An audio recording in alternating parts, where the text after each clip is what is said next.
The centipede couldn't figure it out. Its heart was bleeding when it saw the giant foot lying on the ground. What are you doing? Then, the centipede saw the woman in front of it pick up the few giant legs that had left it. It could not help but ask carefully, why did it feel that something was going to fall on its head? I heard that the centipede is a medicinal ingredient, so of course I can't waste it. I'm going to keep your leg for alchemy. Leng Ruoxue answered the centipede's question with a smile. Her pair of beautiful eyes kept on sizing up the centipede's sturdy and hard black shell. At once, the centipede was infuriated by Leng Ruoxue's words and the way she was sizing it up. It immediately roared, "Human! How dare you? Do you know who I am?" "I know, you're a centipede." Leng Ruoxue nodded. "Humph. Ignorant human. I'm telling you, I'm not just a centipede, I'm also the chief of the entire centipede race in the divine world. At the same time, I'm also a trusted aide of God Lord Fog Ripple. So if you're smart, you'd better leave behind my foot and quickly leave. Otherwise, you'll only die here." In a fit of rage, the centipede revealed its trump card. Initially, he thought that after it revealed his background, Leng Ruoxue would be so frightened that she would immediately run away. Who knew that not only did she not leave after hearing his words, she even appeared to be in deep thought. This made the centipede clan leader extremely puzzled. As expected of Wu Cheng's subordinate. I cut off a few of his legs, but not only did he not want to take revenge, he even wanted to let me go. Leng Ruoxue laughed indifferently. In other words, she was saying, little centipede, you're so cowardly. Humph. It's good that you know. As subordinates of God Lord Mist Ripple, how could we stoop to the level of puny humans? So, this lord will be magnanimous and not haggle with you. If you know what's good for you, then quickly leave. Don't force me to do it.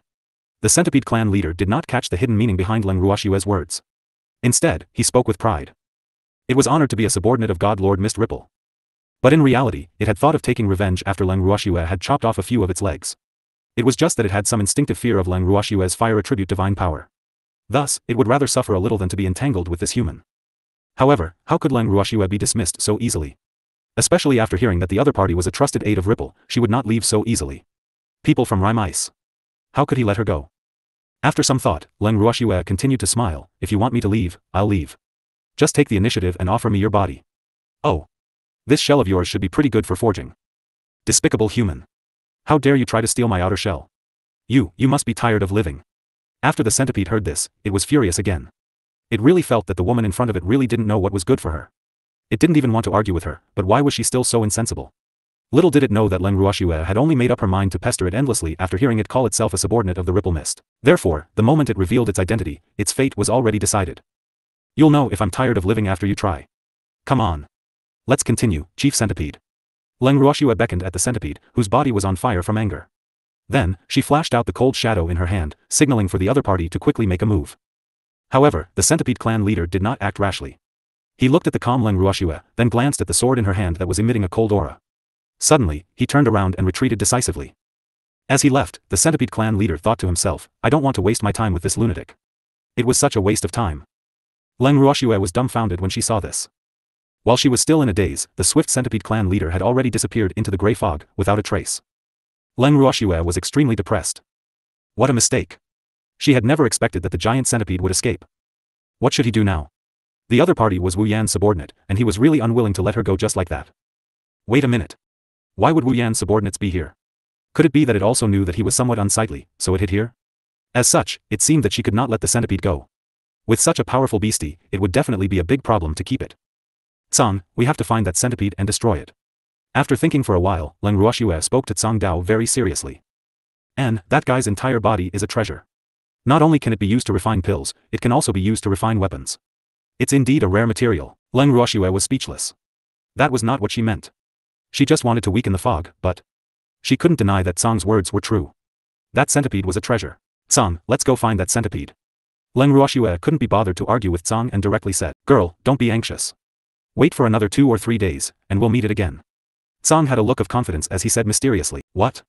Leng Ruoxue was puzzled. What did this mean?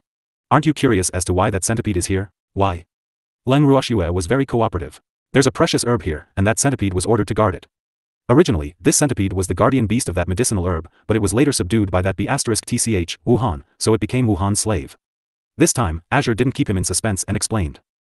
Leng Ruoxue's interest was piqued the moment she heard the word precious. She asked, Is that medicinal herb the reason you brought me here? Yes, that medicinal herb is very important to the Rime Ice. Therefore, we must get it. Azure clenched his furry little fist and said fiercely. In that case, should we call Uncle Long and the others over? There's strength in numbers. Leng Ruoxue suggested. However, Azure shook his head, there's no need to call them over. The two of us are enough. Are you sure? What if Wu Xian comes here? Leng Ruoxue asked worriedly. I'll deal with her when she comes, but I don't think she'll come here. This place is considered one of her secret bases. It's not even marked on the map of the Divine Realm, so she definitely won't expect us to come here. More importantly, the guards here are all idiots who rarely move around in the Divine Realm.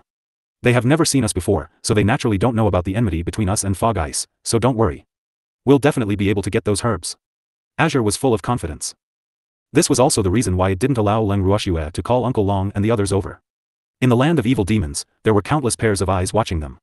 If the spies of Fog Ice discovered the actions of Uncle Long and the others, it would definitely alarm Fog Ice, and it would make it difficult for them to snatch that medicinal herb. But we've already been discovered by the centipede. Is that okay? Leng Ruoxue was still a little worried. That centipede is an idiot. It was so scared by you that it hid in the hole. Before the herb ripened, it would definitely not dare to leave, so don't worry. It doesn't have the intention to tattle. We just need to stay here in peace. It won't think that our goal is that medicinal herb. At most, they'll think that we've mistakenly entered this nameless mountain. Tsang laughed evilly. Before coming, he already knew the situation here like the back of his hand. However, he deliberately maintained a sense of mystery and didn't tell Nyo anything. Now that he thought about it, his decision was indeed right. When it saw Nyo's blank face, its mood was particularly good. Fortunately, Leng Ruoxue wasn't aware of its little evil interest. Otherwise, she would have vomited blood from depression. Hearing Tsang's words, Leng Ruoxue could only let go of her worries and stay where she was. However, she was still very curious about the medicinal herb and finally couldn't help but ask, Tsang, what is the herb that you said is very important to the rime ice? What's the use of it? That herb is called the blood lotus flower. There is only one of it in the world. At that time, the seed of the blood lotus flower was also contaminated with a trace of chaos chi. It can be considered a plant born from chaos and has some relatives with the fog. So, after the fog found it and subdued the centipede, the fog has ordered the centipede to guard it for tens of thousands of years. The moment the blood lotus flower matures, the fog will absorb the essence of the blood lotus flower. At that time, the cultivation of the fog will definitely take a big step forward. She might even become the true master of the divine realm. At that time, it would be even more difficult for us to deal with her. But fortunately, she was injured by the demonic man before, so even if she has absorbed the essence of the blood lotus flower, she can't completely use up her strength. However, with the essence of the blood lotus flower that has been around for tens of thousands of years, it will be easy for her to heal Wu Lian's injuries. So, no matter what, we can't let the blood lotus flower fall into the hands of Wu Lian. Azure said very seriously. After Leng Ruoxue heard these words, she nodded.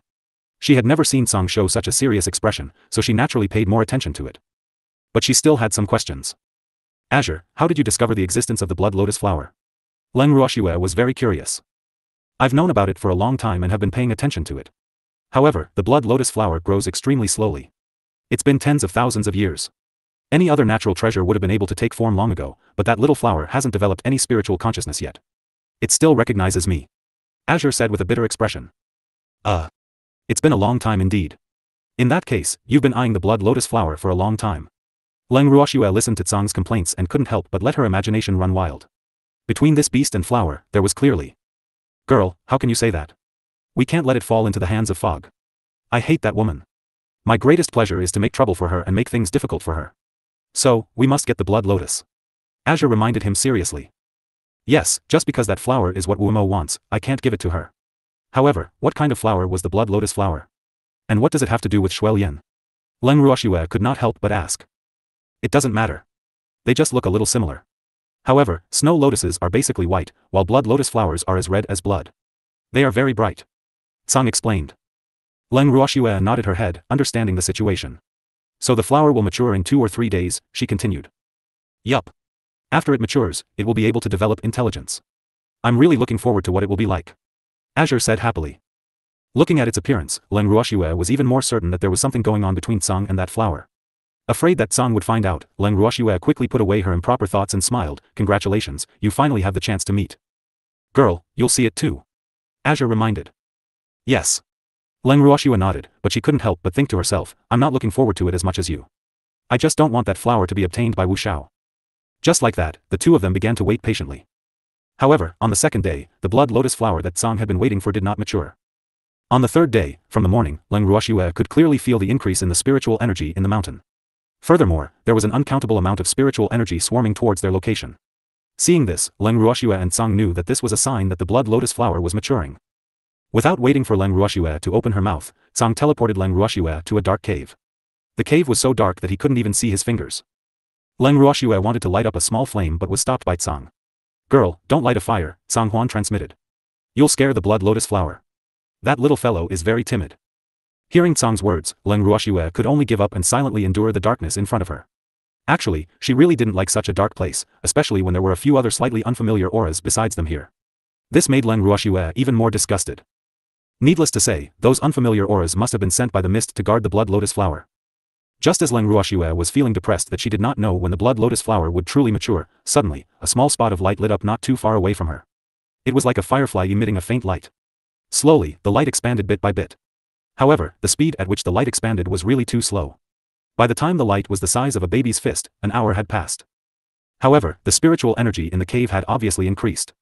Leng Ruoxue's sharp senses could also sense that the violent spiritual energy was swarming towards the light from all directions. The few auras in the cave all held their breaths, not daring to disturb the blood lotus flower's maturity. After an unknown period of time, the spirit chi that had almost turned into liquid finally stopped being violent and slowly stabilized. The fresh air in the cave also made Leng Ruoxue feel much more comfortable. In an instant, the pitch-black cave suddenly became as bright as day. Leng Ruoxue could finally see the true appearance of the blood lotus flower in Tsang's mouth. It was a red flower the size of an adult's palm. It was indeed very similar to a snow lotus. Its color was very bright, and the bright red petals were like drops of blood. They were crystal clear and beautiful. A faint layer of flowing light covered the petals, making the blood lotus flower appear even more noble. The tiny flower was like a king that no one dared to look at directly. However, at the same time that she saw the blood lotus flower, Leng Ruoxue also saw the three ugly beastie in front of them. In addition to the huge centipede, there was also a spider that was as tall as a building, and a giant black ant with a golden crown on its head. Needless to say, these three guys were definitely chiefs, kings, or something of the sort. Seeing them, Leng Ruoxue wanted to curse, but her good upbringing forced her to hold it in. She looked at the three ugly creatures in front of her with a face full of vigilance. In an instant, 4 figures flew towards the blood lotus flower. One of the white figures, which was as fast as lightning, was naturally azure, while the other 3 were the 3 ugly beasts. When Leng Ruoxue saw this, she was prepared to lend Tsang a hand to block the 3 beasts. Who knew that before she could even make a move, the heart of the tiny blood lotus spat out a red mist. Almost instantly, the 3 ugly beasts took a big step back at the same time. Tsang took the opportunity to keep the blood lotus in his arms. Looking at Tsang's careful manner, as if he was holding a rare treasure, Leng Ruoxue was even more certain that there was an extraordinary friendship between them. However, this was obviously not the time for gossip. There were still 3 very ugly beastie eyeing them covetously. However, what surprised Leng Ruoxue was that after the blood lotus flower was obtained by Tsang, not only did the 3 ugly beasts not immediately rush forward to snatch it, they even looked as if they had suffered a huge blow. Especially the centipede clan leader, his face had completely crumbled and tears were rolling down his face. Following that, he heard the centipede clan leader choked with sobs, "Little blood, how can you treat me like this? I've been protecting you for tens of thousands of years." As soon as he said this, the other 2 also burst into tears, as if they had been wronged, and joined in, "Little blood, you don't want us anymore? In what way can we not compare to that D***MN cat?" After saying that, the other 2 were still burning with jealousy and glared at Tsang fiercely. Upon hearing this, Leng Ruoxue looked at the complicated relationship in front of her. She could not help but imagine, could this be the so-called "my lover is married, but I'm not the groom"? No, it should be the lover that he had protected for tens of thousands of years, but the moment he woke up one day, he fell in love with someone else. It was obvious that the guardian would be very sad. As for Tsang, who was on the other side, he was obviously domineering. He fought 1 against 3, using his small body to fight against 3 huge monsters. Leng Ruoxue's mind was filled with wild thoughts. Just then, she heard an extremely childish voice ring out by her ear. "So what if you have protected me for tens of thousands of years? You still want me to die, don't you?" The childish voice sounded very angry. "You guys can't compare to Azure in any way," he added. "Look at how smart this little guy is." Although it had just gained sentience, it was clear that these 3 ugly fellows were not as good as Tsang, who was obviously more interested in it. Leng Ruoxue supported the idea of the tiny blood lotus flower. And he quickly expressed it with his actions. She clapped. "Little guy, you've made a wise choice. These 3 monsters didn't have good intentions. They were monsters who specialized in deceiving children. Fortunately, you didn't fall for it." Leng Ruoxue praised as she wished for the world to be in chaos. "Thank you, but I'm not a little guy. You are." The blood lotus flower corrected Leng Ruoxue's words in a serious manner. Hearing this, Leng Ruoxue felt depressed for a moment. All right. She understood what the other party meant. She quickly decided not to argue with a plant that had lived for tens of thousands of years because she would lose miserably. Previous chapter. Next chapter. Report chapter comment. Leng Ruoxue was smart enough to maintain her silence. However, the other 3 ugly fellows were unwilling to be left out. They were unwilling to be ignored. More importantly, the blood lotus flower's words had caused them to be heartbroken. The giant centipede had a look of betrayal on its face as it said, "Little blood, how can you say that we are sending you to your death? We're all doing this for your own good." You're sending me to my death for my own good? Little Blood said angrily, its tender voice was so angry that it was a little sharp. This can't be considered suicide, right? It's just to maximize your role as a plant. And think about it, if you can become a part of the Master God, how great of an honor would that be for you? The giant centipede tried to persuade the angry red flower. However, the flower became angrier and angrier when it heard this. It was so angry that it was trembling. Then, everyone heard a red flower that had just gained sentience curse, bullshit. Who would want to be a part of that B***TCH? Whose grandfather had said that sending one to death was the greatest use of plants? Then why don't you just go and die? F***CK. Why don't you just go and die? Not only can your body be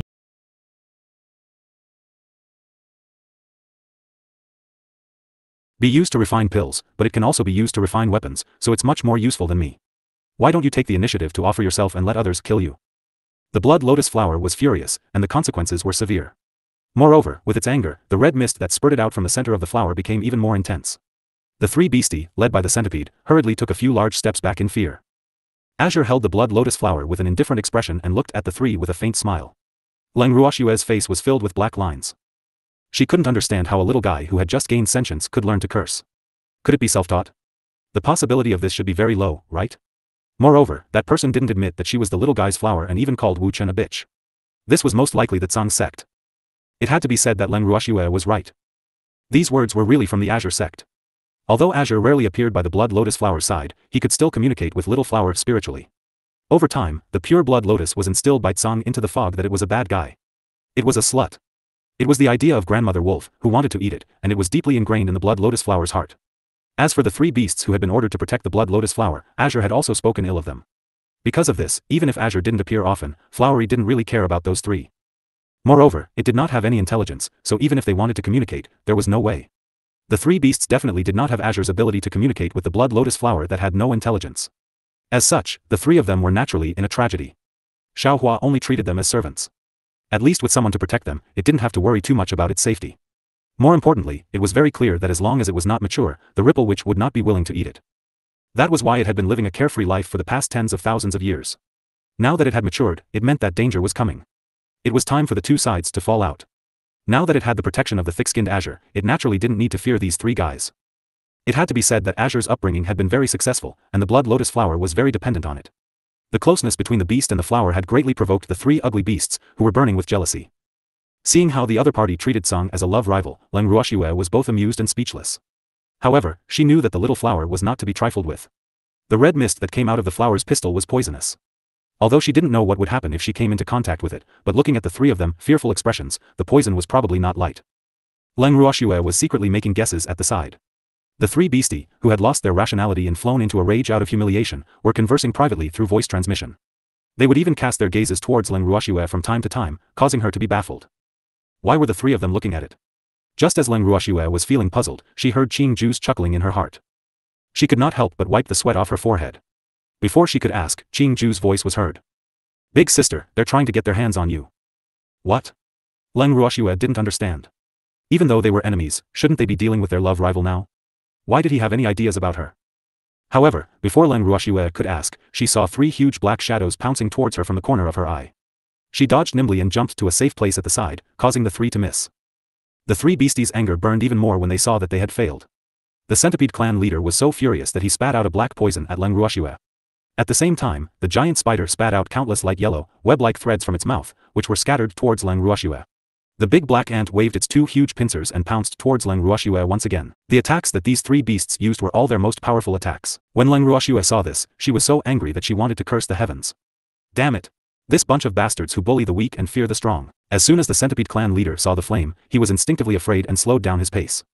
However, the other two did not know the truth. They continued to shoot out their pincers. According to their thoughts, the woman in front of them was the owner of that hateful cat. He would deal with the cat after he killed this woman. It had to be said that Beastie also knew how to capture the king before capturing the bandits. Unfortunately, the weak woman in their eyes was not what she looked like. The first to suffer were the two spiders and ants who did not know the truth and thought that Leng Ruoxue was easy to bully. At the same time, a painful wail came from the fire. The wail grew louder, then gradually faded away, and finally disappeared little by little. Seeing this, the centipede clan leader was so scared that his legs went weak. It was completely dumbfounded. How did this happen? How did this happen? What kind of flame was that? How could it be so powerful? Its two little companions didn't even resist, and they went silent. Was he dead? The Centipede clan leader didn't dare to think any further, but its huge body that was trembling violently revealed the boundless fear in its heart. It had long known that the flame was not simple, but it did not expect it to be more powerful than it had imagined. Woo! How did this happen? The Centipede clan leader asked himself for the umpteenth time. That woman clearly looked so weak. As the fear in her heart grew, Leng Ruoxue was no longer a weak woman in the eyes of the Centipede clan leader. That. It really wanted to ask, "Great demon. Can you let me go?" Sob.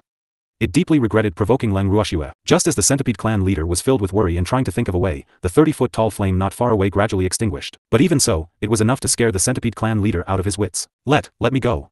I won't. Leng Ruoxue spat out these two words indifferently. Then, she intentionally said in a dissatisfied tone, "Didn't you just say that the blood lotus flower's sacrifice would be worth it? Now, I also want your sacrifice to be worth it. You see, I've kept the bodies of your two little friends. I'm going to use them to refine weapons. In comparison, your body is more useful. Since you can refine pills and weapons, I've kept them alive." With such an explanation, the Centipede clan leader finally understood why Leng Ruoxue did not kill him. Oh. So it's because the living ingredients are fresher. The Centipede clan leader was very regretful, so regretful that his intestines were turning green. But was there any use in regretting now? It was a little confused. After a long silence, the Centipede tribe leader finally turned his gaze to the blood lotus flower and sobbed, "Little blood, are you going to watch me get killed by humans? The earlier you die, the earlier you reincarnate. I will pray for you." Hearing this, Leng Ruoxue couldn't help but burst out laughing. Sure enough, when the Centipede clan leader heard this, tears streamed down his face. At first, he cried silently, but in the end, he simply burst into tears. As he cried, he complained, "Little flower, you are too heartless. I have protected you for tens of thousands of years. Now that you have a new love, it's fine if you don't want me anymore. How can you let the owner of your new love kill me? Woo, how could you hurt my fragile heart like this? I'm so sad. I don't want to live anymore. Woo, don't stop me." As he cried and cried, the Centipede clan leader wanted to use his head to bang against the mountain wall. However, before he did so, he intentionally looked at Leng Ruoxue. In the end, his gaze stopped on the little red flower for a very long time before he turned back reluctantly. "Don't stop me. I'm going to commit suicide." When Leng Ruoxue, Tsang and the blood lotus saw this, they didn't speak. Other than the sound of sobbing, the entire place was silent. However, at this moment, all three of their attention was focused on the Centipede clan leader. As the Centipede clan leader's head got closer to the mountain wall, it should have hit the wall with a bang. However, the three of them waited for a moment, and no one heard the sound of the wall hitting. The Centipede clan leader turned his head again and roared with grief and anger, "You guys are too much. There's no humanity at all. You saw that I was about to commit suicide, but you didn't stop me. Woo, bad guy. You're all bad guys. Didn't you tell us not to stop them?" Leng Ruoxue's forehead was filled with black lines as she said this in a speechless manner. In fact, what she wanted to say was that she was fine with both the living and dead centipedes, so she didn't want to stop them. Moreover, they weren't friends, so what was there to stop? In any case, the centipede would end up dead in the end. If he committed suicide, he might be able to escape earlier. Thus, Leng Ruoxue was very supportive of its wise choice. "That's right. You already told us not to stop you. If we really do stop you, won't we just ruin your plans?" Azure also laughed evilly. "I said I'm not allowed to stop you, and you really don't care if I'm dead or alive? Do you have to be so inhumane?" The centipede fire roared. "Little centipede, can you please recognize our relationship? Don't be so stupid, you're on our side. What does your life or death have to do with us? Why do we have to be kind to you?" Azure reminded him. If it wasn't for the fact that Beastie was confused, it wouldn't have said such nonsense to the other party. Fortunately, after listening to Leng Ruoxue and Song's words, the centipede clan leader finally regained some of his rationality and wasn't as stupid as before. "Woo, you, what do you want? Little blood has already been taken by you guys, I have nothing left, and you guys still won't let me go?" After a long time, the centipede clan leader finally woke up completely and asked. "You're Wu Cheng's subordinate, it's impossible for us to let you go." Song replied with a smile after hearing the words of the centipede clan leader. "Do you know that you're going against God Lord Fog Ripple? You guys stole her things, she won't let you guys go. Aren't you afraid?" The centipede clan leader asked in confusion. It didn't know where this man and beast had gotten the courage to steal food from God Lord Mist Ripple's mouth. This was simply courting death. "Even if we don't snatch that slut's things, she won't let us off. We're natural enemies, and we're destined to kill each other. So, it doesn't make much of a difference to us whether we snatch her things or not. Do you understand now?" Azure said with a smile. "Understood." The centipede race chief wanted to cry, but no tears came out. So these two fellows had a grudge against God Lord Mist Ripple to begin with. Then it could be considered to have run into the hands of the enemy. No wonder it was unwilling to let it go. After understanding this, the centipede clan leader felt that he could only wait for death. However, it still couldn't help but ask, "Can you give me a quick death? Don't let me die too painfully." "It depends on the situation." Leng Ruoxue replied calmly. The moment the centipede clan leader heard this answer, he felt extremely unsettled. What was the meaning of this? "Can you not torture me like this? Give him a quick one." Unfortunately, Leng Ruoxue did not know what the Centipede clan leader was thinking, and Qing Ju did not tell her either. However, she could more or less sense the Centipede clan leader's gloominess. She chuckled evilly and continued to ask, "Since you're the leader of the Centipede clan, where are your clansmen? Call him out for me to see." Leng Ruoxue didn't want to leave any hidden dangers behind. Since she had captured the Centipede clan leader, she naturally had to deal with his clansmen to avoid any trouble. "I don't have any clansmen. I'm the only one in my clan," the Centipede clan leader replied honestly. When Leng Ruoxue heard this, she was conflicted. "You're alone, and you still have the nerve to call yourself the clan leader? You're clearly a commander with a pole. What about them? Where are the clansmen?" Leng Ruoxue did not give up. She pointed at the dead spiders and ants. "They don't have it either," the Centipede clan leader said, a little embarrassed. Leng Ruoxue did not know what to say. Seeing Leng Ruoxue's distrustful gaze, the Centipede clan leader was so scared that his heart was trembling. He quickly explained, "It's like this. The lifespans of insect-type beasts from the deity world are extremely short. Not only are we weak, but we also have many natural enemies. Therefore, it's extremely difficult for us to survive in the deity world. Tens of thousands of years have passed, and our clansmen have either died or been killed. Now, there are only 3 of us left in our branch. Sob. We're very miserable." As he spoke, the Centipede clan leader wanted to play the emotional card again. However, Leng Ruoxue was completely unmoved. She only subconsciously glanced at Tsang.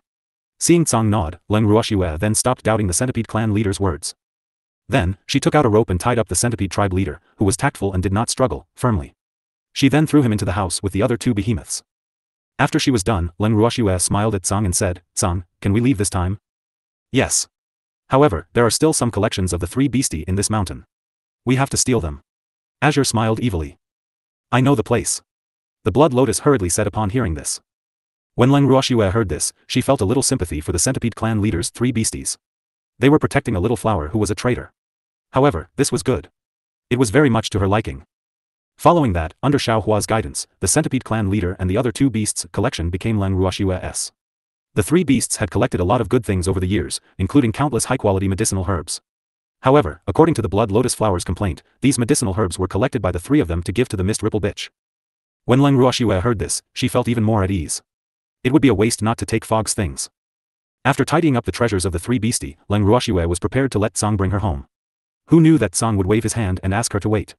Then, she heard Tsang raise his voice and roar at the sky. "Wavering bitch.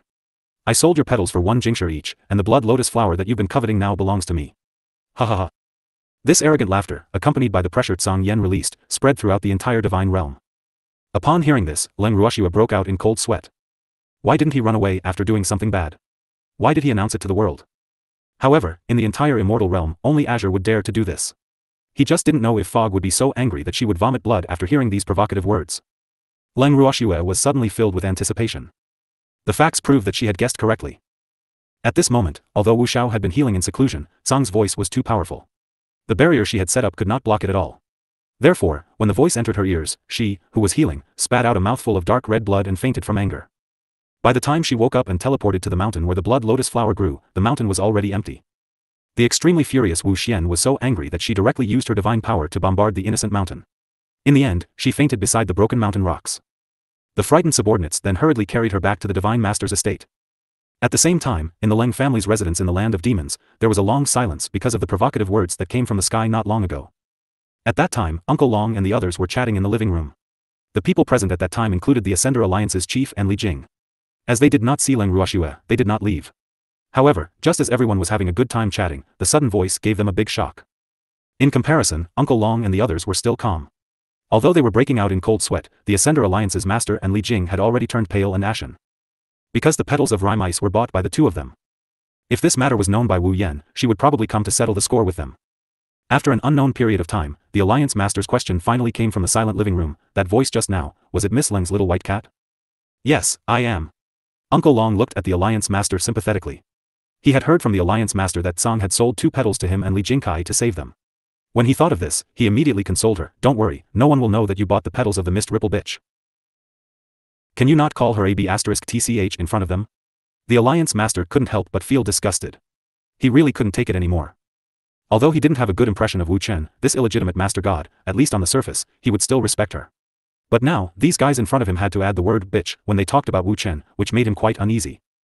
However, he also knew that the other party would not care about his thoughts. Therefore, he only thought about it in his heart and did not intend to say out such a request that would obviously annoy the other party. After some thought, he couldn't help but ask, who is that little white cat? So gutsy. When he said this, he couldn't help but wipe off his cold sweat. He couldn't deny that he was really a little frightened. Do you know Tsang? That little white cat is Tsang. Uncle Long didn't intend to hide it and told the truth. Tsang? Are you talking about the god-protecting pagoda, Ling Tsang?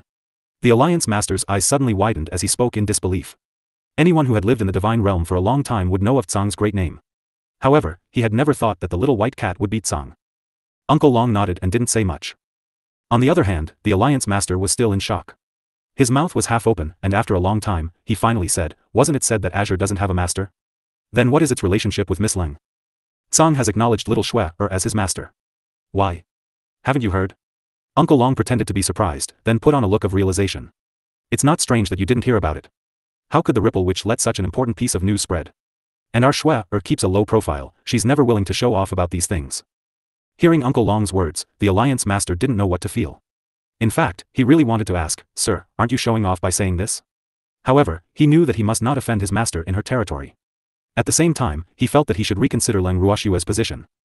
From the looks of it, if the Ascender Alliance wanted to befriend Leng Ruoxue, they were obviously trying to climb up the social ladder. However, he was not willing to make the Ascender Alliance think that they were beneath Leng Ruoxue. After all, he was an extremely proud person. This fact made him feel rather conflicted. He didn't even know what to do. However, he was even more unwilling to give up the chance to befriend Leng Ruoxue. The Alliance Master fell silent again. Uncle Long and the others also knew that the General Lord had suffered too much today, so they ended their conversation considerately and arranged for the General Lord and Li Jing to rest. Without outsiders, Uncle Long and the others were able to chat more freely. AI. He didn't know where Xue had been taken by Tsang. There's no news either. Uncle Long said with a bitter expression. Who said it wasn't T?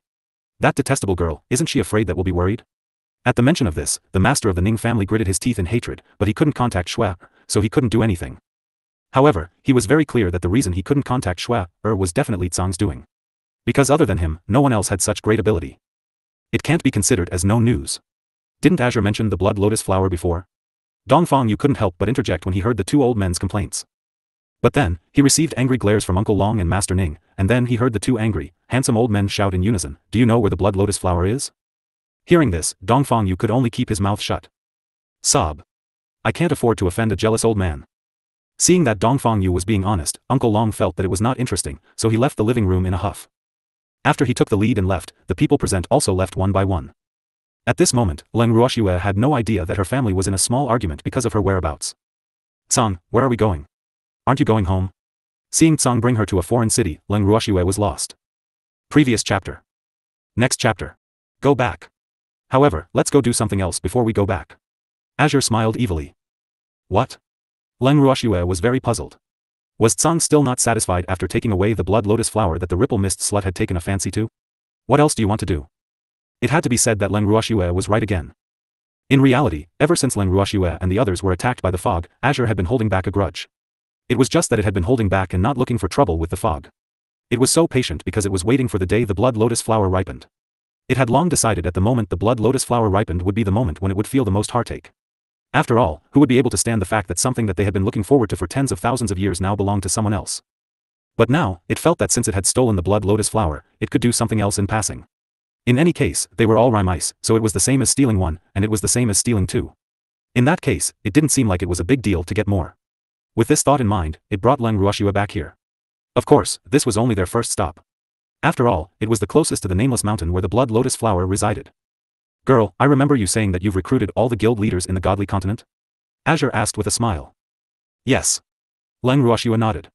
This matter was no longer a secret in the Devil's Land. What's the use of guilds that do quests in the godly continent? If you want to accept us, then accept those from the divine realm. You bastard. Wiping out all the guild quests in the divine realm is the same as cutting off half of the arm of that wastrel. Azure couldn't help but remind him. You're here for the divine realm's quest guild? Leng Ruoxue was enlightened. Why would Azure come to an unfamiliar city for no reason? It turned out that he had the intention of taking on the guilds here for quests. However, wouldn't it be a little dangerous to take in all the quests in the divine realm? However, Leng Ruoxue truly felt that this was a good idea, especially after she had a taste of the benefits in the godly mainland. However, the guild had also accepted the divine realm's quest. She had never thought about it before. Oh. It wasn't that she hadn't thought about it, but it was only for a moment. After all, she was still afraid of alerting the enemy. She didn't want to drive that bitch, Wu Cheng, crazy, but looking at Tsang's current thoughts, it was clear that he wanted to drive Wu Cheng crazy. Or it could be said that it had already driven the mist ripple crazy. When she thought of this, Leng Ruoxue didn't wait for Tsang to reply and couldn't help but ask, Azure, you've completely angered Rhyme by snatching away the blood lotus flower. Shouldn't we return to Demon City first to guard against the sneak attack of that wretched Rhyme? Don't worry, she doesn't even have the ability to launch a sneak attack now. That B*TCH was so angry at our little tricks that she vomited blood and even fainted a few times. Tsang covered his mouth with his furry little paws and laughed secretly. Ugh. You vomited blood because of your little tricks, right? Leng Ruoxue could swear that she really did not do anything. She had been completely abducted by Tsang. However, she was on Tsang's side, so it didn't seem like there was any point in denying it. This was because Wu Jing must have already determined that she was also involved. From what you've said, the Ripple Mist bitch's injuries must have worsened. Why don't we sneak attack her? Leng Ruoxue suggested after some thought. Take her life while she's sick. What a classic saying. Girl, although I agree with your opinion, you should know that a starving camel is still bigger than a horse. It won't do us any good if we sneak attack her now. If she decides to go all out and fight to the death, we'll both suffer heavy losses, and that's not the result I want. Azure calmly analyzed. After hearing Wan Tsang's opinion, Leng Ruoxue calmed down. That's right. With the crazy personality of the Rhyme people, they might really fight to the death with them. Of course, that was if they forced the other party into a corner. But what they were doing now was not enough to drive Wu Chen crazy. Leng Ruoxue was conflicted and at a loss. For a moment, she did not know what to do. Tsang saw through Leng Ruoxue's thoughts and smiled, Girl, although the blood lotus flower is very important to Wu Yan, it's not enough for her to fight to the death. You know, based on my understanding of her, she must be thinking about snatching the blood lotus flower back one day, so this is not a dead end for her. But once we make her lose her way out, she will definitely not let us have an easy time. AI. I know that bitch too well. Alright, I'll do as you say. Cold's words made Leng Ruoxue unable to refute. Azure nodded in satisfaction, then pointed at the city gate with his claw. Let's start from here on the quest to conquer the divine realm. Let's go. Oh. Set off. Let's go. Suddenly, a young and tender voice rang out. Leng Ruoxue's face was filled with black lines. This little flower that had always been in Tsang's arms, he didn't expect her to be so eager to see the world in chaos. Moreover, it didn't know who it had inherited its boisterous and lively personality from. Let's go. Leng Ruoxue was speechless. Just like that, a man, a beast, and a flower began their journey to subdue the Divine Realm Mission Guild. Half a month later, other than the headquarters of the Mission Guild in Imperial City, all the other mission guilds in the Divine Realm were now in Leng Ruoxue's possession. Leng Ruoxue had earned a lot from those mission guilds. Of course, for the sake of the Mission Guild's business of infernal affairs, she had left some resources for the Mission Guild. Otherwise, the Divine Master's residence would have been suspicious. With Azure's violent cooperation, the guild leaders of the major cities' quest guilds had almost no chance to resist and were obediently captured. Leng Ruoxue was naturally happy to be at ease. After sweeping through the entire God realm, Leng Ruoxue, who thought that she could go home, was in a mess when she found out that Tsang was going to the Imperial City and had taken over the guild headquarters. The Rhyme bitch had just been provoked, and now they're taking the initiative to send themselves to her door. If Rhyme were to know that the two of them had gone to the Imperial City, she wondered if she would come and chase after them with her injuries. Leng Ruoxue was suddenly curious. However, she was still unwilling to waste her time in the headquarters of the Imperial City. She was a little homesick. More importantly, she knew very well that when she returned home, her godfather and the others would probably complain again. Sob. Thinking of this, she was a little sad. Azure, are you sure you want to go to the Imperial City? Leng Ruoxue knew that it would be hard to convince Tsang, who was in high spirits, so she could only ask. Of course, we've already come this far, so how can we return empty-handed? Tsang heavily nodded. Yes. They were now very, very close to the Imperial City, only less than 1,000 meters away. If the guards were more focused, they might be able to discover their presence. Leng Ruoxue could not help but secretly praise them. But now, the attention of the city guards was obviously not on them. In other words, she didn't expect the two of them to dare to come to Yu City. Then I'll change my appearance. Jian Tsang's will was very firm, so Leng Ruoxue could only give up her life to accompany him. Why are you changing your appearance? When Azure heard this, he blinked his eyes and a puzzled expression appeared on his face. Previous chapter. You don't want us to enter the city like this, do you? Leng Ruoxue was speechless. Tsang had previously said that they couldn't provoke Rhyme now. If they really went in like this, wouldn't Wu Cheng go crazy? Can't I? Azure asked innocently. Leng Ruoxue looked at Tsang, then glanced at the little red flower that it had been holding in its arms. She sighed and said, Do you think we're suitable to enter the defense city in our current state? She was in Wu Xiao's eyes, and Tsang was seen as a life and death enemy by Wu Xiao. In addition, the blood lotus flower in Tsang's arms had been coveted by Wu Xiao for a long time. This man, beast, and flower was definitely sending a sheep into the tiger's mouth. Of course, the tiger was only injured, but there was no guarantee that the tiger would not come to catch them when it heard that they were coming. Such a fact made Leng Ruoxue extremely confused. Previously, Azure had said that they couldn't take advantage of a certain someone's illness to launch a sneak attack, as that might make the other party desperate. However, at this moment, wouldn't what they were prepared to do make the other party go crazy? Leng Ruoxue deeply felt that as long as Wu Chen found out that they had entered the imperial city, that old woman would definitely appear with injuries. At that time, I'm afraid I won't be able to avoid it even if I want to. She even suspected that although Tsang said that he couldn't take advantage of Wu Zhao's serious injuries to launch a sneak attack, he still hadn't given up on the idea of angering her to death. It had to be said that angering the other party to death was indeed much easier than a sneak attack. I don't think it's inappropriate at all. Girl, we're going to Yu City to do something, not to fight with Wu Yan. I think, with her current injuries, as long as we don't provoke her, she won't easily make a move. That person is very patient, you have to believe in her self-control. Tsang knew Leng Ruoxue's thoughts and comforted her. Ugh. Wasn't this considered a provocation? Leng Ruoxue was speechless. However, she knew that in Tsang's heart, as long as they didn't attack the Divine Master's estate, it definitely wouldn't be considered a provocation. Moreover, the things they had to do in the guild for the mission. Alright. It was not a provocation if it was not exposed. In normal business dealings, the Divine Master's estate couldn't possibly not make any money. Just like that, Leng Ruoxue calmed down. Then, she carried Tsang, and Tsang carried the red blood lotus flower. The human, beast, and flower swaggered towards the entrance of the imperial city. When they arrived at the imperial city's gate, the guards' eyes almost popped out of their sockets when they saw Leng Ruoxue. Their mouths were half open, and they could not form a complete sentence for a long time. And it wasn't just one guard. The guards at the city gate all looked like they had seen a ghost when they saw her. Their incomparably shocked and incredulous gazes caused Leng Ruoxue to feel depressed. AI. This was the tragedy of being famous. He would be recognized wherever he went, especially when he was in the enemy's territory. I want to enter the city. After feeling depressed, Leng Ruoxue immediately adjusted her state of mind. She glanced at the guard and deliberately put on a noble and cold appearance as she spoke calmly. Upon hearing this, the guards instantly went into a frenzy and caused a commotion. After the commotion, the guard leader braced himself and asked with a vigilant look, "What are we doing in the city? Do you need to ask so clearly?" In the past, Imperial City didn't need to do this. This is a new rule. The leader of the guard said blindly, but he couldn't help but think in his heart, others can choose not to ask, but you, a dangerous terrorist, can't not ask. Oh. I'm going into the city to look for the Guild of Quests. I have a quest to issue. When he heard that Leng Ruoxue was here to issue a mission to the guild, the guard leader was instantly relieved. However, after he calmed down, he felt that something was not quite right. Wait a minute. You don't have to come to Imperial City to issue a mission, right? One had to know that branch guilds for missions were everywhere in the Divine Realm. Why did he have to come here? With that thought, the guard leader began to doubt Leng Ruoxue's motive and asked, "The guild has quests everywhere. Why did you come to Imperial City?" These words were met with Leng Ruoxue's extremely disdainful gaze. Following that, the guard leader heard Leng Ruoxue sneer, "My mission level is too high, so I can only come to the headquarters." Humph. If it wasn't for the fact that the mission was always in Yu City, I really wouldn't want to come here. Why don't you suggest that we change the location of the mission headquarters? If that's the case, I wouldn't have come. Always changing places. Did he dare to mention it?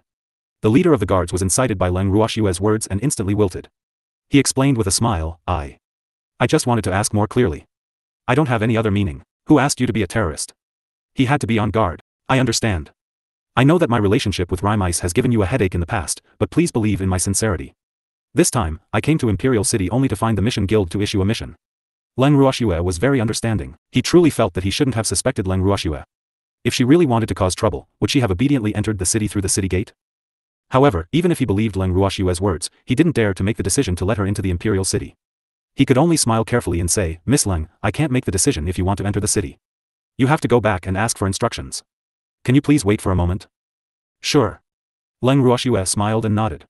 At the same time, she transmitted a message to Azure, "Tsang, do you see? They don't trust us and are not willing to let us enter the city. Calm down. They won't dare to offend us at this time, so don't worry. They'll let us in." Azure said with confidence. Seeing how confident Tsang was, Leng Ruoxue naturally didn't say anything more. However, after the guard leader sent the news of Leng Ruoxue's arrival at the Imperial City back to the Divine Master's residence, it caused everyone in the Divine Master's residence to be in a state of panic. When Xia Yi and the other two hierarchs saw this, they could only hold an emergency meeting to discuss this matter. However, after a long discussion, they still could not come to a conclusion. Not only were their opinions unable to reach a consensus, but they were also divided into several groups. There were those who agreed to let Leng Ruoxue into the city to settle some matters, and there were also those who requested to reject her. There were even those who maintained a neutral stance. The number of people in these three groups was similar, so it was difficult to make a final decision in a short time. In the end, Xia Yi and the other two Reverend God-level experts were left with no choice.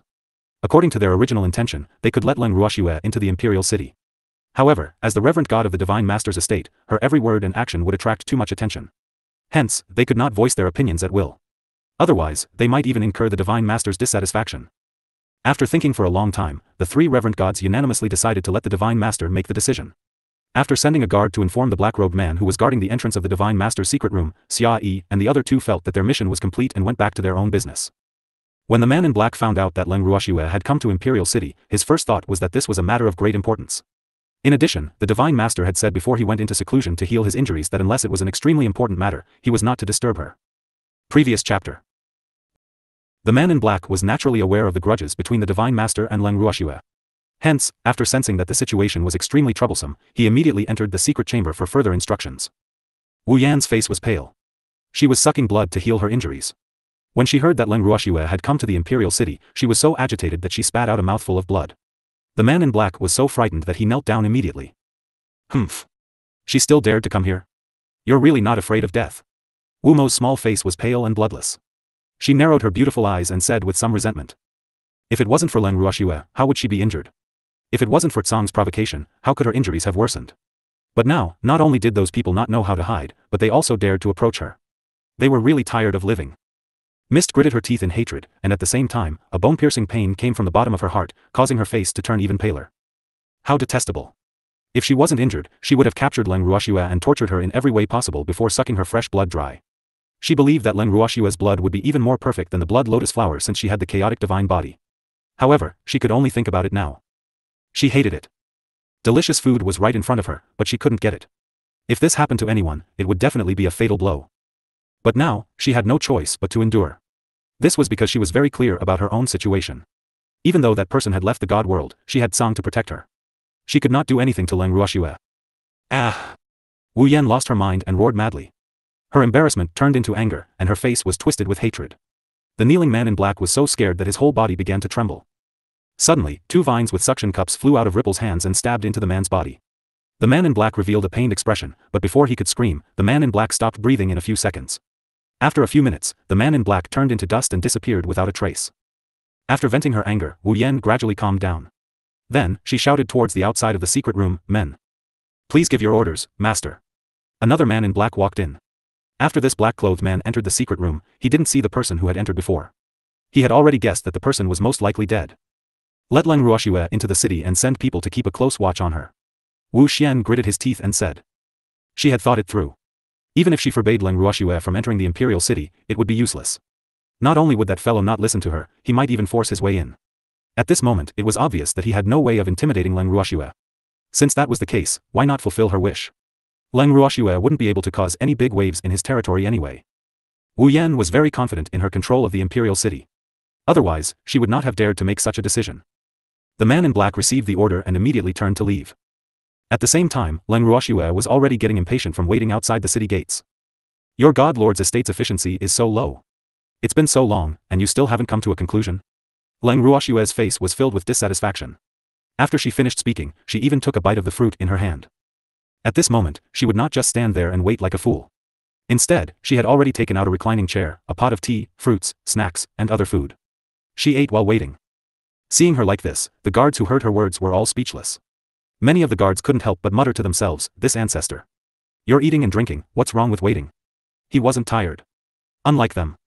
Not only were they exposed to the scorching sun, but they also had to endure the immense pressure from Leng Ruoxue and the little kitten. They were on the verge of a mental breakdown. Of course, no one dared to say this out loud. Otherwise, they would all die. However, they didn't have to wait for too long before news came from the Divine Master's estate. They had agreed to let Leng Ruoxue into the city. Hearing this, Azure smiled proudly. "Girl, I told you that this Mist Ripple slut knows her own limits. Yes, we're here to do something, not to find trouble. Why can't she let us enter the city?" Leng Ruoxue chimed in with a smile. The guards couldn't bear to listen to their conversation. After all, they were members of the Divine Master's estate. How could they listen to him calling the Divine Master AB*TCH in front of them? At this moment, they wished they had calluses in their ears. Otherwise, if the Divine Master knew about this, he would kill them to silence them. Sob. They truly felt that guarding the door was a life-threatening job.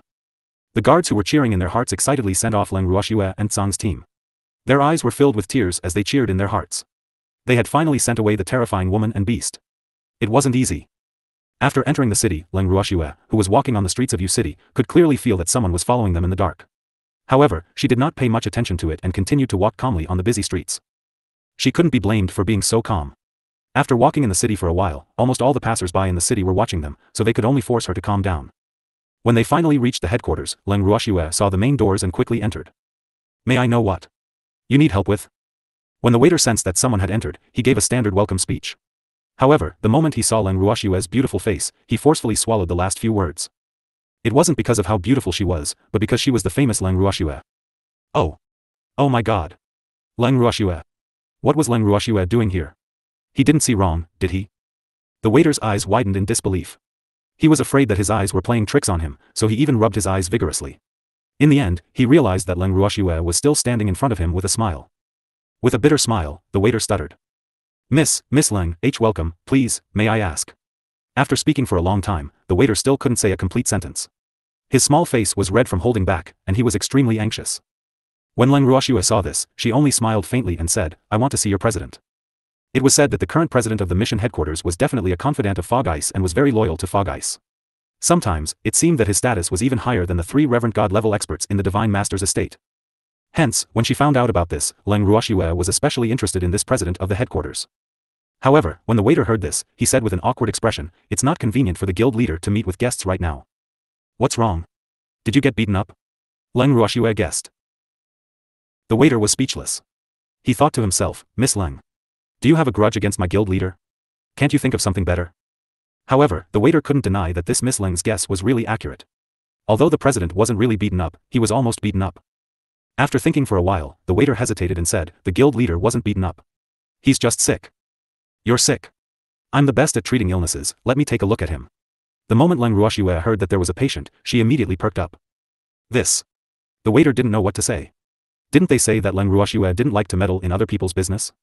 Why was the other party's current performance so different from the legends? It's settled then. Take me to your president, I'll treat him. Leng Ruoxue couldn't help but urge the waiter when she saw him standing there in a daze. Miss Leng knows how to treat illnesses? The waiter looked at Leng Ruoxue in disbelief. Ancestral secret recipe, guaranteed to cure all diseases. Leng Ruoxue said with the air of a quack. But my president's illness is not an ordinary illness. As the waiter spoke, his face revealed a look of sympathy. Then what are we waiting for? Quickly take me to your president, I promise to cure him. Leng Ruoxue promised seriously. However, the waiter's gaze was still filled with distrust. Seeing this, Leng Ruoxue felt a little hurt. She looked at the waiter with hidden bitterness, causing the waiter's heart to beat wildly. Just as Leng Ruoxue was about to force the waiter to bring her to meet a certain president, the waiter could not stand the pressure from Leng Ruoxue's beautiful eyes and said, I'll take you to the president. Hearing this, Leng Ruoxue was elated. He followed behind the waiter. The waiter brought Leng Ruoxue out of the headquarters and turned to the back door. After entering from the back door, they took 2 more turns and finally, they arrived at a small, desolate courtyard in the back of the headquarters. Pointing at the small courtyard, the waiter said in a low voice, the guild leader is inside. You can go in by yourself. I won't be accompanying you. With that, the waiter immediately left. Before he left, he looked around as if he was afraid that someone would discover that he had brought Leng Ruoxue here. Seeing that the waiter was acting sneaky, Leng Ruoxue even suspected that the waiter was lying to her. However, she soon heard a slight sound coming from a room in the courtyard. It sounded like a soft cry of pain. As he walked closer to the room, the pained cries grew louder. Io. Io. The sound continued to enter his ears. Leng Ruoxue was stunned for a moment. Then, she pushed open the half-closed door and walked in. The room was not big. Other than a few chairs in the room, there was not a single decent piece of furniture. A man with his back facing them was sitting on a chair, his buttocks slightly jerking, looking like he was in great pain. The painful cry had come from his mouth. Sensing that someone had entered, the man with his back to the door suddenly turned around and begged for mercy, Madam. I know I was wrong. I won't dare to do it again. Previous chapter. Next chapter. The 2 of them were stunned.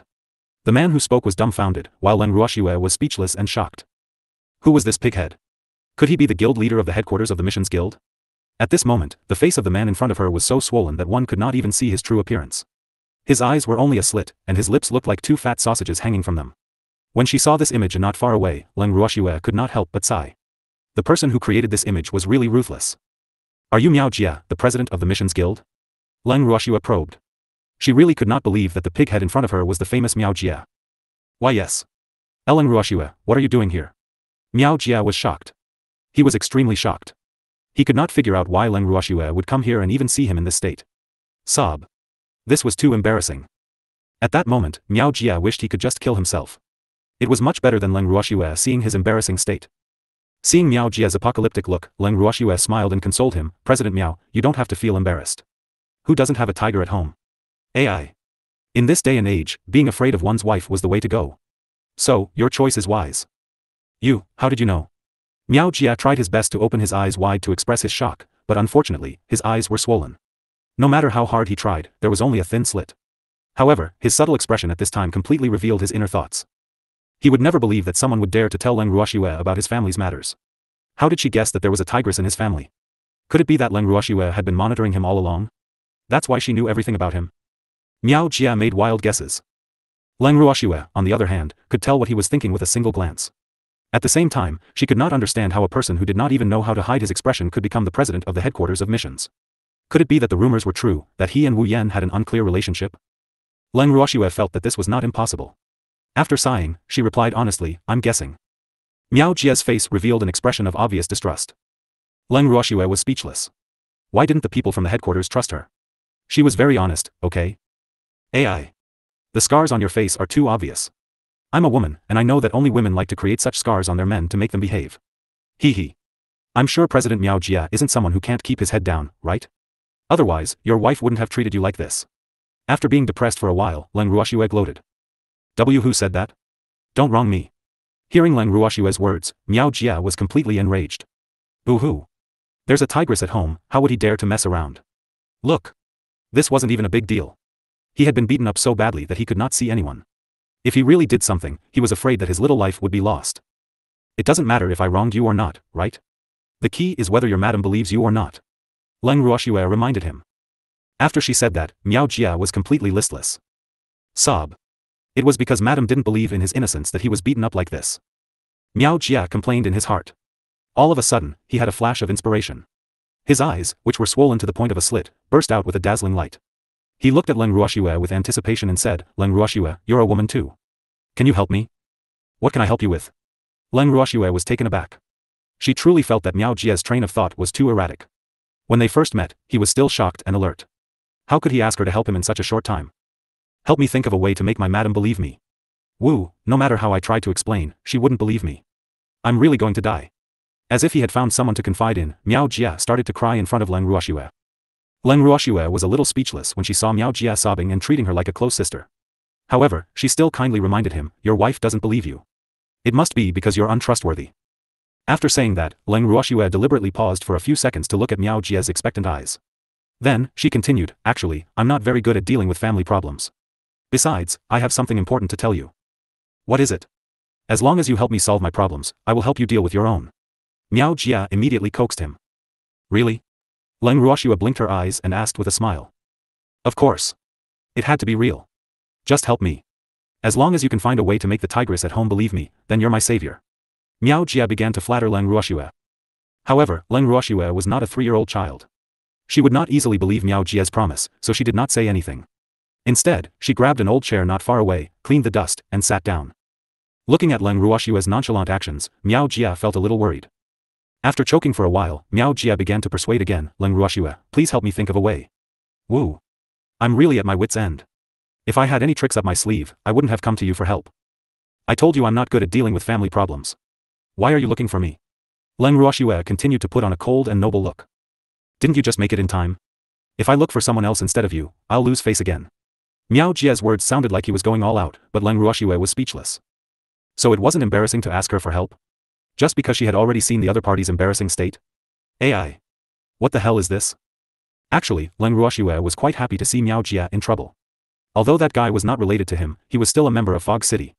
She was happy that the people of Fog City were unlucky. However, she didn't forget why she was here. So, she put on a thoughtful look.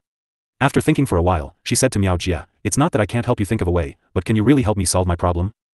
Hearing Leng Ruoxue's words, Miao Jia suddenly felt that he had made his promise too early. With this thought in mind, he carefully asked, what do you want to see me for? Secret. Tell me first if you can help me solve it. Leng Ruoxue wasn't that stupid to tell him her thoughts right now. What if this guy went back on his word? As long as you don't ask me to do anything like murder or arson, I don't think there's any problem. After hesitating for a while, Miao Jia probed. Don't worry, I won't let you kill or set fire. Leng Ruoxue's solemn promise was only for him to act as a middleman and earn some pocket money for her. If that's the case, I promise I can do it. Miao Jia's confidence was greatly boosted. Yes, although I believe in your integrity, it's better for you to make an oath. Leng Ruoxue suggested calmly. You still need to swear? Miao Jia was surprised. Leng Ruoxue did not believe him either. However, the two sides were enemies, so it seemed natural that she didn't believe him. Without waiting for Leng Ruoxue's explanation, Miao Jia started to fill in the gaps. Seeing Leng Ruoxue nod her head, even though he was unwilling, he still followed her instructions and made an oath.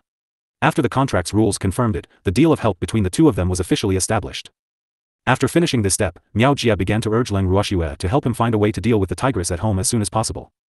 Leng Ruoxue nodded calmly and asked Miao Jia about the habits of the tigers in his family. When Miao Jia heard Leng Ruoxue's question, he naturally did not say anything and did not hold back. He explained everything in detail, and the only thing he was short of explaining was the color of his wife's undergarments. Just as Miao Jia was talking so much that Leng Ruoxue could not stop him, a furious roar suddenly came from outside the door. Miao Jia, you're good. Even in this state, you still don't forget to hook up with little girls. I think you're really tired of living. As soon as he finished speaking, a tall, burly, and rough-looking woman broke into the room. She was carrying a shoulder pole as thick as an adult's arm. Without saying a word, she smashed it towards Miao Jia's head. Leng Ruoxue barely dodged this attack. As she watched the shoulder pole smashing towards Miao Jia, she couldn't help but break out in a cold sweat for him. Ruthless. How ruthless. One look at this heroine and one could tell that she was a strong man with infinite strength. She wondered if Miao Jia's small body could take the blow with the carrying pole. However, just as Leng Ruoxue thought that the pole was going to hit Miao Jia's head, it suddenly changed direction and hit the place where Miao Jia had the most flesh on his body. In an instant, a ghostly cry and wolf's howl could be heard. Pa! Pa! Pa! After a few hits, Miao Jia was knocked out. At this moment, the intrepid woman stopped and turned to look at Leng Ruoxue. She was even sizing her up. The woman stared at Leng Ruoxue for a long time, causing Leng Ruoxue's heart to be in turmoil. Just as Leng Ruoxue was afraid that the woman would lose her cool and give her a few shoulder pulls, the woman suddenly spoke, "You look familiar. Do I know you?" "I don't think so." Leng Ruoxue could not help but wipe away the cold sweat on her forehead. This woman's personality was just as she had portrayed herself to be, straightforward and straightforward. "But you really do look very familiar. The woman you did not give up." We're meeting for the first time today." Leng Ruoxue reminded. "I know. I just thought you looked familiar." He didn't say he had seen you. The woman seemed to be talking to herself. Leng Ruoxue was speechless. She had misunderstood. Following that, Leng Ruoxue heard the woman say, "AI. Why would a woman make things difficult for another woman? Although I don't know why you're here, don't worry, I won't hit you. Even if I have to deal with someone, it'll be my man. Thank you for being so understanding." Leng Ruoxue's mouth twitched as she replied. "You're welcome. I just feel that you shouldn't be interested in my man. He's short, ugly, and as timid as a mouse. There are many men in the divine realm who are stronger than him. How could a beauty like you be interested in him, right?" The woman continued. Leng Ruoxue didn't know how to respond to his words. She felt that this woman was very smart. On the surface, she had elevated what seemed to be her love rival and ridiculed her own man. However, in reality, her method of doing things without shedding blood had indeed caused many proud women to retreat. As for those who couldn't be returned, they were naturally those who couldn't be shown in public. At that time, this woman could do whatever she wanted. The woman in front of him could be said to be meticulous even in her rough ways. No wonder Miao Jia, the president of the mission headquarters, was so easily controlled by her. However, in order to reassure the lady, Leng Ruoxue explained calmly, "I already have a fiancé." "Oh. Hee. Congratulations." The woman was even happier when she heard that. After she said that, she tried to probe Leng Ruoxue's intention. Leng Ruoxue had no choice but to tell her about the deal she had made with Miao Jia. When the woman heard this, she treated Leng Ruoxue as one of her own and took it upon herself, "Miss, if you have any difficulties, just tell me directly. There's no need to look for him. I'll definitely help you solve it." This way, she could also prevent this beauty from coming into contact with her man. "My difficulties. I have to solve the problem between the two of you first before President Miao can help me deal with it," Leng Ruoxue reminded. "No need to wait for him. Just tell me directly and I'll solve it. I guarantee you'll be satisfied. Are you sure the people from the headquarters will listen to you?" Leng Ruoxue pretended to be in disbelief as she widened her eyes and asked, "I'm the president's wife of the headquarters of the Missions Guild. How dare they disobey me? Humph. Whoever doesn't listen to me will spread pillow talk to my man, and I guarantee that the other party will have to bear the consequences. If that's the case, I'll just tell you directly." "Yes, you can just tell me. In the future, if you have any problems, you can come to me directly. There's no need to look for this guy. But I haven't settled your problem yet." After some thought, Leng Ruoxue hesitated. "What do we have to do? We're fine. You can see how close we are, right?" Leng Ruoxue took a look at the woman's rough appearance and then glanced at the unconscious Miao Jia. She could only brace herself and nod her head. This was probably the so-called beating is affection, scolding is love. This woman must be in love with Miao Jia. Leng Ruoxue came to an important conclusion and then threw Miao Jia to the side. She smiled at the woman and said, "I want to put a bounty on a person, is that okay?" "Who's the bounty?" "I'll give you a 20% discount." The woman was very satisfied with Leng Ruoxue's tactfulness, and her impression of her became even better. "Thank you, sister. I want the reward to be fog ice." Leng Ruoxue said calmly. Who do you want to put a bounty on? The woman thought she had heard wrong, so she asked again. Wu Yan, I want to put a bounty on Wu Yan. Although I have put a bounty on her once in the divine realm, the effect didn't seem to be very good. Until now, I haven't heard of anyone successfully completing the mission. Therefore, I would like to officially issue a mission in the Mission Guild to officially put a bounty on Rhymice. At the same time, I want to let all the major powers in the divine realm know of my sincerity. I'm not going to be stingy with my reward. Leng Ruoxue explained with a serious expression. The woman didn't say a word for a long time after hearing this. She was completely stunned. This little girl actually wanted to put a bounty on God Lord Mist Ripple? She was simply too bold, wasn't she? From what she knew, Leng Ruoxue was the only one in the entire God world who had done such a thing. Wait a minute. Leng Ruoxue. This young lady was Leng Ruoxue? The lady tried to hide her shock as she sized up Leng Ruoxue again. Finally, she asked carefully, why you're Leng Ruoxue? Yup. Big sister finally recognized it. Leng Ruoxue smiled sweetly and nodded. When the woman heard this, she was completely resentful. What did she do? He actually treated Leng Ruoxue as a love rival. This really shouldn't have happened. She was so regretful that her intestines turned green. In the next second, the woman suddenly grabbed Leng Ruoxue's jade-like hand tightly and said agitatedly, my idol. I finally have the chance to see one alive today. What's the situation? Leng Ruoxue was dumbfounded. This woman's performance was too frightening. Normally, shouldn't she be regretful and fearful for recognizing him? How could he be so different? From what she said, she even saw him as an idol. If these words were to be heard by Wu Xian, Leng Ruoxue was very curious as to what she would think. But now, Leng Ruoxue felt that it was more important to deal with this intrepid woman in front of her. After half a minute of silence, Leng Ruoxue could not help but remind him, your man is the guild master of the headquarters of the Missions Guild, and he's one of Rhymice's men. I have a deep hatred for Rhymice, so it's not very good for you to worship me like this, right? What's not good about it? Who can care about what I think?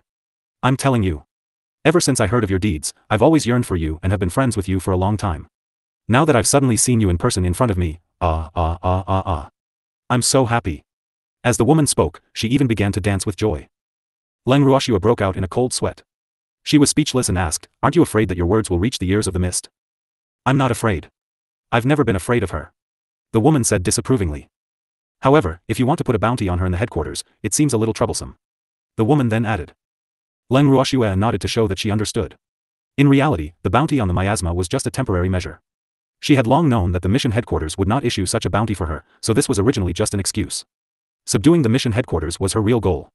But now, when she saw the woman's sincerity and her expression of wanting to help her, she didn't know how to respond. However, it was impossible for her to soften her heart and let go of the mission. After some thought, Leng Ruoxue insisted, I have to put a bounty on Rhyme at the headquarters, or no one will believe my sincerity. So it was like this. However, it's impossible for you to publish this mission in the headquarters. Why don't you ask the Dark Clan? The woman suggested after thinking for a while. Dark Clan? Leng Ruoxue blinked her eyes. This wasn't the first time she had heard of this term. She had even seen people from the Dark Clan before. However, that was only on the Divine Mainland. She had never seen anyone from the Dark Clan in the Divine World. The Dark Family is like an underground organization that specializes in doing some shady things. There won't be any problem if you leave this matter to them. The woman promised. I'm doing this in an open and above-board manner. Leng Ruoxue couldn't help but remind the woman after hearing her words. This wasn't something shameful. She dared to provoke Fog Ice, so she wasn't afraid of being found out. I know. What I mean is, as long as you can afford it, there's nothing Dark Family can't do. The woman quickly changed her words. I still have to pay. Leng Ruoxue furrowed her brows, her expression conflicted. If you don't pay, they won't do anything for you. After being speechless for a while, the woman said. By the way, didn't you just say that as long as you can afford it, there's nothing they can't do? Leng Ruoxue confirmed. Yes. The woman gritted her teeth. She didn't know why, but after saying a simple word, she suddenly felt like she had shot herself in the foot. And reality proved that her premonition was accurate. After Leng Ruoxue confirmed, she immediately replied in a light tone, then I'll pay for them to kill Rhymice. They couldn't do this. Ancestor, the woman burst into tears upon hearing this. She wanted to kneel down in front of Leng Ruoxue. They can help you with anything other than this. But this is the only thing I need them to do. I can solve the rest by myself. Leng Ruoxue said with a face of dissatisfaction. Ancestor, they really can't do this. The woman said helplessly. Then why did you say there's nothing they can't do? Wouldn't that be misleading the consumers? Is there any place to complain about them?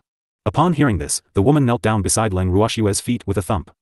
She hugged Leng Ruoxue's leg and howled, Ancestor, I said the wrong thing. Can you not be like this? Woo-woo. Seeing this, Leng Ruoxue broke out in cold sweat. Did it have to be so exaggerated? She had only found fault with her and made a small joke. How could this woman be so scared? A sin. I've sinned. Leng Ruoxue laughed in her heart, but she still put on an innocent face and said, it seems that the so-called dark family doesn't have much workability. Forget it, I'll just find the mission headquarters. The mission headquarters won't be able to accept your mission. The woman's eyes were filled with tears as she spoke pitifully. Do you not want to answer, or can T? Leng Ruoxue asked seriously.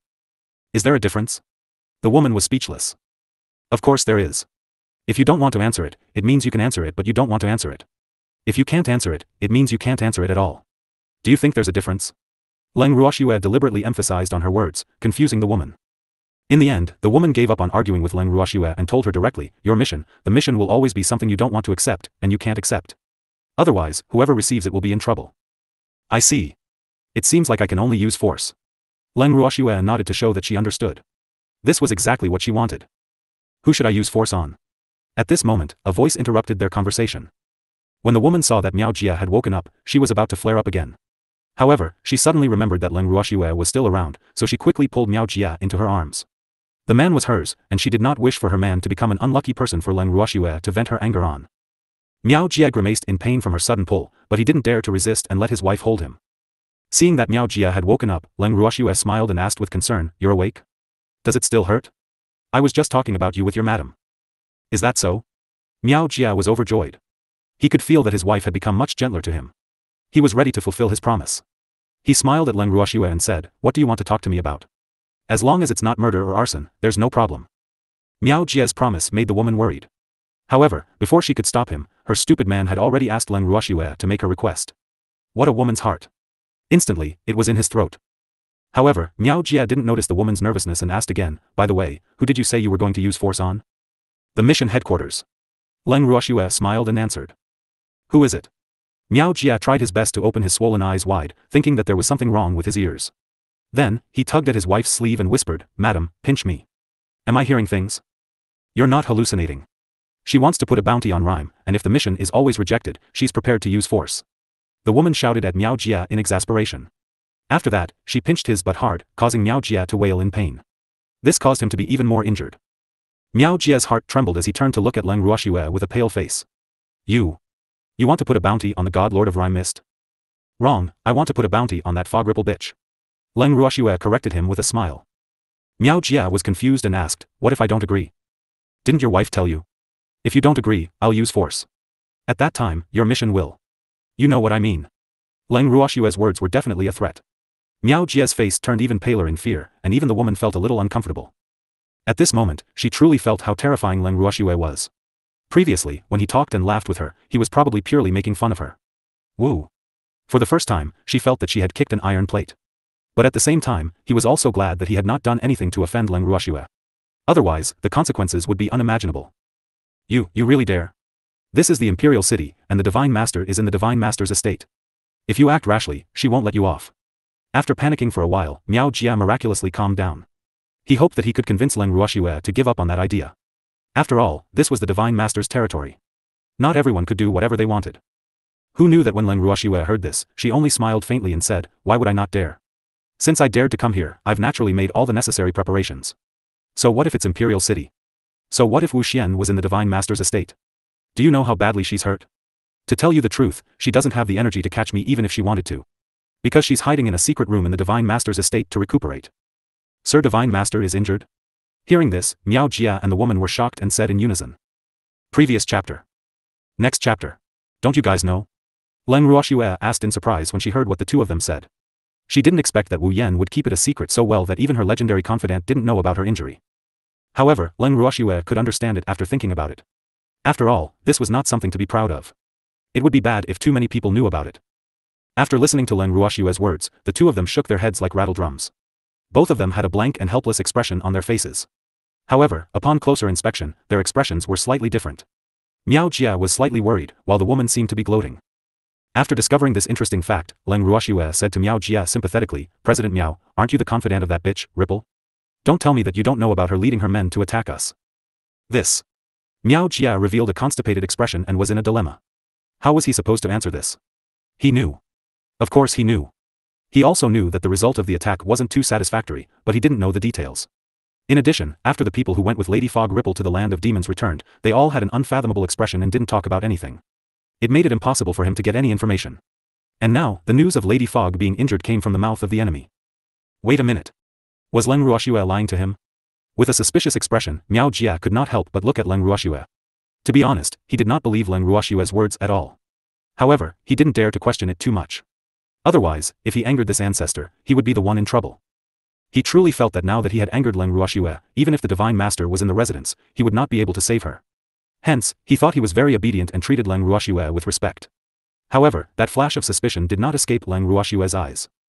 Leng Ruoxue laughed nonchalantly. I know you don't believe me, but do you think that I have the courage to come to you, city? Why would I lie to you? After saying this, Leng Ruoxue fell silent. When Miao Jia and his wife heard this, they looked at each other and communicated with their eyes. It had to be said that both of them believed Leng Ruoxue's words. If God Lord Fog Ripple was truly as Leng Ruoxue had said and was heavily injured, then they really had to worship Leng Ruoxue. Otherwise, if Leng Ruoxue were to make a move out of embarrassment, no one would be able to stop her. After thinking about it, Miao Jia calmed his mind and said, I believe in Miss Leng's words, and I'm also grateful for everything you've done for the harmony between us husband and wife. However, our mission guild really can't agree to your request, so I hope you don't make things difficult for me. Miao Jia's words were very sincere. Leng Ruoxue, on the other hand, laughed calmly. I didn't do anything for the harmony between you and your wife. At the same time, I've said that if you don't agree, I'll have to use force. So, please don't make things difficult for me. It'll be great if you cooperate, and we'll all be happy, right? To everyone's satisfaction, my ass. You're the one who's happy, aren't you? Miao Jia's heart was filled with grief and indignation, but he put on an indifferent expression on his face and said, Miss Leng, this request of yours is really difficult for me. It's not difficult at all. You just have to make a choice. Whether it's okay or not, just say it. Leng Ruoxue urged. I can't make the decision on my own. I need to discuss it with the vice president and the elders. After thinking for a while, Miao Jia thought of a way to delay. Leng Ruoxue nodded in agreement and requested, there's no problem with the discussion, but I want to be an audience. This. No way. Miao Jia was very depressed. If Leng Ruoxue were to listen, would their meeting still be able to continue? However, he didn't know how to stop Leng Ruoxue. Looking at how determined she was, he was also afraid that if he was too unyielding, it would backfire. Idol, it's fine to let you listen, but no matter what the opinions of the people at the meeting are, you can't be angry. A wife knew her husband best. The tough woman who understood Miao Jia's thoughts immediately put forward her conditions. No problem, I won't say a word.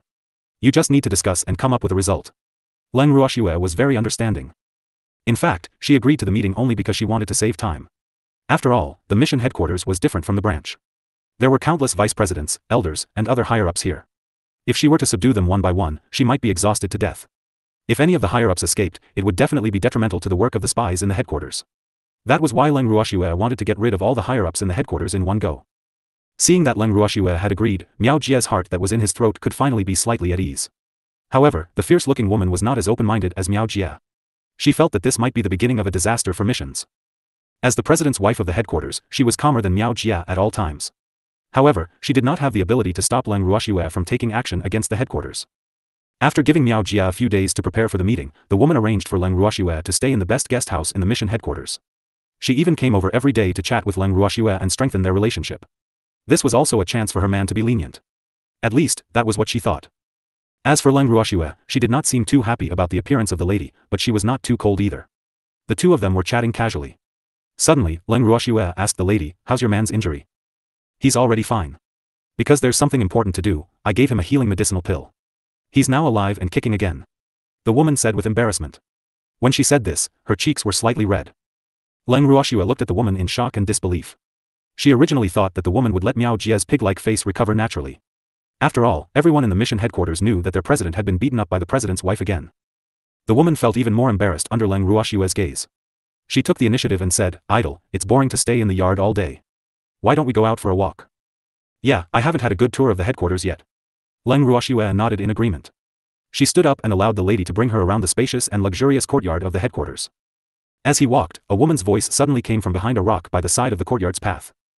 Guild leader, why are you always avoiding me? Hearing this, the intrepid woman was immediately enraged. Taking out her weapon, which was her carrying pole, the tall and sturdy woman immediately turned into a fierce gust of wind, whistling and blowing behind the rockery.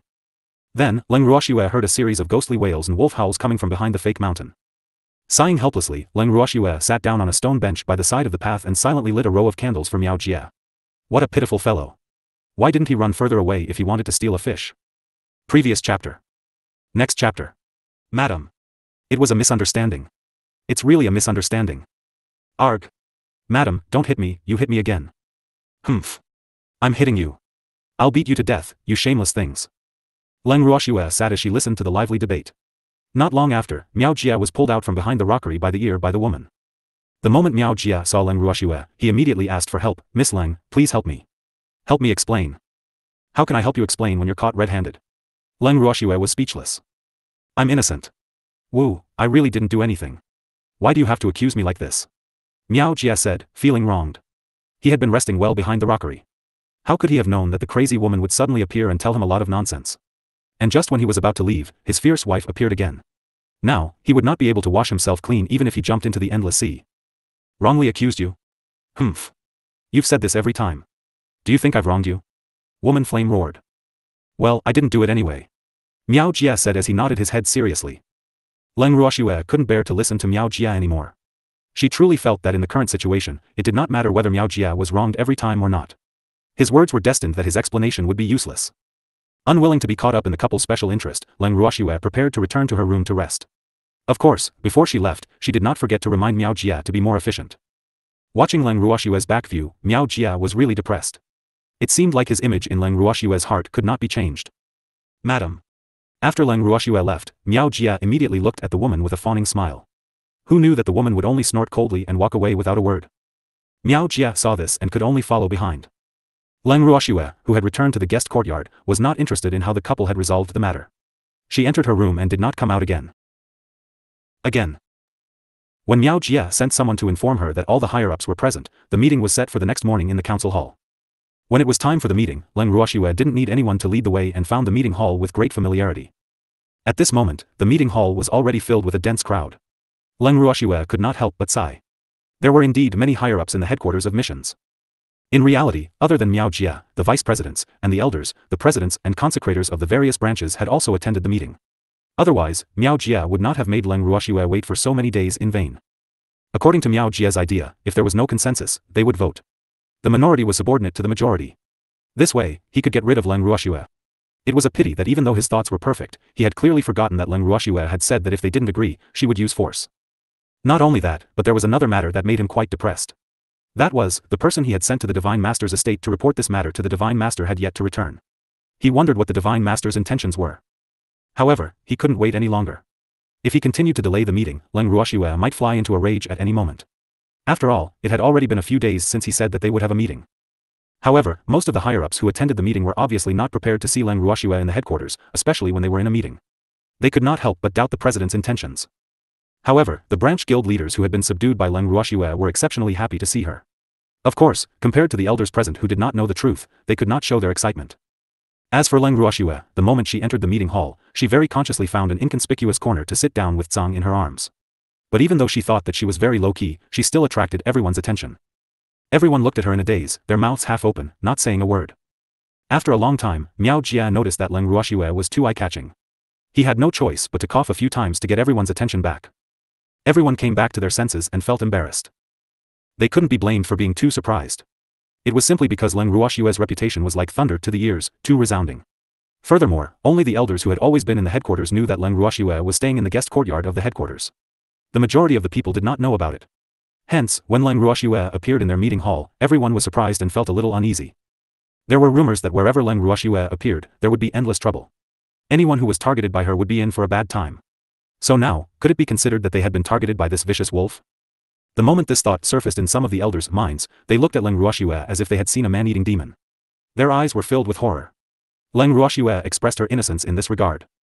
She had always thought of herself as a pacifist and a peace-loving person. Why were the people here looking at her as if she was a terrorist with a virus? She felt very wronged, okay? He glanced at Miao Jia with hidden bitterness, causing Miao Jia's little heart to tremble in fear. He calmed himself down and suddenly shouted, "A meeting. Everyone, quiet down." When the people present heard this, they collectively broke out in a cold sweat. It was already very quiet, okay? Everyone was looking at Leng Ruoxue in shock. He didn't have the time to make irresponsible remarks. However, it was undeniable that Miao Jia's shout had brought back the 3 souls that had been scared away by Leng Ruoxue. After calming himself down, a young vice-president of the headquarters of missions echoed, "Let's start the meeting." Hee. A meeting. Right. A meeting. The crowd laughed foolishly in agreement. When Leng Ruoxue saw this, she was very suspicious that the mission would always be led by these people. How far could they go? However, she had promised Miao Jia that she would not say a word. So, unless it was necessary, she would only look and not speak today. Miao Jia did not know where to start. Thus, he fell silent again after he started. When the higher-up saw that the head guild master had stopped speaking, no one dared to interrupt. For a moment, everyone's eyes widened. After some time, Miao Jia finally felt that the atmosphere was a little off. He suddenly remembered that they were in a meeting. When he raised his head, he saw the warning in Leng Ruoxue's beautiful eyes. He forced himself to focus and coughed a few more times to clear his throat. Today, I have something important to discuss with everyone. I hope that everyone can take their own opinions and speak your mind. Guild leader, what's the matter? An elder could not help but ask. Miss Leng wants to post a mission in our mission guild. After taking a deep breath, Miao Jia said it all in one breath. Then release it? Is it worth calling all of us back for such a small matter? Guild leader, I still have important matters to attend to. One of the elders said in dissatisfaction. My matter is more important than yours. All of you must give your opinions. Shut up. Miao Jia shouted angrily when he heard that. All right. Who asked you to be the president? Of course we have to listen to you. Now, can Mr. President tell us what the mission is? The dissatisfied elder said in a strange tone. Leng Ruoxue saw this and knew that some of the elders were not convinced by Miao Jia. She could not help but feel glad that she had summoned all the higher-ups back. Otherwise, it would be troublesome. When Miao Jia heard the elder's words, although he was also very angry, he still held it in and said to everyone present, young lady Leng wants to put a bounty on God Lord Fog Ripple. Zhao Feng said. As soon as he said that, the entire meeting hall fell silent. Even the sound of breathing could not be heard. The crowd was obviously petrified by his words. Now, tell us your opinions. Are we going to accept this mission or not? Seeing that everyone was shocked, Miao Jia finally felt better. Otherwise, it would be unfair if he was the only one who was shocked. President, this mission. The elder who had a bad opinion of Miao Jia wanted to reject the mission immediately. However, he suddenly remembered that Leng Ruoxue was here as well, so he swallowed the words, can't accept, back into his stomach. Then, he looked as if he was constipated, and his face turned red. Elder Qi, can I accept this mission? Seeing this, Miao Jia knew what was going on, but he still asked this on purpose. No, you can't take it. Under everyone's gaze, Elder Qi, who had been called out by Miao Jia, braced himself and said. Sob. What a bully. Why did he only ask him and not the others? Elder Qi secretly complained to himself. At this moment, he had long forgotten that he was the one who provoked Miao Jia first. When Miao Jia heard this, he only smiled faintly and said, but Miss Leng insisted that we accept this mission. I can't make the decision myself, so I called back your guild's higher-ups to discuss this matter. Do you still think I'm making a mountain out of a molehill now? I never thought that way. Elder Qi said in a low voice. However, Miao Jia obviously did not care about what he said. He only emphasized that he wanted them to come to a conclusion after a serious discussion so that they could give Leng Ruoxue an explanation. Everyone present, other than the branch presidents who had been subdued by Leng Ruoxue, had long faces. They truly felt that their president was making things difficult for them. In reality, if Leng Ruoxue wasn't here, they might be more at ease when they discussed this matter. However, when they thought of how Leng Ruoxue was sitting by the side and watching them discuss, they didn't dare to speak carelessly. It would be a wonder if he wasn't hated by that demon. As a mission association and an organization that was known for gathering information, they understood Leng Ruoxue more than anyone else. In addition, the mission association was under the jurisdiction of the Divine Master's estate. They had the advantage of time, location, and people. Hence, almost every elder in the mission association knew that Leng Ruoxue was not someone to be trifled with. As such, no one was willing to stand out and be the villain. However, if they didn't want to be evil, they had to pretend to be deaf and mute. For a time, many elders decided to be completely mute to avoid getting into trouble. Seeing that the elders didn't say anything, the branch president and the priests felt that there was no room for them to speak, so they pretended to be mute with peace of mind. You guys should say something. Seeing that everyone was silent for a long time, Miao Jia shouted angrily. In his heart, he was cursing the people in front of him. Trash. A bunch of trash. They wouldn't be able to see them at the critical moment. Guild leader, it's up to you to decide. We'll all follow your lead. Seeing Miao Jia's anger, one of the branch presidents, who had received Leng Ruoxue's eye signal, immediately said in a fawning manner. As soon as he finished speaking, everyone agreed with him. Miao Jia was so angry that he almost passed out. Miao Jia's old face was red as he pointed at the elders in front of him with a trembling finger. He stammered for a long time and did not say a word. In the end, perhaps it was because of anger, his eyes suddenly rolled back and he fainted. When everyone saw this, they were all frightened and rushed forward in a hurry, trying to wake Miao Jia up with all kinds of means. Damn it, why did he faint at such a time? The elders were panicking, while Leng Ruoxue was completely speechless. Did he think that she didn't know that Miao Jia was pretending to faint? Standing up, Leng Ruoxue shouted, get out of my way. I'm the best at treating unconscious patients. Upon hearing this, the elders who had surrounded Miao Jia immediately dispersed to both sides like a tide, giving way to Leng Ruoxue. Leng Ruoxue took elegant steps and slowly walked to Miao Jia. Then, she took out a handful of silver needles that were twice as thick as chopsticks and shone with a beautiful luster. What thick silver needles? Someone exclaimed in surprise. When the elders around Miao Jia saw the silver needle, they all subconsciously swallowed their saliva and took a big step back. At the same time, they thought to themselves, if this needle were to be inserted, would the president still be able to stand it? Please don't take his old life. Just as he was thinking about this, the elders saw Leng Ruoxue waving the silver needle in front of Miao Jia's eyes. Then, she gestured on his body, as if she was looking for a place to lower her hand. The silver needles cast a shadow on Miao Jia's body. Miao Jia, who was pretending to be unconscious, was so scared that his heart trembled. Even though his eyes were closed, he could clearly feel the waves of cold air coming from the surroundings and the elders' cries of surprise. From this, it could be seen that the silver needles in Leng Ruoxue's hands were definitely not good things. Where should I start? Hearing Leng Ruoxue's mumbling, Miao Jia was so scared that he could no longer pretend. He opened his eyes and sat up straight. I'm already fine. Looking at the thick silver needle in front of him, Miao Jia, who had just opened his eyes and did not dare to pretend to be unconscious, was so scared that he broke out in a cold sweat. What a thick needle. That was close. Silently wiping away the cold sweat on his forehead, Miao Jia's heart was still fluttering with fear. If the needle were to be inserted, there would definitely be a hole in his body. This was not a joke. Miao Jia carefully put on a smile and looked at Leng Ruoxue with a fawning expression. He was as obedient as a little beast. Leng Ruoxue, on the other hand, was worried and asked, "You're really done?" "All right, I'm done." Miao Jia swallowed his saliva and answered Leng Ruoxue's question cautiously. "Are you sure?" Leng Ruoxue asked again. Yes. Miao Jia nodded his head furiously, afraid that Leng Ruoxue would stab him if he answered too slowly. "If that's the case, you guys can come up with a conclusion within half an hour," Leng Ruoxue said with a smile. She no longer wanted to continue playing hide and seek with them. In any case, now that everyone was in a neat formation, it was a good time to make a move. Half an hour? When Miao Jia and the other elders heard this, their faces turned ugly. It was obvious that half an hour was too short for them. Just half an hour. Not even a minute more. From now on, I want to know your opinions after half an hour. Leng Ruoxue's attitude was very firm. "Miss Leng, half an hour is not enough." As the president, Miao Jia couldn't just stand by and watch. He had to stand out even if he didn't want to. "Half an hour isn't enough? What about half a year?" Leng Ruoxue asked casually. "Half a year?" Miao Jia was about to say that half a year was more like it. At least it would buy them some time. However, before he could finish his sentence, he was immediately interrupted by Leng Ruoxue. Leng Ruoxue's voice was extremely cold. "I'll give you half an hour, but you think it's too short. I'll give you half a year, and you'll definitely find all kinds of excuses to delay it. So, don't waste everyone's time and quickly decide." Faced with Leng Ruoxue's non-negotiable expression, Miao Jia and the rest were so conflicted that their intestines were about to be tied up. However, Leng Ruoxue did not care about their feelings and only reminded them indifferently, "It's been 5 minutes. You have 25 minutes to discuss." Leng Ruoxue's unyielding attitude made Miao Jia and the others at a loss. However, they had been in high positions for many years, so they quickly adjusted their mentality and communicated privately. Some elders suggested asking for help from the Divine Lord's estate. After all, the Divine Lord's estate looked like it was about to start a fight. However, Miao Jia regretfully told him that he had sent someone to the Divine Master's estate a few days ago to report this matter to the Divine Master, but there had been no news from the person he had sent. When the elder heard this, he immediately wilted. At this moment, Elder Qi jumped out again and sent a voice transmission in anger, "Guild leader, I don't understand why we are so afraid of Leng Ruoxue. She's only one person while we have so many people. Can't you take her down? What if she doesn't only have her own?" Miao Jia reminded as he glanced at the brainless Elder Qi.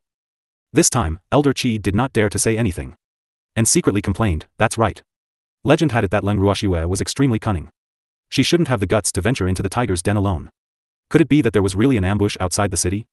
But when he returned to the city, he didn't sense any stranger's aura. Of course, he didn't dare to say this out loud because he really didn't dare to take the risk. If his words caused everyone to lower their guard against Leng Ruoxue, wouldn't he become the sinner of the mission association? It had to be said that all the elders present had their own thoughts. None of them were willing to take the lead, and half an hour's time passed in a flash. "Time's up, give me an answer." Leng Ruoxue smiled faintly. "Miss Leng, can we have a proper talk?" Miao Jia didn't dare to strain the relationship between the two parties, so he asked with a smile. Previous chapter. Next chapter. What else do we have to talk about? Originally, I only wanted to issue a mission, but you guys kept pushing it back with all sorts of excuses. Fine. Seeing that you were once my master, I've given you time and allowed you to discuss it. But now, I've waited long enough and don't want to wait any longer. So, tell me the result immediately, so that we don't break up and it won't look good. Leng Ruoxue laughed coldly. After all the courtesies, she naturally didn't need to give them any face. Now, she could only see if these people knew what was good for them. It's best if he's tactful, so that she won't have to waste her time.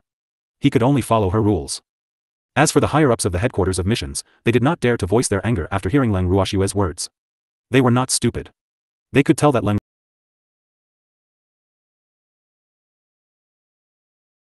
Leng Ruoxue had lost her patience. Once a person lost their patience, it was easy to imagine what they would do. In reality, at this point in time, there were still quite a number of people who felt that Leng Ruoxue was speaking the truth.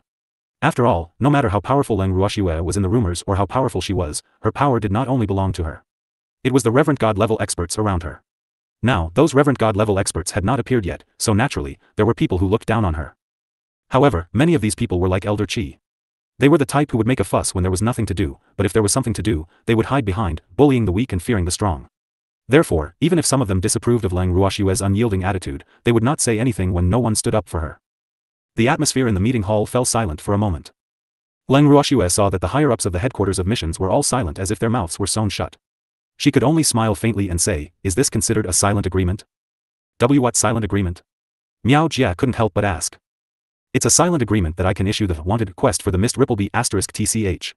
Leng Ruoxue said on purpose. This won't do." Miao Jia quickly replied. "Can't t?" When Leng Ruoxue heard these two words, she couldn't help but squint her beautiful eyes. She then said, "You mean, you welcome me to use force?" How could he possibly welcome her? Miao Jia was speechless. However, Leng Ruoxue did not care what he was thinking and continued, "I just found out today that it's useless to be too polite to you. It turns out that you all like to use force against others. Since that's the case, I'll fulfill your wish today." Her words made Miao Jia's anger rise to the top. However, Miao Jia understood Leng Ruoxue's character very well. He knew that he could not go head-to-head with Leng Ruoxue at this time, or he would fall into her trap. It was a pity that not everyone present understood Miao Jia's thoughts as well. For example, Elder Qi did not want to stand out at first, but when he heard Leng Ruoxue's words, he immediately exploded and shouted, "F***ck. Who likes to be forced? We're not that cheap." "Oh, really? Then tell me, what kind of girl do you like?" Leng Ruoxue smiled lightly as she turned her beautiful eyes towards Elder Qi, who had spoken impulsively. In reality, Elder Qi regretted his words the moment he opened his mouth. However, under the watchful eyes of the crowd and the intense gaze of Leng Ruoxue's beautiful eyes, even if he was so nervous that his legs and stomach were going soft, he did not dare to reveal it. Otherwise, wouldn't he be discovered to be a coward? That would definitely not do. It would affect his dignity. With that thought in mind, Elder Qi gathered his courage and spoke to Leng Ruoxue, "I don't like anything. Leng Ruoxue, although I've heard that you're very powerful, don't forget that our mission will always belong to the Divine Master's residence. The Divine Master is also in the residence. If you dare to act rashly, the Divine Master will not let you off."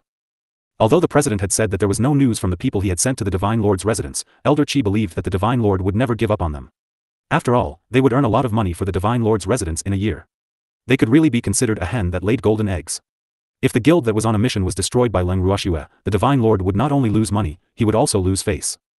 It was because of this confidence that Elder Qi was able to remain calm after he braced himself to face Leng Ruoxue. He was not afraid at all. And what Leng Ruoxue wanted was for him to not be afraid. If not, if no one cooperated with her to continue acting, how boring would it be for her? Therefore, when Leng Ruoxue heard Elder Qi's words, she smiled happily and replied with a gentle expression, "Not bad. You've learned to use the Ripple Witch to threaten me. However, have you forgotten that she and I have a grudge? Even if she lets me go, I don't think I'll let her go. What's more, that cheap woman is injured now, what can she do to me?"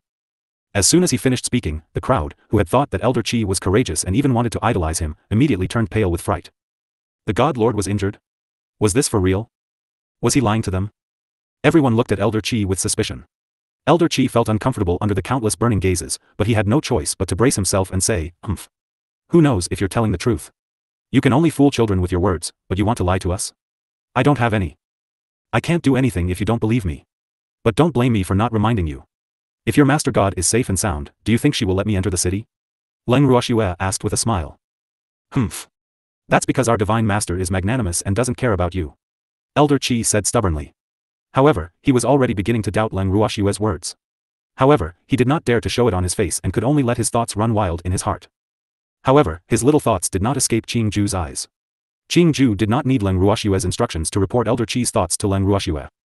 Later on, Qing Ju got addicted to it and peeked at other people's thoughts. With a single glance, Qing Ju could not help but smile. Hearing the laughter in her heart, Leng Ruoxue was a little confused.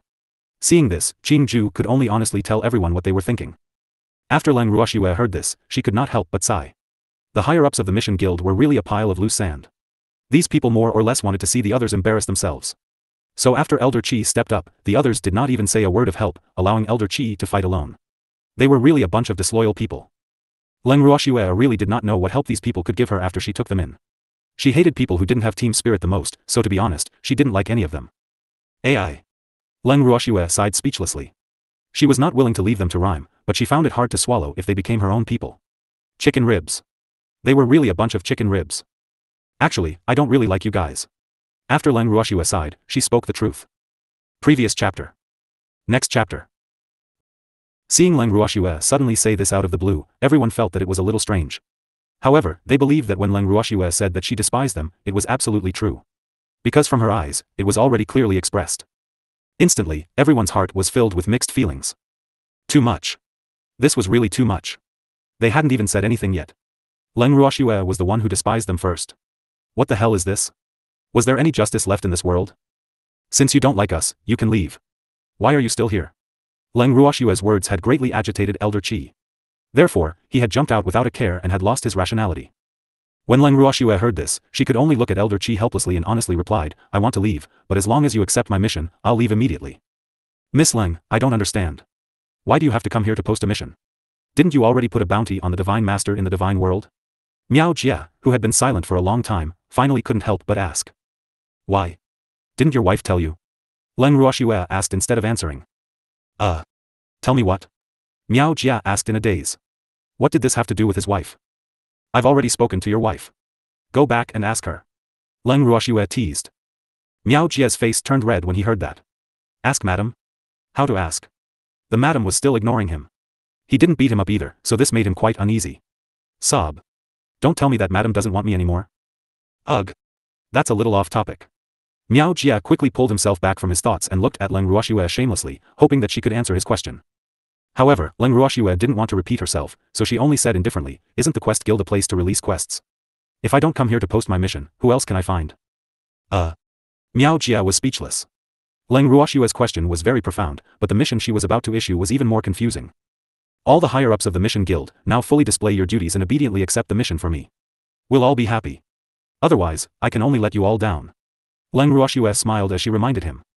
What are you doing? After hearing this, a branch president couldn't help but ask. Use force. Leng Ruoxue said matter-of-factly. Guild leader, say something. We can't let Leng Ruoxue be like this. Hearing that they were going to use force, the branch president who had just spoken quickly turned his gaze to Miao Jie and said loudly. Yup. President, please say something. With someone taking the lead, the branch presidents all spoke up. What do you want me to say? What's the use of my words alone? You let me decide everything, what do I need you people for? Is it just a decoration? Miao Jie was furious and spoke without thinking. Miao Jie was furious. The people from the Mission Guild didn't dare to respond. However, they couldn't help but think to themselves, you're the president. If you don't make the decision, are you going to let them do it? If your words were useless, then wouldn't their words be as useless as farts? For a moment, everyone was resentful. At a time like this, the president should have taken over the role alone. However, not only did Miao Jie not do that, but he even scolded them for being useless. This was definitely going to be an internal conflict. This was also the so-called tyrannical in the nest. Some people couldn't help but despise Miao Jie. Even Leng Ruoxue was starting to look down on him. He heard Leng Ruoxue sneer, President Miao, why don't you let me be the president? I'll make the decision for you. I think it's fine. Someone in the crowd shouted at the top of his lungs. Suddenly, Miao Jie's face turned green with anger. F***ck. As expected, there were traitors. Unfortunately, the voice had appeared too suddenly, and he didn't see who had said it. Look. I'm definitely the guild leader. Leng Ruoxue followed the cue and said impolitely. Miao Jie's face turned green and then black. Miss Leng, please don't make such a joke.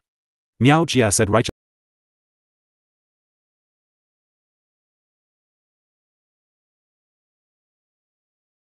righteously. President Miao, do you think I'm joking? Leng Ruoxue scoffed. Guild leader, I'll say the same thing again. You'd better give me an answer immediately. Otherwise, I'll have no choice but to use force. At that time, your guild leader position will really belong to me. After that, Leng Ruoxue warned. Leng Ruoxue, this is your city. Do you really think you can do whatever you want to us here? Miao Jie was furious. He directly called Leng Ruoxue by her name and threatened her. You can try. Leng Ruoxue smiled sweetly. Try? Did he dare to? No. He did not dare to try. However, it didn't matter if he didn't dare to try. Song was already getting impatient. He told Leng Ruoxue, girl, don't talk nonsense with them. Now that we're all here, let's quickly take action. When they heard the little white cat in Leng Ruoxue's arms speak, everyone was shocked. There were really people who weren't afraid of making a big deal out of it. Right. Hurry up and exterminate the rhyme bitch's dog. The little red flower in Azure's arms also swayed its beautiful petals as it cheered. The moment this little flower opened its mouth, everyone's shock turned into petrification. This flower can talk. They had thought that the flower on the little white cat's chest was just a decoration. Who knew that it was actually alive? Wait a minute. If the flower could speak, didn't that mean that it had already developed intelligence? Oh my god. One had to know that flowers and plants that had gained sentience were all heavenly treasures and extremely precious. More importantly, this kind of plant was extremely rare, but now there was one in front of them. How could they not be excited? In that instant, everyone who had regained their senses stared at Xiao Hua with burning eyes. The attraction of the blood lotus flower had even made them forget that Leng Ruoxue, their mortal malady, was right beside them. Leng Ruoxue felt helpless about their unprofessional behavior. In fact, since the blood lotus flower dared to speak, there was really nothing to be afraid of. But the others were not clear about this.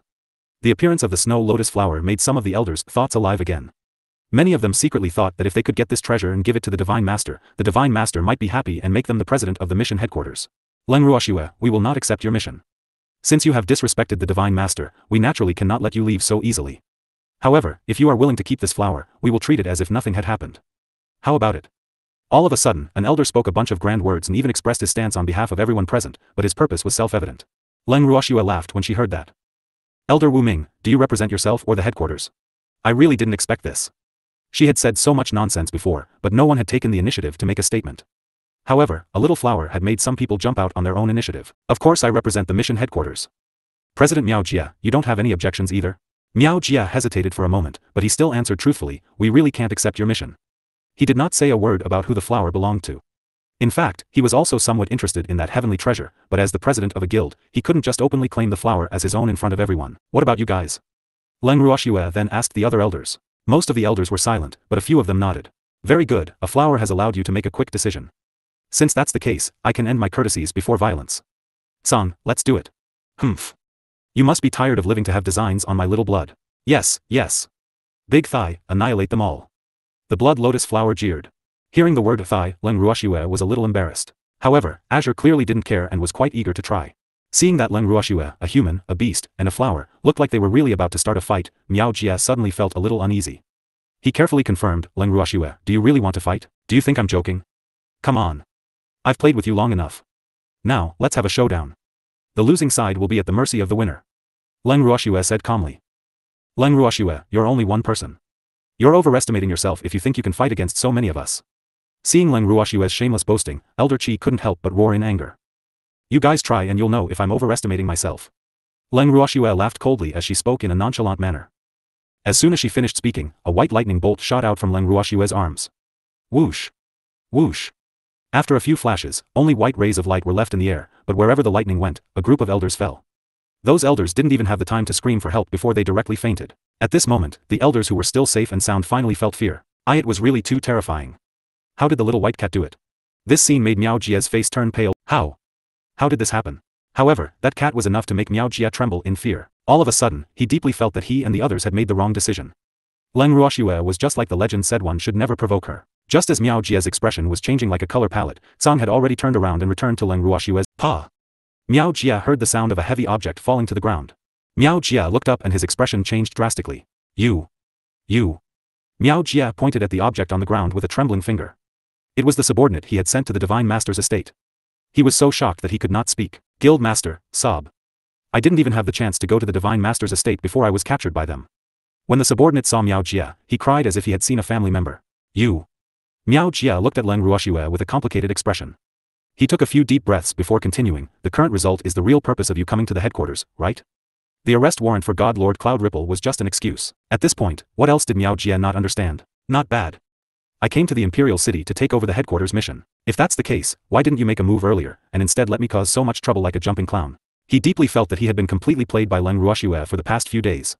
This fact made him quite worried. Do you think I didn't want to make a move earlier? But you don't have enough people. In addition, I like to subdue my subordinates through peaceful means before resorting to force. If you are willing to submit to me, that would naturally be the best.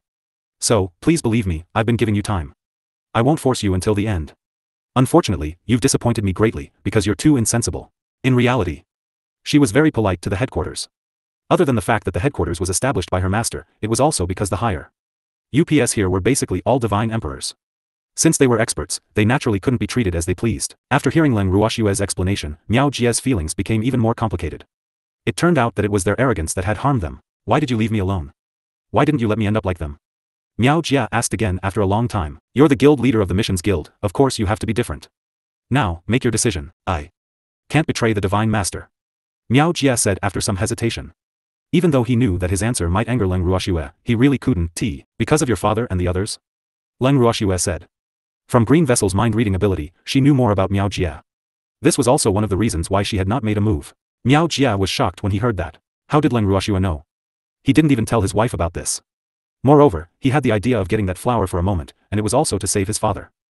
I know why you've been so loyal to that bitch, Ripple Mist, since you were young. This time, Miao Jia was really provoked. One should know that these things had been buried in his heart for many years. Now, no one in the headquarters knew about his past. However, at this moment, Leng Ruoxue had found out about all these old things. He was a little afraid. Uneasily looking at the branch president behind Leng Ruoxue, Miao Jia's face was ashen as he asked, "You're saying all this just to get me to surrender?" "I just wanted to tell you that I can save your father, your master, and the others," Leng Ruoxue said nonchalantly. However, Miao Jia obviously didn't believe her words. After the secret in his heart was exposed, he slowly calmed down and laughed. "Do you think it's that easy to save them?" "What if I can save them?" Leng Ruoxue asked with a faint smile. "As long as you can save them, I'll recognize you as my master," Miao Jia said without hesitation. He did not believe that Leng Ruoxue could save her. If it was that easy to save her, he would not have been restrained by Fog Ripple all these years. He even had to act like he respected Fog Ripple on the surface, but in reality, he hated Fog Ripple to death. "Since that's the case, you can recognize me as your master now," Leng Ruoxue said with a smile. Miao Jia was dumbfounded. How could this be? If he recognized her as his master, where was she? Was he rescued? Very quickly, Leng Ruoxue answered his question. "Did you think I was sleeping in my room the past few days? To tell you the truth, I went to save someone." Leng Ruoxue smiled smugly, as if she was willing to see Miao Jia's dumbfounded expression. Miao Jia was stunned for a moment, but he quickly reacted and asked anxiously, "Where's that person?"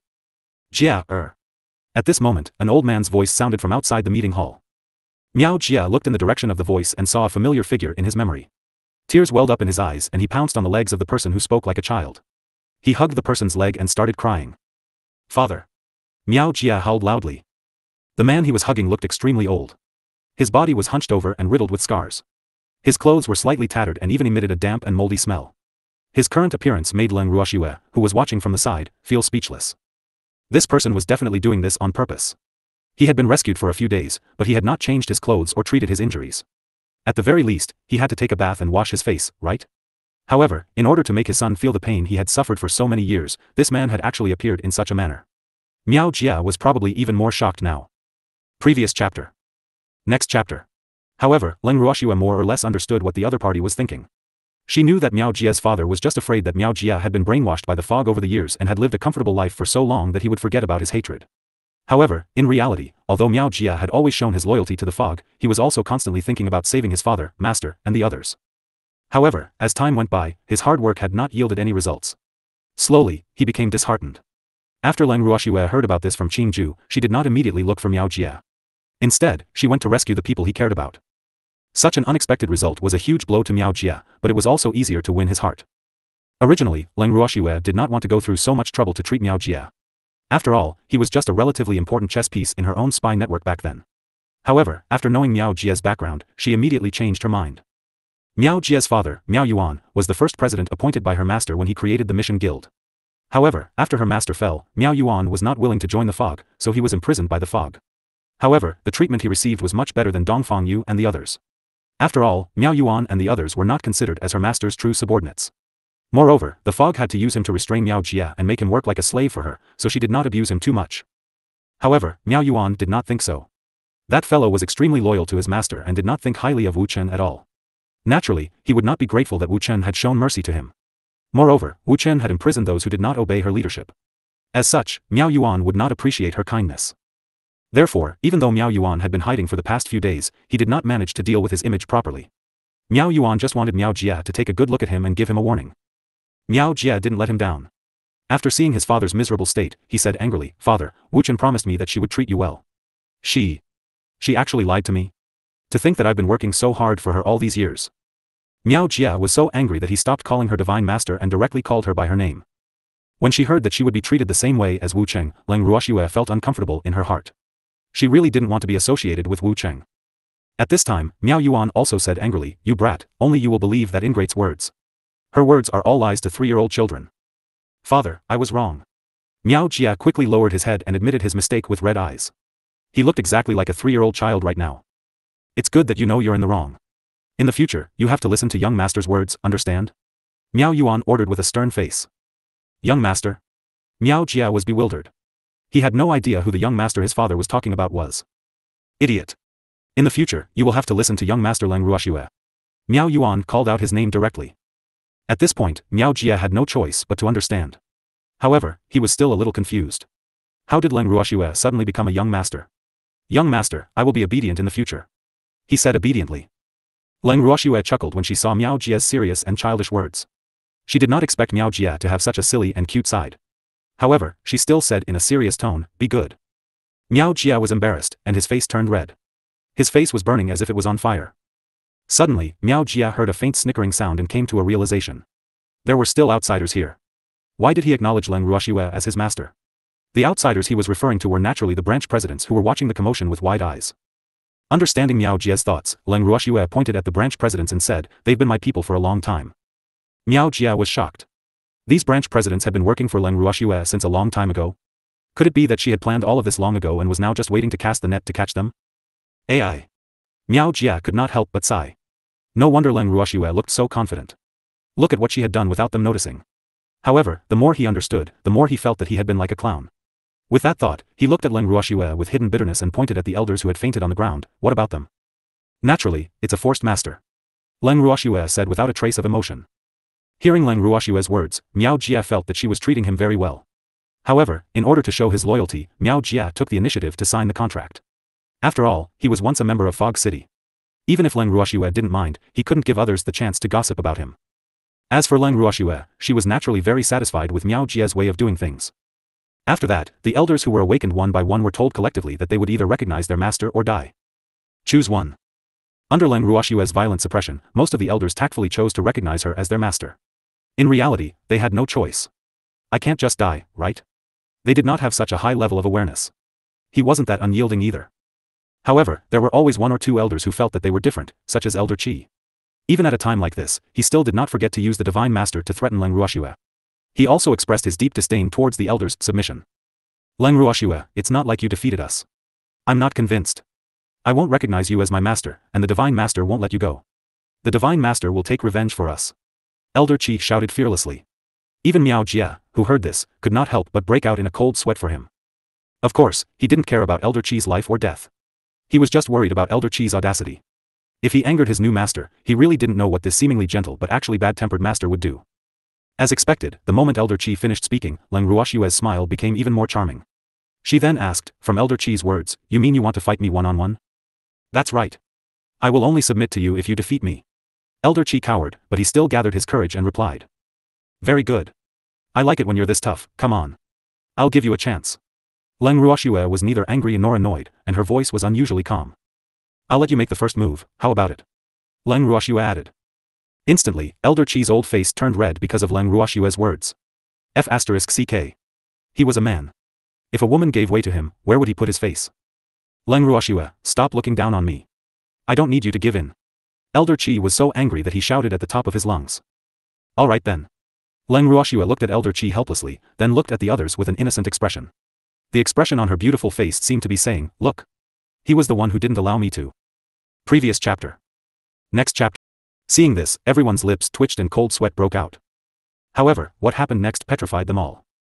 This was because after Elder Qi, who was initially eager to fight, made his move, Leng Ruoxue did not receive his attack, nor did she prepare to attack. Instead, she stood calmly on the spot without moving. It was only when the wind blade condensed by Elder Qi's divine power was right in front of her that her body swayed slightly. If it were not for everyone's excellent eyesight, they would not have noticed that slight movement. But what about Elder Qi? The fact that Leng Ruoxue had managed to nullify his attack had thoroughly infuriated him. Hence, he did not even think twice before he attacked again. This time, Leng Ruoxue finally made a big move.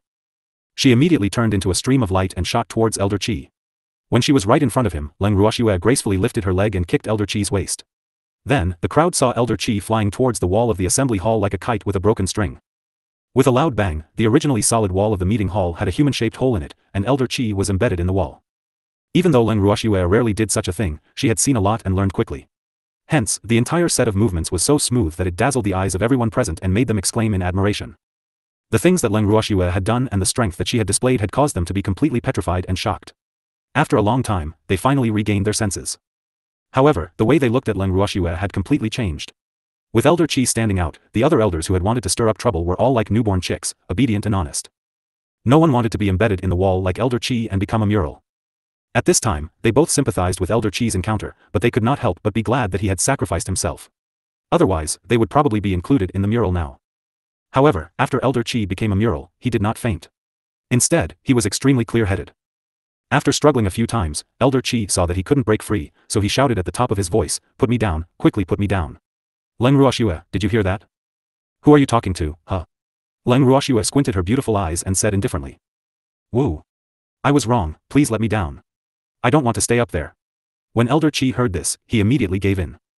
The current him was like someone who had been stripped of all his clothes and allowed to be seen by others, making him quite uncomfortable. Moreover, it was a little high up there. He was afraid of heights. It's so good up there. You can stand high and see far. The scenery must be very beautiful and charming. Moreover, you're looking down from above, and we all have to look up to you. Isn't this what you've been dreaming of? Leng Ruoxue reminded him with a smile. Dreams? No way. He did want to be looked up to by the crowd, but definitely not under such circumstances. Right now, he really felt like a monkey in the zoo. The feeling of being surrounded and discussed by all kinds of people was really not good. Let me down. I'm begging you. Elder Qi pulled down his old face and begged. He was well aware that without Leng Ruoxue's orders, no one would have dared to save him. No, I think you look good now. I'm very satisfied. Leng Ruoxue retorted. Then, she shifted her gaze to the other elders and reminded them, you can recognize me as your master now. After that, Leng Ruoxue told them about the contract that she was going to sign. It was the one that the parasol tree mother tree had taught her. When the elders heard this, no one dared to disobey. It was because the reality was very clear. Leng Ruoxue could easily take care of them. Furthermore, there was that little kitten that could take care of them all by itself. It was watching them like a tiger watching its prey. How could they still have the thought to resist? The signing of the contract went very smoothly. After becoming one of their own, Leng Ruoxue finally gave the elders a smile and told them that their future work location would still be in Imperial City, and the nature of the work in the Guild of Missions would remain the same. When Miao Jia and the elders heard this, they looked at Leng Ruoxue in surprise. Then, the elders collectively turned their gazes to Miao Jia. Miao Jia had no choice but to bear the brunt of it and asked the question in everyone's heart, young master, we're already your people. It's not good to move around in Yu City under the eyes of Wu Cheng. Moreover, if Rimais finds out that we've betrayed them, I'm afraid we'll end up in a terrible state. Miao Jia's words echoed the thoughts of everyone.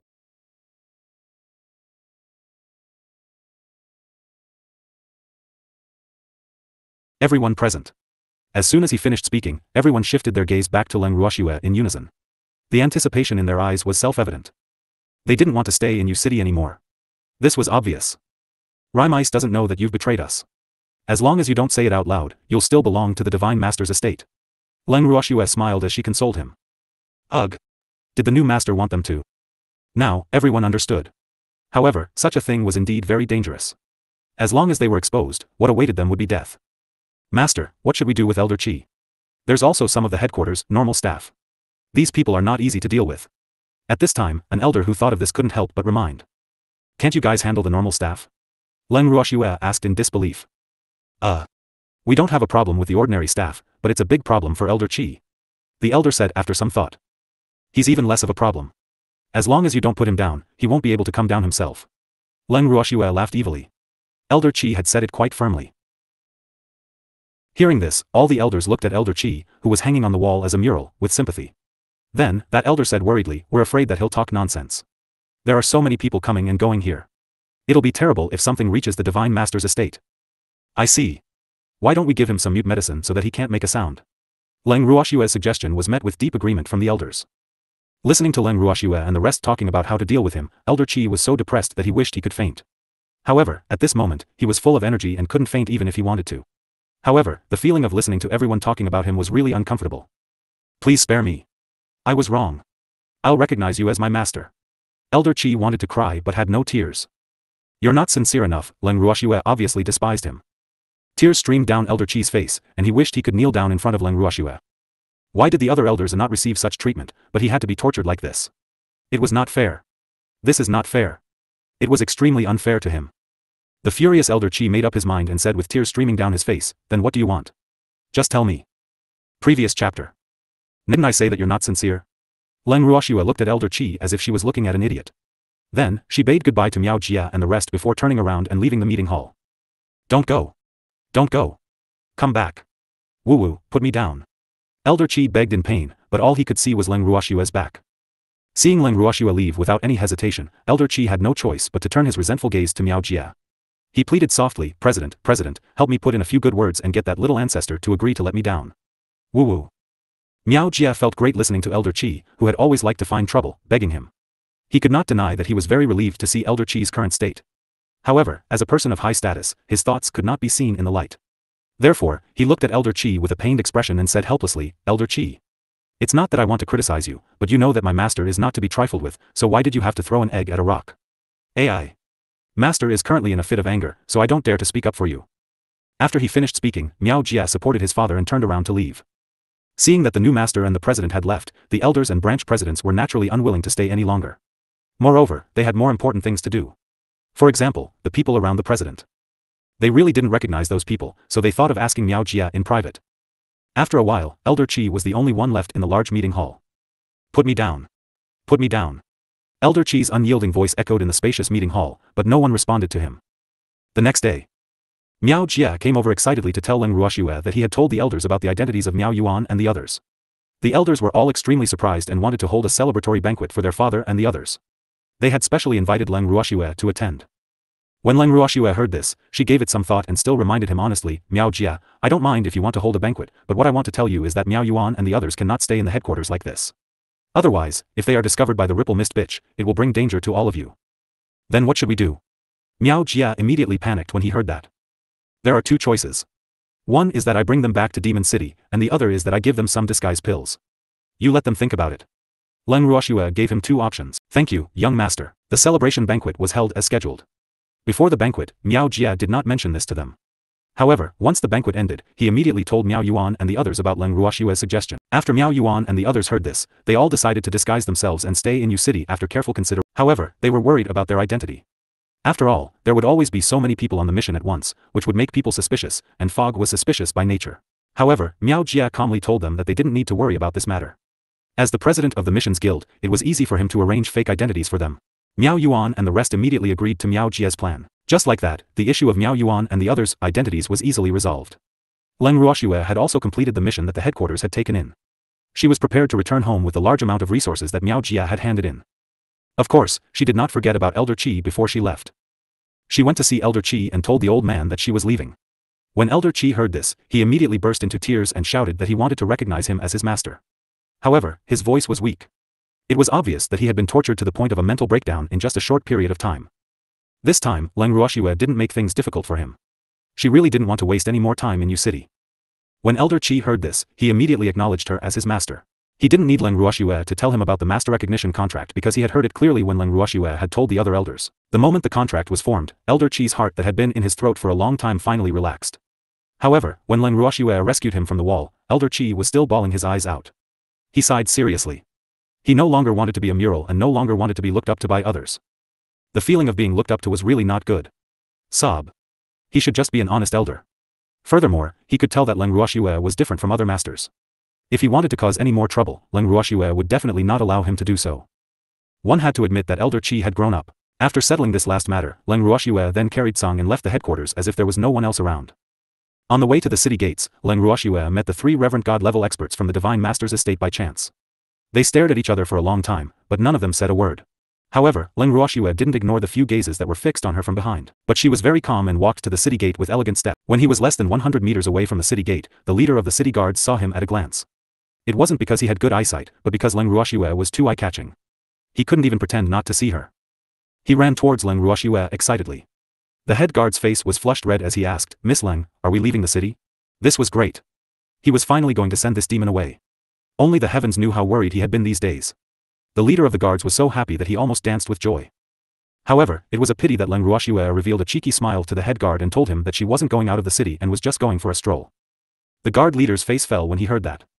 When Leng Ruoxue saw this, she could not help but feign sadness and asked, You can't wait for me to leave? You don't welcome me? She looked hurt. And no. The leader of the guards denied shyly. However, he could not deceive his own heart because he really did not welcome Leng Ruoxue. This woman was too troublesome. He was another time bomb that might explode at any moment. He really didn't want to experience those days of fear anymore. Lying is not good behavior. AI. Forget it, I won't make things difficult for you. Since I'm so unwelcomed, I'd better leave first. After saying this, Leng Ruoxue walked towards the city gates with a sad look on her face. However, she had only taken 2 steps when Leng Ruoxue turned around and said, "But I'll be back." Initially, when the guard leader heard that Leng Ruoxue was leaving, he was overjoyed. However, before he could be happy for long, he heard that she would return. His overjoyed expression immediately froze on his face, and his half-smile expression looked a little distorted. Leng Ruoxue glanced at the guard leader's stiff expression and continued with a smile, "Why, are you very disappointed?" After saying this, Leng Ruoxue finally left. However, even though Leng Ruoxue's back view could no longer be seen, the guard's body was still stiff. His heart was in a mess and he could not calm down. Leng Ruoxue couldn't care less about how conflicted the guard's thoughts were because it didn't take long for Tsang to teleport her back to the land of demons. At this moment, the land of demons could be considered a real city. In the days that she was away, the construction of Demon City had advanced by leaps and bounds. By the time she returned, the construction of the entire base had been completed. As she looked at the grand and magnificent Demon City, Leng Ruoxue's mood was exceptionally high. However, her happiness did not last long before she was discovered by Uncle Long and the others. What awaited her was naturally the merciless judgment of the crowd. Sitting in the living room, Leng Ruoxue felt uneasy as she looked at Uncle Long, Godfather, and the rest who had unfriendly expressions.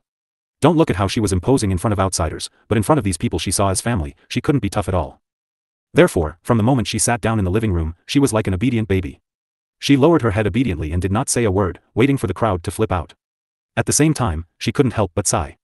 Fortunately, her grandfather and brothers went into seclusion after meeting Li Zhong and the others. Otherwise, she would have a hard time explaining herself. "Speak." After drinking a mouthful of tea, the master of the Ning family said lightly. "Hee, Godfather, Uncle Long, you've worked hard." Leng Ruoxue said with a fawning smile. "I didn't ask you to say this." Master Ning said through gritted teeth. "Then what should I say?" Leng Ruoxue couldn't help but play dumb. Looking at how unfriendly her godfather and the rest were, how could she dare to say that she had provoked that bitch from the Ripple Mist? Even if she had no choice. However, she believed that even if she didn't say anything, her godfather and the others would have found out. However, she still couldn't take the initiative to tell him. "Where have you been?" Seeing that Leng Ruoxue wasn't being honest, Master Ning could only ask her himself. "Tsang, where did we all go?" Leng Ruoxue didn't dare to answer directly and could only lower her head to ask Tsang. Tsang helplessly pouted and deeply despised Leng Ruoxue's cowardice. Was there a need to be so secretive? "After we left the Ascender Alliance, we went to find trouble with the Ripple Mist bitch," Tsang Rushi said. After he finished speaking, he even gave Leng Ruoxue a look of disdain. Leng Ruoxue smiled awkwardly and added, "I didn't know about this beforehand." "That's right, I forced Nyo to go. If you want to find trouble, come find me." Seeing that Leng Ruoxue was obviously trying to shirk her responsibility, Tsang was furious. He turned his spear and shouted at Master Ning and the rest. However, that was the truth. Hence, Tsang Huo was not really angry at Leng Ruoxue. Previous chapter. Hearing Tsang's angry words, everyone fell silent. Looking for trouble with Tsang? Did they dare to? Tsang could send these Reverend God-level experts flying with one kick. Moreover, they didn't really want to investigate Shui-er's disappearance. They just wanted Shui-er to value them. Woo. Tsang is too bad. By saying this, it was obvious that it didn't want them to find trouble with the bad girl Shui-er. The few people present were very unwilling. But they couldn't beat Tsang, so they could only suffer in silence. Unwillingly, Uncle Long was the first to change his mind. Hee. How would we dare to find trouble with you? Besides, we're not blaming Shui-er, it's just that if there's something fun, you should also think of us. It doesn't feel good to let us old men wait at home like idiots without knowing anything. What Uncle Long meant was that if something like this happened in the future, they shouldn't forget about them. They also wanted to participate. But after hearing this, Tsang asked, "I'll tell you, do you have time to go and join in the fun? We're not building Demon City anymore." I'm talking about the future. Uncle Long added. "That's right, you can't leave us behind if something like this happens again in the future. We're also participating," Master Ning said after looking at Leng Ruoxue with a bitter expression. "Yes, we also want to see how unlucky Wu Chen is. However, I heard your voice in the sky that day. I wonder what good things you did?" Dongfang Lin asked curiously. He remembered that the voice had said 2 things. One was the petal of the Mist Ripple bitch, and the other was the Blood Lotus flower. They already knew what the Mist Ripple petal meant, but they didn't know what the Blood Lotus flower meant. "I sold the petal of the Mist Ripple bitch for 2 jingsher, and then I snatched the Blood Lotus flower that could heal her. That's all," Azure casually said. Can you be more detailed?" Uncle Long asked anxiously. They had been making wild guesses about the Blood Lotus flower for a long time. Seeing everyone's eyes filled with anticipation, Azure stretched out his little paw and patted the petals of the red flower on his chest, saying softly, "Little Blood, say hello to everyone." At this moment, the incomparably beautiful Blood Lotus became coy. It extended a branch and wrapped it around Azure's small claw, shaking it silently. It was unknown what it was saying to Azure. Azure didn't say a word, and the beast and flower seemed to be communicating. Uncle Long and the others held their breaths and looked at this scene in a daze. No one dared to interrupt the communication between Song and the red flower. What surprised them even more was that they had known Song for so long, and other than seeing it treat Shui gently, they had never seen it treat anyone so gently. Ugh. Although it was an exaggeration to use tender as water, the feeling that Song gave them now was very. After staring at Song and that little red flower for a while, Uncle Long and the rest felt a little embarrassed. They could only twist their stiff necks and turn to look at Leng Ruoxue. Who knew that Shui would have a helpless and matter-of-fact expression, obviously used to such things. A few extremely bored elderly men who wanted to gossip quietly approached Shui and asked in a low voice, "Girl, what's going on with them?" Seeing that Uncle Long and the rest had also noticed the difference between Dian Song and the blood lotus flower, Leng Ruoxue explained with an evil smile, "They have a relationship that goes beyond friendship." Ugh. As they listened to Shui's obscure words, the few old men were confused. They didn't know what a relationship beyond friendship was. What was this good? Shui, what do you mean? The master of the Ning family asked shamelessly. It was a good quality to ask without shame.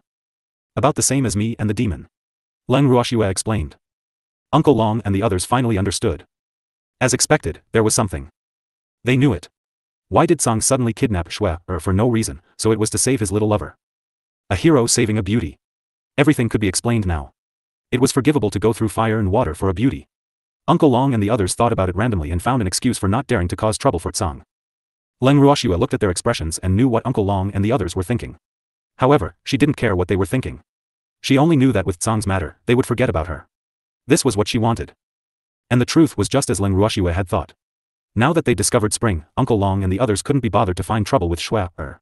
They were even imagining when they would be able to drink Shang Tsang's wedding wine. They had to admit that they were so bored recently that their hair was about to grow out. However, don't think that Azure didn't know what these disrespectful old men were thinking. It was just too lazy to pay attention to them and focused on coaxing the suddenly shy blood lotus. With great difficulty, the blood lotus flower was finally coaxed and greeted everyone in a childish voice. Hello. After saying this, the blood lotus flower fell silent again and buried its tender petals into Azure's arms. When everyone saw a flower acting coquettishly towards a cat, the corners of their mouths twitched uncontrollably. They quickly adjusted their expressions and said enthusiastically, "Hello, little red flower." "It's called little blood." Song coldly corrected. Hello, little blood." Everyone greeted him again. However, this also allowed them to fully understand the position of this flower in Senior Tsang's heart. Little blood didn't respond. At this time, everyone heard Song coldly say, "Put away your dirty thoughts. Little blood and I are not what you think." After coaxing little blood, Azure finally had the time to explain. However, in the eyes of the crowd, its explanation was obviously a cover-up. Therefore, although everyone nodded their heads in understanding on the surface, they did not believe its words in their hearts. However, Tsang didn't mind. He greeted Leng Ruoxue and had Nyo send them into the bracelet. Leng Ruoxue naturally did as she was told. Actually, she had long wanted to send the blood lotus flower in. However, neither the Azure Sea nor the blood lotus flower had the intention to do so, so she was too embarrassed to mention it. After sending Tsang away, Leng Ruoxue became the target of Uncle Long and the others. They continued to ask her what she had been doing during this period of time. Leng Ruoxue was helpless and could only report everything that she and Tsang had done during this period of time. But luckily, Uncle Long and the others were not angry this time. However, when Uncle Long and the others heard of Leng Ruoxue and Tsang's actions, they were still greatly shocked. They had never thought that this man and beast would actually run to the Imperial City and accept the mission headquarters. If this matter was known by Wu Yan, she would definitely vomit blood. Shui, well done. After listening to Leng Ruoxue's words for a long time, Dong Fangyu, who had been silent all this while, finally opened his mouth. Previous chapter. As Leng Ruoxue listened to his words, her forehead was filled with black lines. She couldn't help but feel disgusted. This old man's reflex arc is really unusually long. Then, everyone helplessly braced themselves as they listened to Dong Fangyu go on and on about the quest headquarters and the God Lord's estate. Dong Fangyu's saliva flew everywhere as he spoke. He couldn't help but dance when he got to the most emotional part. In the end, no one knew how long he spoke, but everyone was sleepy after listening to him. With much difficulty, Dong Fang was getting tired from talking and stopped to take a sip of water. Leng Ruoxue saw this and immediately stood up. "I'm finally done. I'm going back to my room to rest." Once she finished speaking, Leng Ruoxue left without any sense of loyalty. Uncle Long and the rest didn't hesitate either and immediately followed. In the blink of an eye, only Dong Fangyu was left in the large living room, still holding a teacup in a drinking posture. Dong Fangyu was very depressed. He hadn't finished his words yet. All of them actually ran away. AI. Young people nowadays. Why didn't he want to listen to some history? After complaining to himself, he also returned to his room gloomily. Leng Ruoxue, who had just left the living room, went straight into the bangle after returning to her room. However, the moment she entered the bangle, she noticed a strong smell of gunpowder filling the space. Ugh! What was going on? Leng Ruoxue, who was puzzled, walked into the garden elegantly. The moment she stepped into the beautiful garden, she saw the two little fellows, Tsang and Green Vessel, confronting each other. Tsang stood calmly in front of Green Vessel, while Green Vessel put his hands on his waist and looked fierce. What's wrong? Leng Ruoxue could not help but ask curiously. Girl, he won't let me plant the little blood in the flower garden. Azure was the first to complain. Sister, I'm doing this for the good of the space. That flower's personality was too strong, it really wasn't suitable to be planted here. At least not now. Qing Ju said as if he was defending his territory. I didn't expect to be so unpopular. At this moment, the red flower also said with a bitter expression. After listening to the words of the three little fellows, Leng Ruoxue finally managed to sort out some of her thoughts. Girl, don't listen to him. The blood lotus flower can be planted here. Before Leng Ruoxue could speak, Tsang immediately spoke. You bastard. I knew you didn't have a good heart. You want to cause the space to collapse, don't you? When Qing Ju heard this, he immediately roared in anger. Why don't you just say that you're too weak now? Now? Tsang scoffed at Green Vessel's words. You. Qing Ju was so angry that his cute little face turned red. Then, he turned his head and looked at Leng Ruoxue with tears in his eyes. Sister, why did you let this bad guy in? He's bullying me. Sob. I'm so pitiful. I'm being bullied by a cat in my own territory. This was really too unreasonable. Oh heavens. Send down a divine lightning and strike me to death. The despair on Qing Ju's face made Leng Ruoxue's face turn black. Helpless, Leng Ruoxue could only carry Qing Ju and cajole, Qing Ju, don't cry. It's all your sister's fault for being so useless. It's because your sister's strength is too low that you can't recover your strength from your peak. AI. It's all my sister's fault. I've decided that I'll work hard in the future and master the heaven-defying art to its full potential. That way, you'll be able to break the last seal. Leng Ruoxue thought that Qing Ju would feel better after hearing her words, but who knew that Qing Ju would cry even harder after hearing her words. He choked out, how can you blame sister for this? The 9th level of the heaven-defying art isn't that easy to break through. I will work hard. Leng Ruoxue promised. Yes, as long as sister does her best, it's fine. The path of cultivation is a heaven-defying act, so there's no rush. Hearing Leng Ruoxue's promise, Qing Ju started to comfort her. Humph. What a master-servant relationship.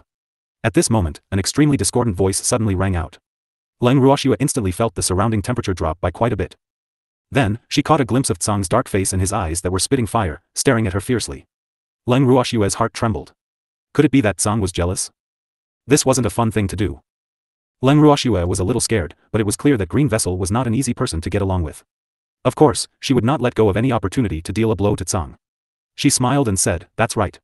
My relationship with my sister is not something that a latecomer like you can compare to. I'm finished. I'm finished. This was definitely the beginning of a fight. Leng Ruoxue was so worried that her heart was in her throat. All of a sudden, she regretted it. Why did she let these two little fellows get together? She was asking for it. No wonder people said that one would not die if they did not seek death. She was one now. Leng Ruoxue wanted to cry but had no tears. With a change of thought, she moved the azure and blood lotus flower out of the bangle. Since only Green Vessel was left, he naturally would not look for trouble. He smiled at Leng Ruoxue and said, Sister, you can play by yourself. I'm going to work. Qing Ju was very happy. Humph.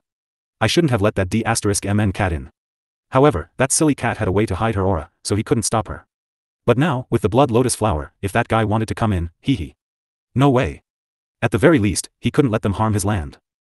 At the thought of this, Qing Ju reminded Leng Ruoxue cautiously, Elder sister, it's not that I'm being stingy, but the space right now simply can't withstand the violent chi of that blood lotus flower. That flower has just gained sentience, so it can't control its own chi at all. Therefore, letting it live in here will only do more harm than good to the space. I understand. Leng Ruoxue nodded and left the bracelet. Leng Ruoxue's head started to hurt when she thought about the other guy outside who could be extremely violent. However, when she got out of the bracelet, she didn't find any trace of Tsang. Where did Tsang go? Leng Ruoxue was a little scared. If she didn't pacify that little fellow, she really couldn't guarantee what Tsang would do. She was so scared that she started to search everywhere. But the result was disappointing. The group searched for a long time, even going through Demon City several times, but they still did not find a palm-sized, snow-white kitten. AI.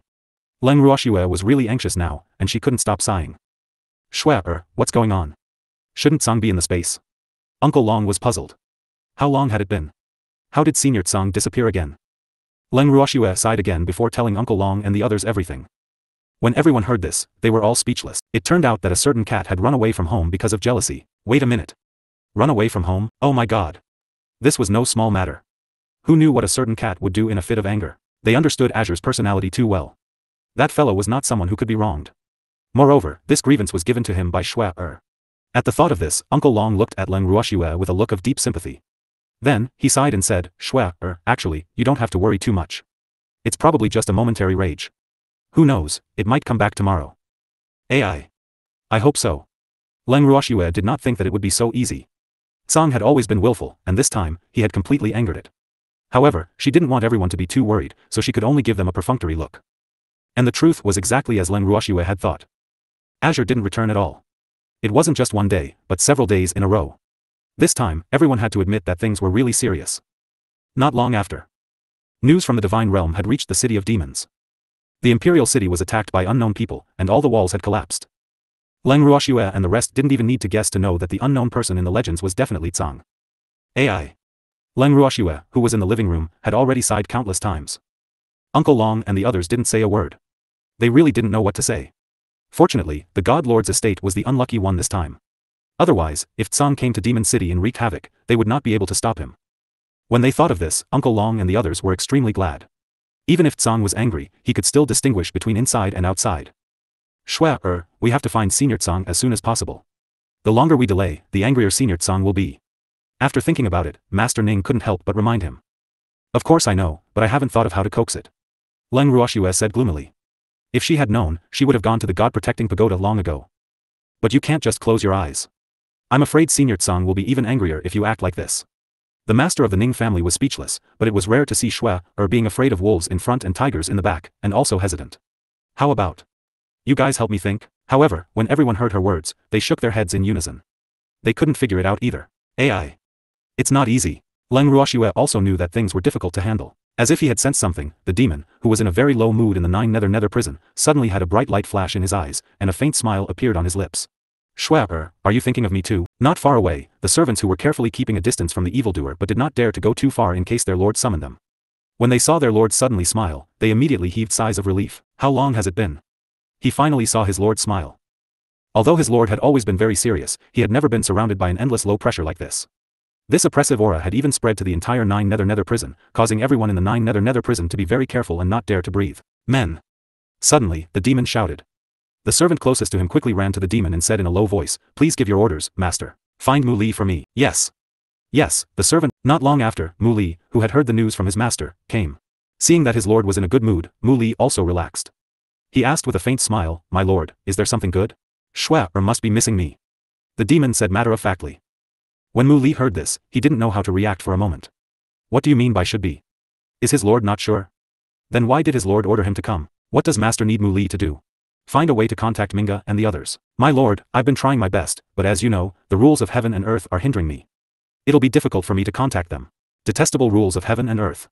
One day, I'll beat you up so badly that even your mother won't be able to recognize you. When the demon heard this, he furiously roared at the sky. Hearing this, Mu Li couldn't help but feel a little speechless. Were there any mothers to the rules of heaven and earth? If there was, it should be chaos, right? Based on this calculation, wouldn't the regulations of the heaven and earth and their master be brothers? As soon as Mu Li thought this, a bolt of lightning as thick as a baby's arm suddenly fell from the sky. It happened to be in the direction where he was standing. Mu Li couldn't dodge in time and was directly struck by the lightning. In an instant, his entire body was charred black, and he even gave off the smell of something being burnt. F***ck. He really bullied the weak and feared the strong. The one who cursed the rules of heaven and earth was his lord, so why did he strike him? Mu Li was very angry, but he didn't dare to show it. He looked at his master with a face full of resentment. His eyes were filled with tears, as if he was accusing himself of being his master's cannon fodder. However, the evildoer did not feel guilty. He calmly looked at Mu Li, who was completely black, and continued to instruct, You have to think of a way. In short, no matter how long it takes, you have to contact him, understand? Yes. Mu Li quickly responded. Then, seeing that his lord had no other instructions, he immediately took his leave and went back to clean up his image. He really couldn't see anyone in his current state. After Mu Li left, the demon started to worry again and continued to release cold air. The surrounding temperature dropped several degrees in an instant. The attendants burst into tears. At the same time, Leng Ruoxue was also in a sorrowful mood. Uncle Long and the others didn't know how to comfort her, so they could only accompany her in silence. A few days passed by in a flash. During this period, the Ascender Alliance's alliance master had been looking for an opportunity to talk to Leng Ruoxue. However, when he saw that everyone seemed to be anxious about something, he was too embarrassed to speak. Hence, he decided to stay in Demon City for a while. Half a month later, Leng Ruoxue had finally made up her mind to look for Tsang. When Uncle Long and the others heard her decision, they almost applauded and cheered. You bastard! They did not wish to continue living such boring days. Just as Uncle Long and the rest were about to say a few words to encourage Leng Ruoxue to be brave and confess her sins to Tsang, Leng Ruoxue suddenly said to everyone, "I hope some of you can come with me." Woo. She was afraid of returning home and didn't dare face Tsang's anger alone. When Uncle Long and the others heard this bad news, they all burst into tears. This matter. Would it be of any use if they went? After thinking for a while, under the encouraging gazes of the crowd, Uncle Long bit the bullet and said with a bit of difficulty, "Shue, there's no problem for us to go with you, but do you think Senior Tsang would be happy to see us? If it knew that you didn't dare to see it alone and wanted us to accompany you, would it be even angrier?" They would. Leng Ruoxue's face was covered in tears. Once again, Leng Ruoxue understood the profound meaning behind this sentence. In the end, under the sympathetic gazes of Uncle Long and the others, Leng Ruoxue left Demon City and headed to the God-protecting tower to look for Tsang. Seeing that Leng Ruoxue was finally willing to face reality, Uncle Long and the rest heaved a sigh of relief. One had to know that during this period of time, their days were also not good. Now, they were finally free. Uncle Long and the others cheered. They were happy, but Leng Ruoxue's heart was extremely heavy. When she finally stood at the entrance of the God-protecting tower, she did not dare to go in. After pacing outside the God Protection Tower for a long time, Leng Ruoxue kept thinking about how to speak to Tsang when she saw him. In fact, she had already thought of many plans, but she was not satisfied with them. And just as she was hesitating about when to enter, someone struck up a conversation with her. The person who struck up a conversation was a young man who had just rolled out of the God Protecting Pagoda. When he saw Leng Ruoxue, he hurriedly got up from the ground in a sorry state. Then, his face revealed an extremely shocked expression. After tidying up his appearance, the man then calmly walked forward and asked, "Young miss, do you also want to enter the God-protecting pagoda for the trial?" Of course she was. Leng Ruoxue was silent for a moment. She had no intention of acknowledging this fellow who was trying to get close to her. However, that man clearly did not recognize Leng Ruoxue and even took her silence as consent. He continued to speak to himself, "I'm telling you, this God-protecting pagoda's trial is not easy to pass. I've been here for many years, but I've never succeeded." The man couldn't help but sigh as he spoke. When Leng Ruoxue heard this, she thought to herself, "If you succeed, won't you become the owner of the God-protecting pagoda?" She was very clear that because not many people knew about her relationship with Azure, and it was almost never made public, there were still many people who were unwilling to give up and thought that there would be great opportunities coming to the trial. Azure did not stop these people from advancing one after another, and instead took pleasure in it. The person she was looking at now was just one of them. Leng Ruoxue didn't want to pour cold water on such a persistent person. Hence, she remained silent. Who knew that the man would think that Leng Ruoxue was afraid after hearing his words and even consoled her, "But you don't have to worry too much. I've already concluded my experience in this trial. If you need it, I can pass it on to you for free." The man's words were very sincere, but Leng Ruoxue did not believe that there would be free lunch in the world. Hence, she rejected him tactfully, "Thank you, but I don't need it." With that, Leng Ruoxue did not give the man any more chances to strike up a conversation and walked straight into the God-protecting pagoda. Previous chapter.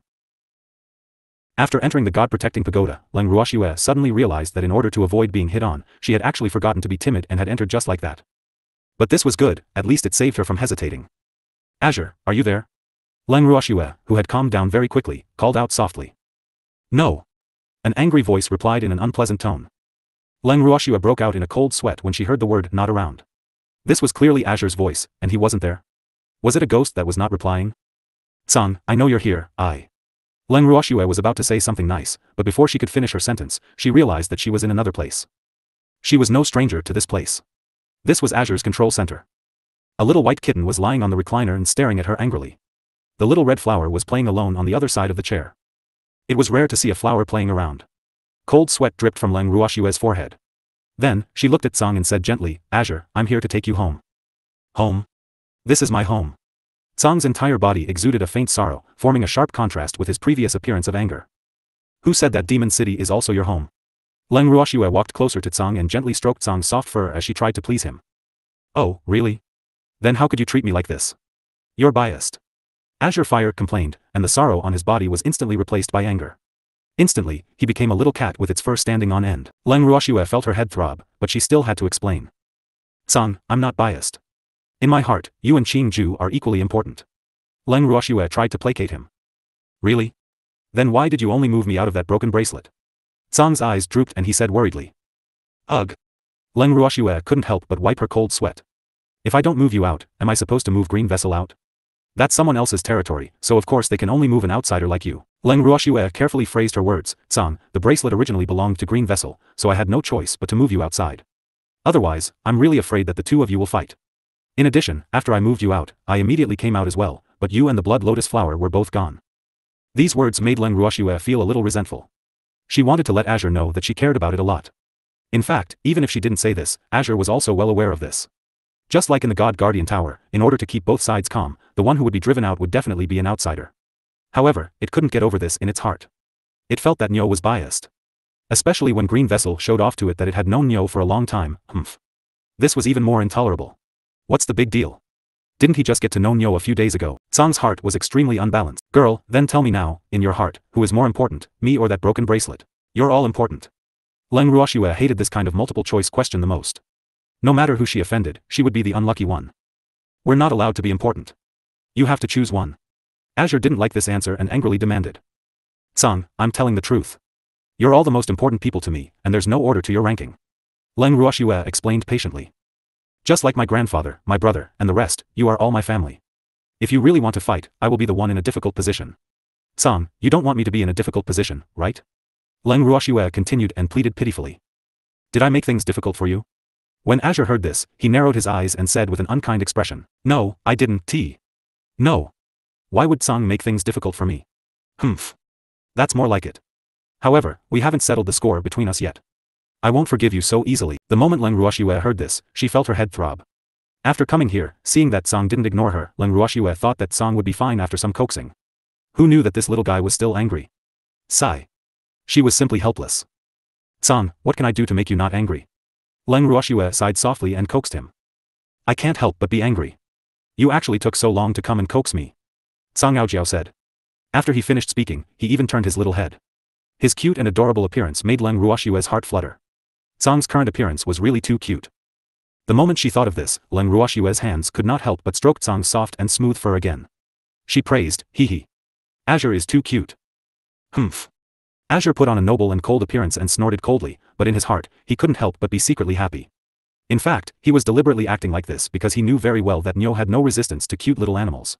And Nyo's performance made it quite satisfied. In fact, ever since it left Demon City in a fit of anger, it had some regrets in its heart, but it couldn't bring itself to return by itself. Thus, it had been waiting in the Guardian Tower for Nyo to come and find it. Who knew that time would pass day by day, and it had almost become a stone to look for Nyo, but Nyo still hadn't come. Such a fact caused the anger in its heart to accumulate. It even secretly swore in its heart that it would never easily forgive this hateful girl. However, when it saw Leng Ruoxue for itself, it realized that its anger had miraculously subsided. This made its heart feel rather unbalanced. On what basis? Nyo made it angry, made it sad. Why would it forgive Nyo so quickly? The result of this thought was that it became tsundere. It was like a child throwing a tantrum. The moment it saw Leng Ruoxue, it kept on acting tsundere. Furthermore, its entire body was exuding a, hurry up and coax me. The aura. Naturally, Leng Ruoxue did not let it down. She began to coax it patiently. Song, who enjoyed being pampered, didn't admit that he had forgiven Nyo. Leng Ruoxue could only say all kinds of good things and even promised many unfair conditions before Song was finally not angry anymore. Seeing how sincere you are, I'll forgive you. Azure said with a magnanimous look. Thank you. Leng Ruoxue was so touched that tears welled up in her eyes. She truly felt that it wasn't easy for her. Luckily, Song didn't make things too difficult for her. Before she came here, she had thought that Song would have many different reactions. At this moment, she truly felt that Song was very kind. What's there to thank? If you weren't the one who made me angry, I wouldn't be able to forgive you so quickly. If it dares to offend me, I'll consider it a light punishment if I don't kill it. Azure warned. Ugh. If trying to kill the other party was considered a light punishment, then what was considered a heavy punishment? Even though Leng Ruoxue was very curious about this, she did not dare to ask.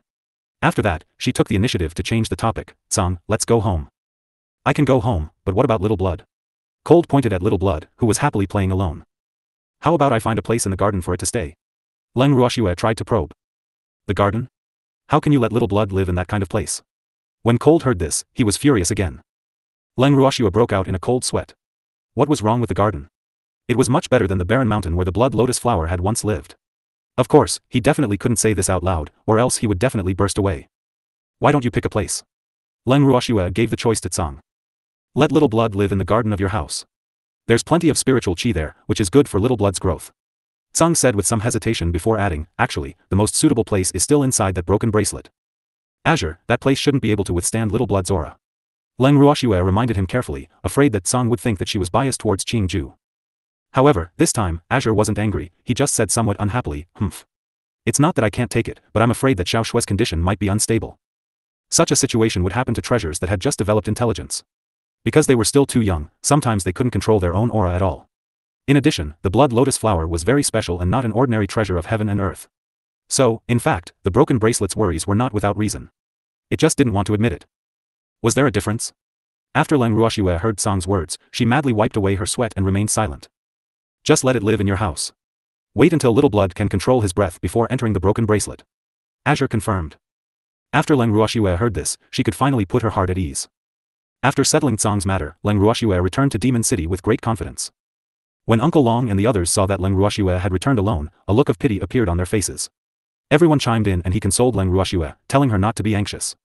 He even said that one day, he would be able to coax Song. Leng Ruoxue didn't know whether to laugh or cry. In the end, when she finished listening to everyone's consoling and told Uncle Long and the others that Song had been coaxed, the expressions on everyone's faces were wonderful. They had expressed their feelings wrongly. How embarrassing. Uncle Long and the others smiled awkwardly and changed the topic. Shue, since everything's fine now, we can officially begin Demon City's celebration. Leng Ruoxue nodded. She knew that Uncle Long and the others had been waiting for the city to be built so they could throw a huge celebration. It could be said that they had been looking forward to this day for a long time. Leng Ruoxue, who knew what they were thinking, naturally would not stop them. However, when Leng Ruoxue heard that Uncle Long and the others were planning to send an invitation to the Divine Master's residence, she felt a little conflicted. Although Uncle Long and the others had a good idea, Leng Ruoxue didn't think that Song Yi would be in the mood to attend Demon City's founding ceremony when he destroyed the city walls in a fit of anger. Moreover, it was impossible for Wu Cheng to send someone here. I'm afraid he's going to die of anger. However, Leng Ruoxue did not object to their invitation to the Divine Master's residence. After all, these matters had always been handled by Uncle Long and the others. She just had to be a hands-off manager. The official celebration for Demon City's establishment was scheduled to take place half a month later. This would give the various major powers enough time to arrive. Of course, they didn't care how many people arrived. They only hoped that more people would know about this matter. As for the celebration, it would be better if it was done by their own people. That way, they would be more at ease. Not long after the guild had sent out the invitations to the various major powers, the guild responsible for quests, from the main headquarters to the various branch guilds, also announced the news to the entire divine world and even the divine continent. This matter was also treated as a mission that Leng Ruoxue had wanted to issue when she went to the imperial city previously. The headquarters then reported it to the divine master's residence. When Wu Jing heard that Leng Ruoxue had built a city, she did not have any other reaction other than sneering. From her point of view, so what if Leng Ruoxue had built a city? Could it be that the land of demons could replace Yu Cheng's position in the god realm? However, after knowing that Leng Ruoxue had actually sent her an invitation, she could not help but sigh. Leng Ruoxue was really bold. Humph. Go. Why not? If Leng Ruoxue dared to invite her, she would dare to send someone over. Of course, she wouldn't go there personally. Leng Ruoxue didn't have that much face to invite her. However, when Wu Yan's decision reached Xia Yi and the other two hierarch experts, the three of them were still stunned for a long time. They were completely unable to understand God Lord Mist Ripple's intentions. God Lord Mist Ripple had actually ordered the three of them to celebrate for Leng Ruoxue. The three of them naturally didn't dare to disobey the God Lord's orders. More importantly, the three of them were interested in the demon city that Leng Ruoxue had built. 3 days before Demon City's celebration, more than half of the various major powers' representatives had already arrived. Uncle Long and the others were naturally happy to see all the forces giving them face. Originally, they had thought that it would be good if half of the people came because of the deterrence of the rhyme bitch. However, they didn't expect that apart from a few top forces from the 8 great divine regions who were on good terms with them, basically all the major, medium, and small forces had sent representatives. This time, they had also sent out a wide invitation. Apart from the forces of a certain scale, they didn't let a few small forces go. The only reason he had invited all of the factions was to increase Demon City's reputation. Otherwise, small factions wouldn't have the qualifications to participate in a gathering of this level. Those who were sent to participate in the celebration were basically influential figures from the various forces.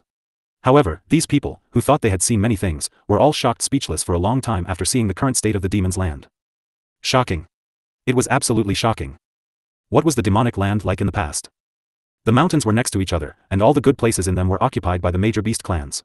When humans ventured into the land of demons, they could only move around in the periphery most of the time. No one dared to go deep unless a few powerhouses dared to go in. But now? This place had become a city. Although there were still a few mountains, the current mountains were clearly different from before. At the same time, they were surrounded by a city. It could be said that the current demon city was gorgeous, majestic, and majestic. There was a city, a mountain, a water, and a forest. There was even a magic formation set up in the forest. If they didn't have someone leading the way, it would be difficult for them to enter. However, even though they were brought in, they still received a friendly reminder that the outer forest was very dangerous and it was best to stay in their homes and not wander around. Otherwise, they would be responsible for the consequences if they got lost. At first, some of the people from the other forces did not take such a warning seriously. This was because they had come here not only to participate in the celebration, but also to find out everything about this place. It would be best if they could form a map. However, after a certain disobedient faction was trapped in the forest for several days and suffered mental torture, all the factions gave up on the idea of exploring and obediently stayed in their own homes. Uncle Long and the others were naturally satisfied with this result. In fact, they dared to invite all the major forces here because they were not afraid that their family's secret would be found out. But whether those people had the ability to find out or not, that was their business. It could be said that Uncle Long and the others' confidence had greatly stimulated some restless forces. They even felt that Uncle Long and the others had a backup plan. As a result, no one dared to have any other thoughts. They only waited for the celebration to begin so that they could leave this beautiful but extremely terrifying place as soon as possible. The day before the celebration, the people from the Divine Lord's estate, whom everyone had thought would not come, finally arrived. When they saw that 3 Reverend God-level experts had come to the Divine Master's residence, they were all in a mess. What was going on? Was it the rhythm of Leng Ruoxue and God Lord Fogripple's reconciliation? The representatives of the major forces could not help but let their thoughts run wild. Uncle Long and the others were clearly surprised that the Divine Master's estate had sent someone. However, Uncle Long and the others were all smart people. When they saw Xia Yi and the other two, they immediately went up to them warmly. After arranging accommodation for the 3 of them, Uncle Long went to find Xian Yi in private to inquire about the situation. As soon as Xian Yi saw Uncle Long, he naturally knew what he wanted to ask. He immediately said, "Don't ask me, I'm also confused. The mist sent us here." Oh. Since Xian Yi had said so, Uncle Long naturally didn't need to continue asking. Then, the 2 of them started to chat. Xian Yi was naturally concerned about who had come. When he heard that the Dragon Clan, White Tiger Clan, and Phoenix Clan had all sent their respective representatives, he couldn't help but widen his eyes in shock as he said in disbelief, "The 3 clans still dare to come? I'm not sure if they dare to or not, but I've already casually sent them an invitation." And they really did send people over.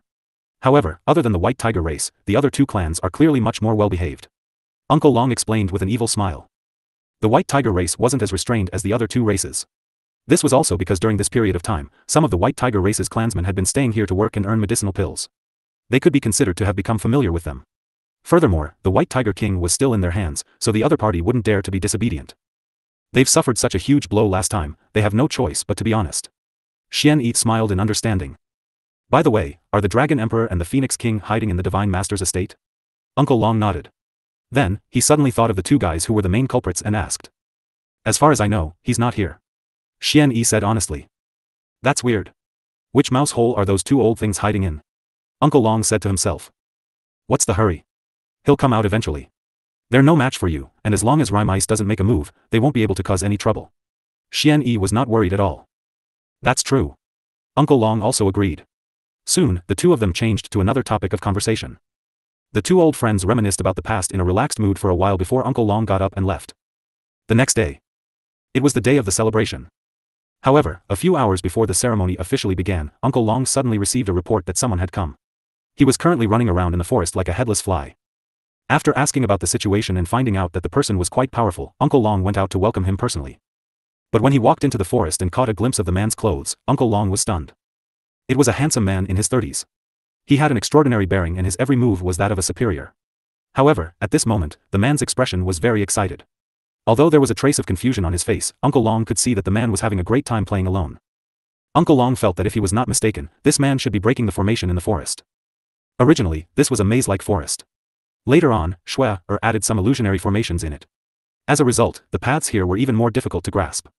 However, the man in front of him was clearly quite interested in everything here. However, Shui's formation was passed down from Master Yu, it wasn't that easy to break. Uncle Long suddenly felt helpless. However, this man's identity was extraordinary. He was definitely an important guest, so Uncle Long really did not want this man to waste his time here. With this thought in mind, Uncle Long walked toward the man. However, the man clearly didn't pay any attention to the people behind him. He was still completely focused on the formation in the forest. Strange. How did this happen? The man muttered to himself as he observed the formation that appeared from time to time. He was really a formation fanatic. Uncle Long was helpless and could only take the initiative to say, "Your Excellency from the Qilin clan, I've specially come to pick you up." Uncle Long had addressed the man as "Your Excellency" because he did not know his name. Furthermore, although this formation fanatic of the Qilin clan was a godly venerable rank beast like him, this man's strength was definitely higher than his. Hence, he had addressed the man as "Your Excellency" willingly. It couldn't be helped. This was the foundation of the Qilin clan. As one of the 4 strongest king-level divine beast clans among the beast clans, the Qilin clan was relatively low-key compared to the other 3 clans. However, this low-key of theirs contained a sense of luxury, so low-key that no one dared to look down on them. It could be said that among the 4 great king divine beast clans, the Qilin clan had the highest status. The Qilin clan was also the only beast clan that had not been successfully broken through by Wu Xian in the incident with Master Yu. Uncle Long admired them for this. However, the Qilin clan's reproductive ability was not as strong as the other 3 clans. Thus, the number of members of the Qilin clan was actually quite small. Until now, it was said that the number of members of the Qilin clan was less than 100. After thinking about this, Uncle Long realized that the other party didn't respond at all. He had no choice but to speak again. Your Excellency from the Qilin race. I heard you. Go play somewhere else and don't disturb me while I'm studying the formation. The man interrupted Uncle Long before he could finish. Uncle Long looked as if he had expected this and continued to remind him, Your Excellency, you're here to attend our city building celebration, right? It's about to start. I know, but I haven't figured out how to solve this formation yet. The man replied, his head still lowered and very focused. Uncle Long was helpless. He had never seen a beastie that loved formations so much. One had to know that almost all the beasts were idiots at formations. After thinking for a while, Uncle Long could only throw out a bait. This array was set up by my Shui. If you are really interested in arrays, you can have a good match with Shui after the celebration. As expected, the man immediately raised his head after hearing Uncle Long's words. He stared at Uncle Long with bright eyes and said, Shui? Is it Leng Ruoxue? Uncle Long nodded. Seeing this, the man stood up straight and confirmed with a worried expression, You said it yourself. Once your celebration is over, I will immediately look for Leng Ruoxue to spar with her on array techniques.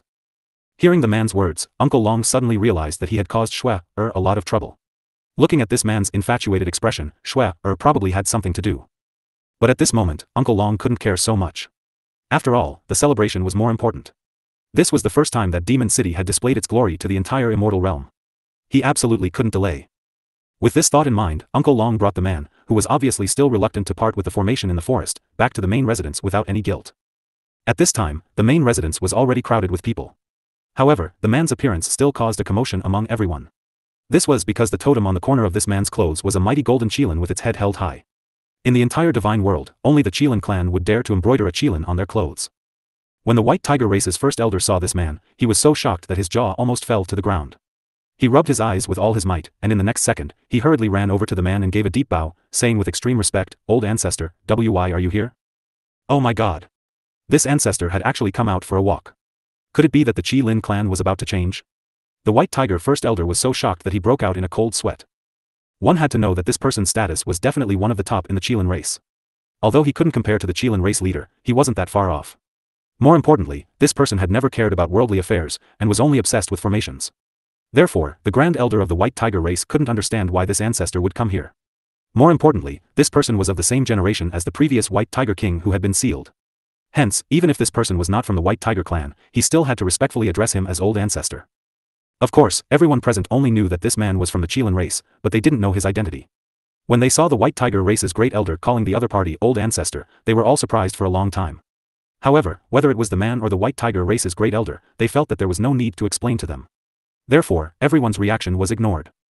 However, when Uncle Long heard the White Tiger First Elder call this man Old Ancestor, he thought to himself, this man's status is indeed high. He was very satisfied that the Qilin clan had sent such a high-ranking clansman. Then, Uncle Long politely invited the man to take a seat. The man didn't act coy. He smiled and nodded before sitting down.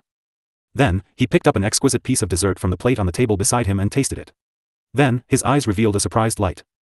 Your place really lives up to its reputation. The desserts are really delicious. It seems that I didn't come in vain. The man said happily. He had two hobbies in his life. One was formations, and the other was eating. It could be considered a coincidence that he had come to Demon City. In fact, he had just come out of seclusion not long ago. However, after he came out of his closed-door cultivation, he had heard the clan members mention Leng Ruoxue's name. What caught his attention the most was that Leng Ruoxue was actually Master Yu's disciple.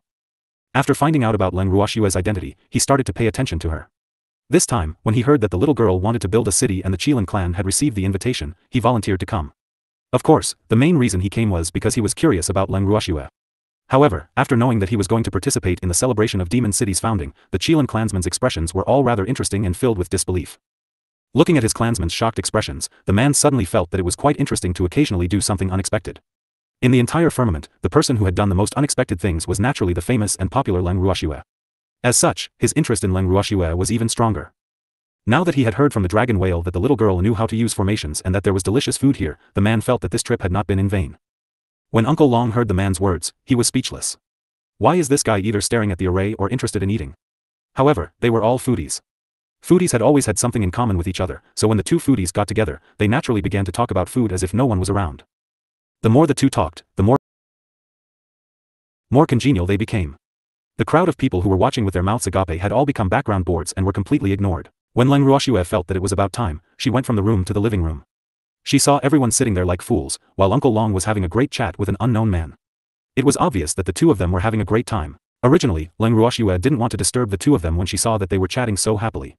However, the auspicious time for the celebration was about to arrive, and Uncle Long still had to host the celebration. If they continued to chat like this, they would be wasting time. Leng Ruoxue had no choice but to interrupt them. I'm sorry to disturb you, Uncle Long. It's almost time. Leng Ruoxue reminded him helplessly. Arg. Look at my memory. I'm sorry, everyone, I almost forgot the time. When Uncle Long saw that Leng Ruoxue had arrived, he hurriedly stood up and apologized to everyone present. However, as to how much sincerity he had in his apology, it depended on the person. Of course, everyone expressed that they didn't mind. At this moment, Uncle Long pulled Leng Ruoxue over and introduced her to her with a smile. Shui, this is Mr. Shui Mo from the Qilin race. Then, he turned to the man and said, Sir Shui Mo, this is my little Shui.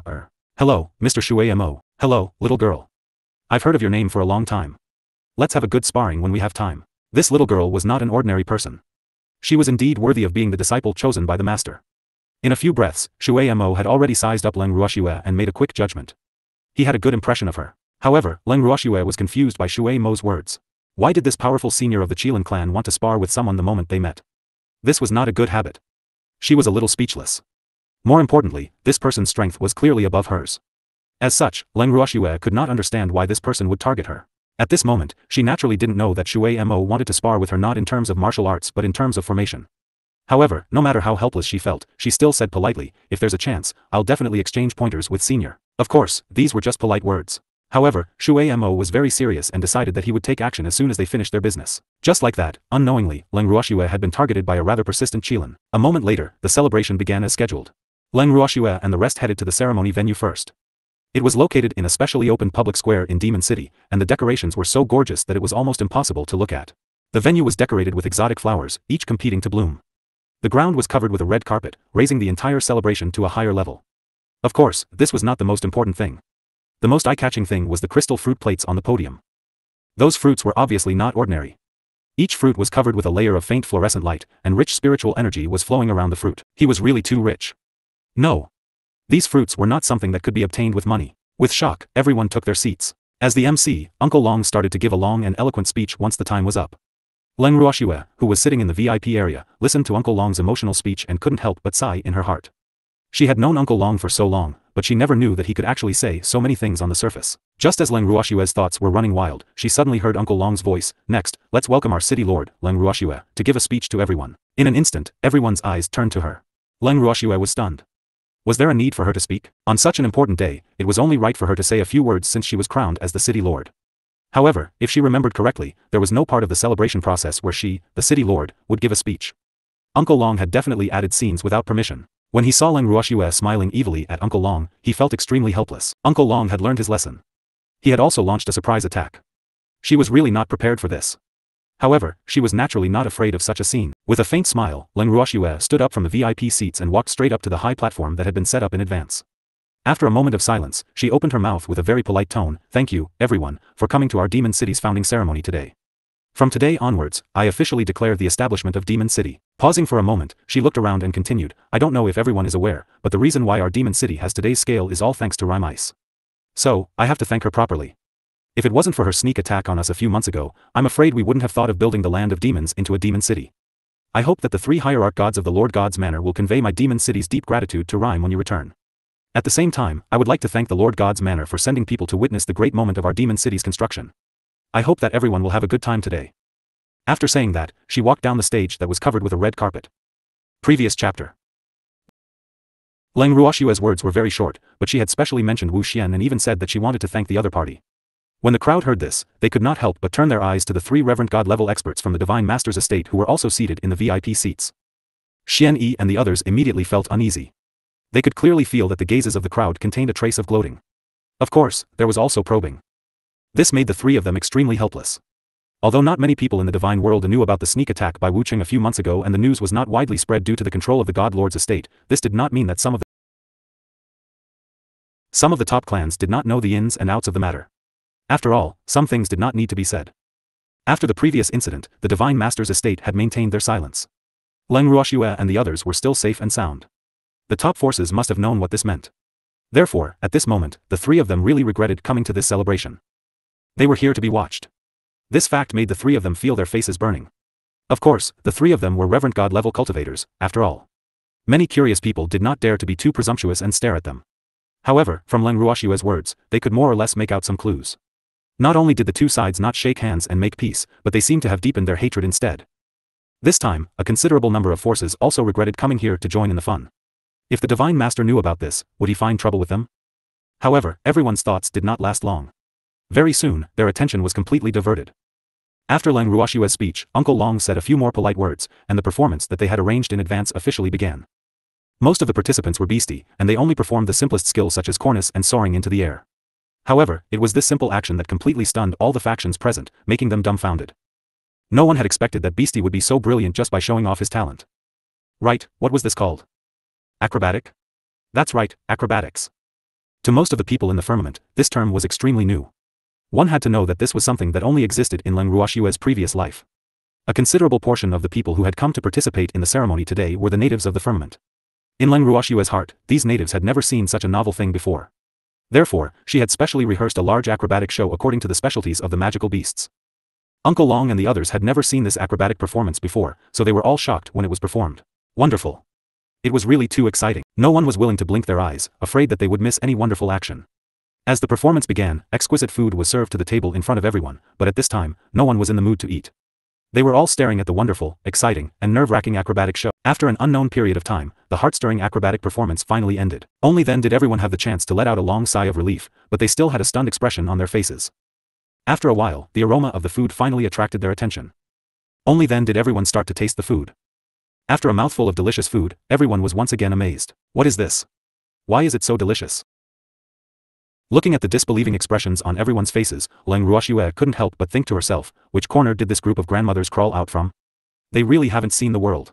Of course, Leng Ruoxue's bad mood did not affect everyone's interest in tasting the delicious food. They ate very happily and watched the performance with great enjoyment. After watching the exciting acrobatic show, it was naturally time for the auction. No one had expected that there would be such an important event like an auction today. This was too unexpected. More importantly, they were not prepared at all. If they could not bid for something good, they would regret it to death. As it turned out, after the auction began, everyone was indeed regretting it. This was because every item displayed for auction was an item that could not be bought even with 1,000 gold. However, everyone was embarrassed and really couldn't afford it. Uncle Long could naturally see the embarrassment in most people's hearts. After a faint smile, he gave everyone a piece of good news. Don't worry, everyone. Today's auction is mainly to give everyone a surprise. Therefore, you can bid as much as you want for the items you've taken a fancy to. The bill can be settled later after you bid for the items. These words were definitely good news for everyone. When everyone heard this, they immediately became excited and rubbed their fists, ready to go all out. Uncle Long was very happy to see the atmosphere getting more and more heated. When the auction officially began, the items they auctioned, such as pills, equipment, and some medicinal herbs, were all sold at a high price.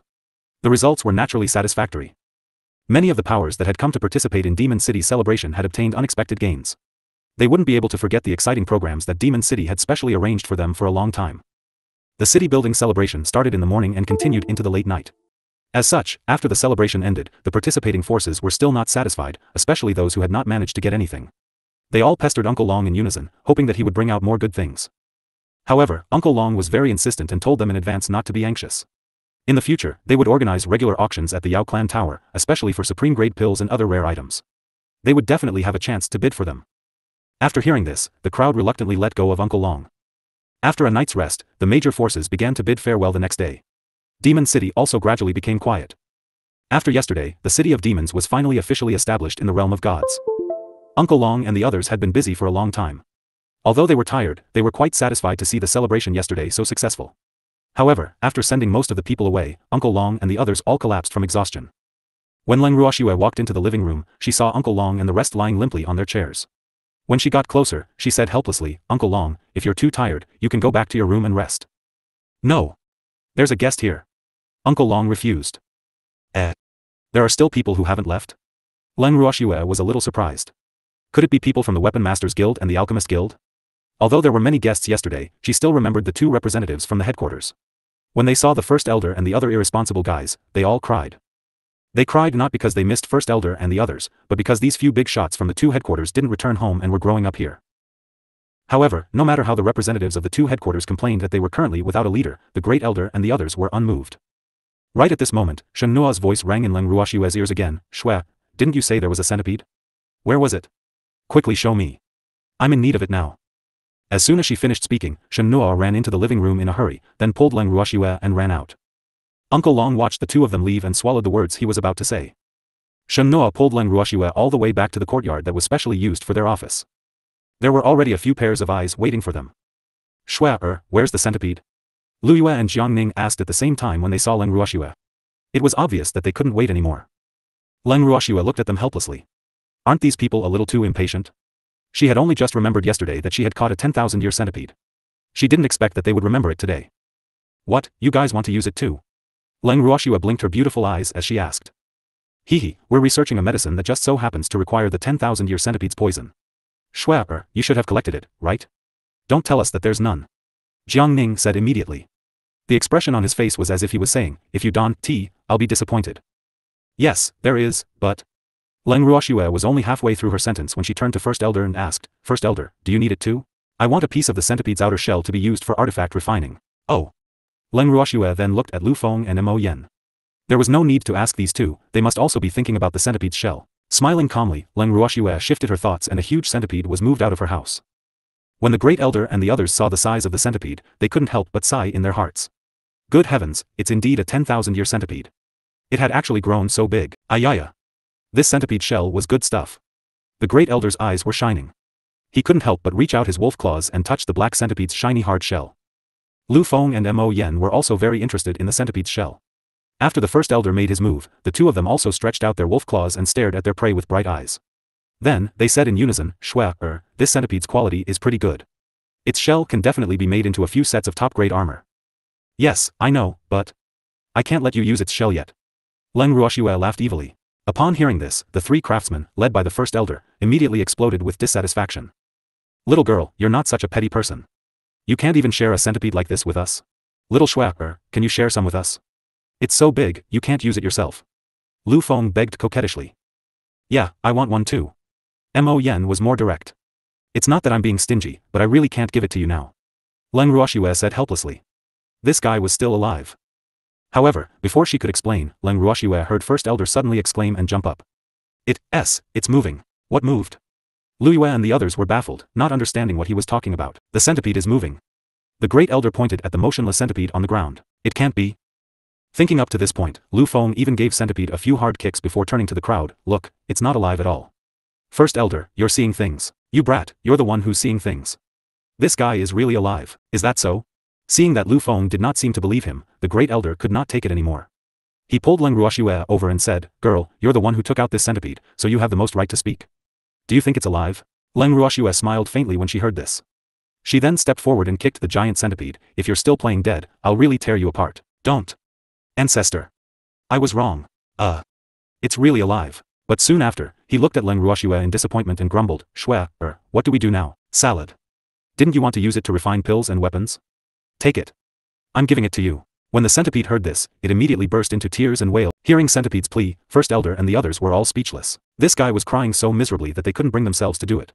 However, the huge temptation of the centipede's shell made them unwilling to give up just like that. For a moment, they were extremely conflicted. First Elder looked at the centipede, then turned to look at Leng Ruoxue. He sighed and said, Girl, you've given us a difficult problem. No need to make things difficult for me. This guy is my captive. If you want to kill him, just do it. Besides, I kept it for my own use. Then, why don't you crack it first, and then we'll split it. Don't. Ancestors, please let me go. I'll be your slave. You won't regret keeping me alive. I promise. Looking at the giant centipede with its huge eyes filled with tears, the First Elder and the others were in a dilemma. To be honest, they really felt that the centipede's greatest use was to refine pills and weapons. It's definitely a good material. Turning their heads, First Elder and the others no longer looked at the centipede. As the saying goes, out of sight, out of mind. If they continued to look, they were afraid that they would not be able to control the greed in their hearts. AI. It was a good material. Girl, since it's still alive, let's let it go for now. It's up to you. I'm giving it to you anyway. However, remember to let me know before you kill it. Let me tame it first. It'll also be a contribution to my beast taming technique. Oh okay. First Elder and the others wanted to cry but had no tears. Could they refuse this gift? He really regretted asking Shui for the centipede. Not only could he not use it immediately, but he also had to keep it. It was really a mistake. The few of them were filled with regret. After that, seeing that there was nothing else, Leng Ruoxue bade farewell to First Elder and the others before leaving behind only First Elder and a few others. They looked at the giant centipede with a face full of worry. What should I do with you? Don't kill me. I can do many things. I can give you my poison. Really, I promise to be obedient and listen to you. Just don't kill me. Then spit out some poison first. After hearing this, Jiang Ning said rudely. Damn it, how could he forget? If they wanted to extract the poison, they didn't even need to kill the centipede. As long as it was willing to cooperate, it would be fine. And now, the centipede was obviously very willing to cooperate. The centipede nodded and then opened its mouth. Jiang Ning also took out a small white jade bottle and put it in front of the centipede's mouth. Not long after, the centipede vomited an entire bottle of poison. It was so tired that it was gasping for breath. It had to be said that extracting poison was also physical work. You've worked hard. Take a good rest, we'll continue later. The black centipede's face turned green when it heard the words, continue later. However, it did not dare to resist and could only nod. The time that followed slowly passed by as he continued to extract poison from his body in Jiangning. The giant centipede was finally exhausted after being drained of countless bottles of poison. It fell to the ground and couldn't get up again. Even so, Jiangning didn't give up his right to exploit it. Seeing this, the big black centipede even wanted to die. Wu, can you not abuse and exploit the vulnerable group like this? They were really bullying the centipede. If this went on, it would be better to let these people directly kill it in the first place, so that it would not have to suffer so much. At this moment, the giant centipede hated its begging just now. The current him was living a life worse than death. In the end, the giant centipede passed out from overexertion. This time, it was definitely not pretending. After glancing at the giant centipede that had died from exhaustion, the first elder and the others gave Jiang Ning a thumbs up. Amazing. Don't worship me, I really didn't do anything. Jiang Ning felt a little embarrassed when he saw the teasing look in their eyes. You've done a lot, really. The great elder laughed evilly. Today, he finally realized how talented Jiang Ning was. Such a huge 10,000-year-old centipede had made him faint from exhaustion. One should know that not everyone had the ability to do such a thing. At least, he couldn't. As he thought about it, he looked at Jiang Ning with even more admiration. Then, he added, Jiang Ning, you can continue after it wakes up. It's best if it's dead from exhaustion, then we can use its shell. Yes, good luck. It was rare that Lu Feng did not go against the great elder. Mo Yen took it for granted. Hey! I say, you guys are going too far. Let me be the bad guy, and you guys enjoy the fruits of my labor. Jiang Ning clenched his fists and roared. However, the few people present ignored his anger. More importantly, they knew the temperament of Jiang Ning. That guy would not get angry over such a matter. He was just a paper tiger. Just like that, Jiang Ning was given the heavy responsibility. The black centipede's miserable life had just begun. On the other side, after Leng Ruoxue left with the grand elder and the others, she returned to see Uncle Long. Seeing that Uncle Long and the others were still slumped in their chairs, too lazy to move, Leng Ruoxue could only shake her head helplessly. Shen Nuo and the others are willing to let you come back. Uncle Long smiled when he saw Leng Ruoxue. Yes, I gave them the centipede. I'm fine now, hee. They're fine, but I'm busy. Speak. What do you need me to do? The Ascender Alliance and His Excellency Shui Mo haven't left yet.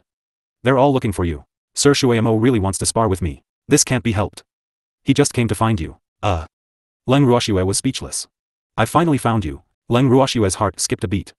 She turned around gloomily and greeted Shui Mo with a faint smile. Hello, Mr. Shui Mo. Little girl, don't stand on ceremony with me. Let's go and spar. Seeing this, Leng Ruoxue was beyond depressed. Today, including Shen Nuo, she had already been dragged away by people without any explanation. Just as they were pulled to the entrance of the living room, the two of them met the Ascender Alliance's General Alliance Master and Li Jing. Upon seeing the two of them, Leng Ruoxue looked as if she had found her savior. She quickly turned to Shui Mo and said, Mr. Shui Mo, I'm sorry, but we can't spar now. I have something to deal with. What could be more important than our sparring? The two of them felt a chill in their hearts as they laughed bitterly in their hearts. They had made His Excellency Shui Mo unhappy. Was this considered being unjustly attacked? Alright. They indeed had something to discuss with Leng Ruoxue, but they did not dare to snatch her from Shui Mo. Although everyone was a reverend god, there was still a gap between reverend god level. As for His Excellency Shui Mo, he was definitely a top reverend god level figure. He couldn't afford to offend him. At the thought of this, the General Alliance Master said with great insight, although we have some business with Miss Leng, we have to follow the order of things. Since it was Mr. Shui Mo who found Leng Ruoxue first, please go first. We're not in a hurry. You bastard. You guys aren't anxious. You came later? When Leng Ruoxue heard the Alliance Master's words, the anger in her heart immediately rose. This lackey was definitely a model of bullying the weak and fearing the strong. Leng Ruoxue was furious. The consequences would be severe. However, Shui Mo was obviously very satisfied with the general leader's tactfulness. He patted the Alliance Master's shoulder in praise and praised, You're not bad. You're a promising child. Your Ascender Alliance will definitely have a bright future. With that, he didn't stand on ceremony and pulled away the unwilling Leng Ruoxue. Before she left, Leng Ruoxue glared daggers at the Alliance Master without holding back in order to vent her anger. After watching the two of them leave, the Alliance Master nudged Li Jing, who was beside him, and whispered, Did I offend Leng Ruoxue? Why is she glaring at me? Not only did I offend her, I've also offended her to the core. Li Jing covered his face and said helplessly. Sometimes. He really admired the Alliance Master's judgment. He was so focused on not offending the Qilin that he forgot about Leng Ruoxue's existence. Could it be that the Alliance Master really couldn't see Leng Ruoxue's unwillingness at all? However, it seemed that he couldn't blame the Alliance Master too much. After all, most people were like this. They were used to paying attention to the strong and would unconsciously ignore the existence of the weak. However, the crucial point was that Leng Ruoxue was not a weakling. Li Jing even felt that Leng Ruoxue was scarier than Shui Mo. AI. He believed that if he didn't help Leng Ruoxue out today, Zhang Miao and the rest wouldn't be able to get it back so easily. I didn't say anything. How did I offend her? Li Jing looked at the Alliance Master deeply, then shook his head and sighed. He then turned around and left. Ugh. The Alliance Master, who had been left behind, still had a silly expression on his face. After being stunned for a long time, he couldn't figure it out, so he left gloomily. At this moment, Leng Ruoxue had been dragged to her residence by Shui Mo. After entering the room, Shui Mo smiled at Leng Ruoxue and said, "As long as you satisfy me, I'll let you go." Leng Ruoxue's face darkened. Why did these words sound so awkward? Wasn't it just a spar? However, no matter how awkward it was, Leng Ruoxue had to nod her head and accept her fate. Senior, how do you want to compare notes? I heard that you're proficient in formations, and I also know a little about formations. How about we have a competition? Shui Mo said impatiently. A formation? You want to spar with me on formations? Leng Ruoxue blinked her eyes. She didn't expect Shui Mo to be competing in this. However, did Beastie also know about formations? Seeing through Leng Ruoxue's doubts, Shui Mo said with pride, "Don't look down on me. Even though I'm self-taught, I think I'm pretty good. Come, let's compete." Alright. Leng Ruoxue agreed. Since they were competing in array techniques, she naturally wasn't afraid. However, what surprised her was that this Qilin was a self-taught Qilin. It really wasn't simple. Then we'll each come up with a formation and let the other side solve it. Whoever solves it first wins, okay? Seeing that Leng Ruoxue had agreed, Shui Mo continued to discuss with her. Sure, I don't have any problems with that. Leng Ruoxue nodded.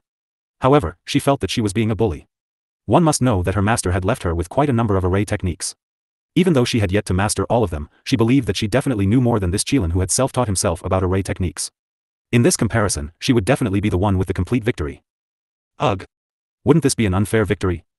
Leng Ruoxue was a little hesitant, but she told him the truth in the end. "Mr. Shui Mo, my formation skills are all from my master. Are you sure you want to compete with me? What, you're looking down on me? I know you have a good master, but we haven't even started the competition yet, so it's still not certain who will win or lose, right? I'm not looking down on you. I just don't want to win an unfair battle, so I'm telling you in advance." "I see. Don't worry, I know what I'm doing," Shui Mo said nonchalantly. However, Leng Ruoxue's reminder improved his impression of her. After that, the two of them each set up a formation. Shui Mo's formation was a defensive one while Leng Ruoxue's was an offensive one. Because it was the first formation of the competition, both of them were at the level of testing each other. Neither of them revealed the formation to be too profound, and almost at the same time, the two of them broke the formation at the same time. Not bad. Shui Mo's eyes lit up as he stared at Leng Ruoxue, his face full of excitement. Same to you. However, this is only the first one. Let's continue. Alright. Shui Mo was in high spirits and naturally wanted this. In the following time, the two of them used all kinds of formations. Be it offensive, defensive, or spirit-gathering formations, as long as they could think of any formation that could be broken, the two of them gave it to each other. Moreover, the difficulty of the formation would naturally increase. After an unknown amount of time, the competition between the two of them continued. As the difficulty of the array increased, the speed of the two of them unraveling the array slowed down significantly. However, Leng Ruoxue had a powerful master, so even if Shui Mo's array was very difficult, it was only a matter of time for her. However, Shui Mo took longer and longer to think about Leng Ruoxue's array. When Shui Mo finally solved the last step of one of Leng Ruoxue's formations, he saw that Leng Ruoxue had already solved the formation and was looking at him calmly. Shui Mo smiled and said, "I've lost. Sir, Shui Mo's formation skills are very high. If I didn't have a good master, I wouldn't be your match." Leng Ruoxue chuckled. She had also benefited a lot from the battle with Shui Mo. More importantly, Shui Mo's self-taught ability had given her a lot of inspiration. "Little girl, being too humble is a sign of hypocrisy," Shui Mo joked. "I'm serious. I'll give this to you. Let's continue sparring when we have time." Leng Ruoxue took out a book and passed it to Shui Mo. Shui Mo took it subconsciously and flipped it open. His expression changed immediately. Isn't this the master Yu's knowledge on formations? Was she really giving it to him? This was too precious. Shui Mo, who was holding the book with both hands, was so excited that he couldn't speak. After a long while, he finally recovered. He looked at Leng Ruoxue in disbelief and asked, "You're really giving this to me?" "No. I can't accept it, it's too precious." Although Shui Mo was very envious of that book on formations, he could not accept a reward without doing anything. He did not have anything of equal value to exchange with Leng Ruoxue, so he felt ashamed to accept it. However, even though he said that he would not accept it, he still stared at the book, his eyes reluctant to leave. "I'm not giving this to you for free. You have to study it well and then spar with me. You must know that my master's knowledge of formations is quite profound. Although I've already read most of it, I hope you can find new things from it. That way, it will give me more inspiration. Leng Ruoxue revealed her motive. As the saying goes, 2 heads are better than 1. Among the people Leng Ruoxue knew, the one who was so obsessed with formations was definitely this Qilin. Moreover, although she had not known this Qilin for a long time, she could still trust the character of the Qilin race. However, Leng Ruoxue still added, only you can read this book. You can't give it to anyone else. Can you promise me that? Yes, I know. I won't tell anyone. Shui Mo understood what Leng Ruoxue meant and quickly promised. In fact, there were not many people in the divine realm who knew about formation arrays and were also interested in them. This was because formation arrays were really too profound and difficult to understand. Many people did not have the patience to study them. Therefore, it was indeed very rare for people who loved to study formation arrays to find a like-minded person to study formation arrays with. Leng Ruoxue's words were exactly what Shui Mo was thinking. Shui Mo was also very happy to find a like-minded friend. In order to live up to his expectations and also because he was too obsessed with formations, he couldn't wait to read the book as soon as he got it. Shui Mo was so focused on his book that he couldn't see anything else. Seeing how infatuated he was, Leng Ruoxue smiled helplessly and quietly left his room. When she left the room and breathed in the fresh air, Leng Ruoxue suddenly realized that she had been sparring with Shui Mo for God knows how long. If she remembered correctly, it was daytime when Shui Mo had pulled her to spar with him. Why was it still daytime? Could it be that it's already the second day? Ugh. Leng Ruoxue couldn't help but wipe off her cold sweat. In any case, the time would definitely not be short. Leng Ruoxue walked out of Shui Mo's courtyard and into the living room. Shue, Sir Shui Mo has finally let you off. Yup. Uncle Long, why are you alone today? Did the others go back to their rooms to sleep? Shue, do you know how many days it has been since you were dragged away by Sir Shui Mo? A few days? Leng Ruoxue blinked her eyes. She was just about to ask about this. It'll be a month in 5 days. Uncle Long sighed. It's been that long? Leng Ruoxue was speechless. Why didn't she feel anything at all? From the looks of it, Cultivation really knew no time. Yes. The Ascender Alliance's chief is about to go crazy from waiting, but he doesn't dare to disturb you, hee. Uncle Long wanted to laugh at the thought of the old man running around in circles like a headless fly. Then who is to blame? Who was the one who asked me to spar with Sir Shui Mo first? When Leng Ruoxue thought of this, she still held a grudge. Humph. Back then, Leng Ruoxue felt that she would be letting him down if she didn't let him wait for her. Yup. You didn't come out for so long, and he was so anxious, but there was nothing he could do. You didn't see his expression. It's so funny. Uncle Long vividly described to Leng Ruoxue the General Master's expression at that time, and Leng Ruoxue felt very relieved after hearing it. However, even so, she didn't plan to meet the General Alliance Master immediately. However, the Alliance Master heard the news from somewhere and immediately ran to the living room after knowing that she had appeared. The moment he saw Leng Ruoxue, the Alliance Master, who was still panting, immediately said impatiently, Miss Leng, I have something to discuss with you. Let's have a talk. He had finally met her. This time, he would not let her off even if he died. I'm sorry, Chief, I'm not free right now. Leng Ruoxue rejected without even thinking. Don't be like this. Miss Leng, I've been waiting for you for a long time. He really regretted it so much that his intestines turned green. If he had known that Shui Mo had dragged Leng Ruoxue away for so long, he would not have been so humble. Unfortunately, he had realized it a little too late. Leng Ruoxue was obviously still angry at him. Therefore, he only glanced at the General Alliance Master indifferently and said, Alliance Master, did I make you wait for so long? Woo. It's all my fault. When the Alliance Master heard this, he quickly admitted his mistake. However, Leng Ruoxue still did not give him a good look. It was only now that he believed Li Jing's words. He had really offended Leng Ruoxue badly. It's good that you know. Leng Ruoxue said indifferently. Miss Leng, please be magnanimous and forgive me. The Alliance Master continued to whisper and even acted like a mistreated wife as she pleaded. Seeing him like this, Leng Ruoxue was slightly flustered. She thought to herself, this Alliance Master is indeed abnormal. He actually learned how to act pitiful. However, was it acceptable for a tall and manly man to make such an expression? Alright, if you have anything to say, say it. Zhang Miao and the others, I wonder what it will take for Miss Leng to return them to me? You still want them? Leng Ruoxue blinked her eyes as she asked in surprise. Ugh. What was the meaning of this? Can I not? The Alliance Master felt that he obviously couldn't keep up with Leng Ruoxue's pace, so he could only stare at her in a daze. Those people are really not of much use. Are you sure you want to take them back? After hearing this, the Alliance Master couldn't help but wipe the cold sweat on his forehead. Even if it was useless, he still had to take it back. What's the point of leaving her with Leng Ruoxue? No matter what, they are all members of the Ascender Alliance. I can't just leave them be. If that's the case, then I won't be polite. The Alliance Master was taken aback once again. He didn't understand how Leng Ruoxue was going to be so rude. Then, he heard Leng Ruoxue say, you can redeem Zhang Miao and the others. This is the price list. Pay according to the above and you can take them away. After that, the Alliance Master received a thin piece of paper filled with the items needed for the ransom. After reading it, his face turned pale and his body trembled. Miss Leng, this, I have to go back and discuss with the Vice President and the elders. I will take my leave first. After a long time, the Alliance Master stammered. Then, like a zombie, he left the living room with stiff limbs. When he saw the Alliance Master come in high spirits but leave in such a defeated manner, Uncle Long was extremely curious about what Leng Ruoxue had done to him. He could not help but ask, Shue, what did you do to him? Why is his body so stiff? Didn't I give him a list? After he sees that list, he'll probably think that there's no need to redeem those trash. Leng Ruoxue laughed evilly. As expected, Leng Ruoxue soon heard the news that the Alliance Master and Li Jing had left. However, when Uncle Long received the news, he was a little conflicted. If the Ascender Alliance really didn't want those trash, they wouldn't be of much use. But what Uncle Long didn't know was that the Alliance Master and Li Jing didn't leave in a hurry because they were so scared that they didn't want Zhang Miao and the others anymore. They just felt that the matter was of great importance and needed to go back to discuss it immediately. However, after they returned, the opinions of the higher-ups of the Ascender Alliance were very big. At least more than half of them did not agree to pay an extremely high price to redeem those who made their own decisions. As a result, this matter was naturally put on hold. Li Jing had also privately informed Leng Ruoxue and the others of this result. However, Leng Ruoxue and the others did not care about the Ascender Alliance's decision at all. They naturally did what they had to do. Shui Mo was still focused on studying Master Yu's insights on formations and had no time to disturb Leng Ruoxue. Thus, Leng Ruoxue resumed her days of refining pills and weapons. 2 months passed in the blink of an eye. One day, Leng Ruoxue suddenly received a report that someone from the Qilin clan was requesting an audience. When she heard that it was the Qilin clan, Leng Ruoxue immediately put down the things she was doing and headed to the living room.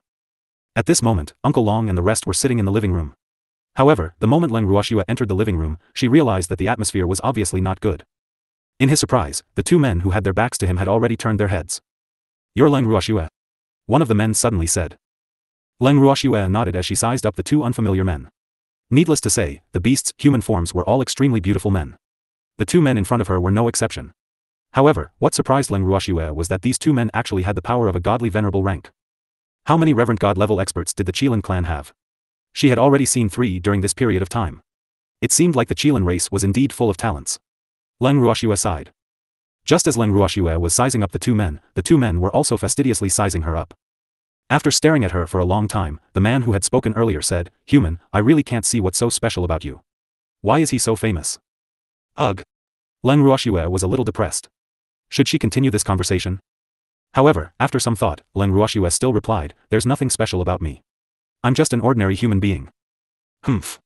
At least you have self-awareness. You're indeed too weak. A weak woman like you definitely won't be able to find a partner in our Qilin clan. The man said in a serious tone. After he finished speaking, Leng Ruoxue's gloominess deepened.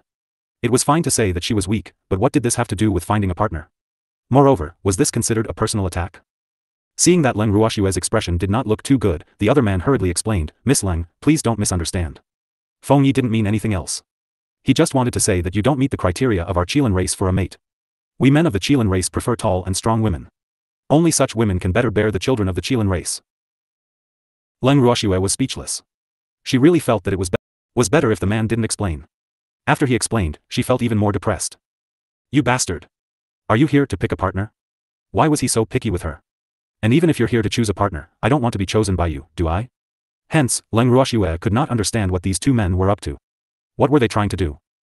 Leng Ruoxue was so angry that she was going crazy.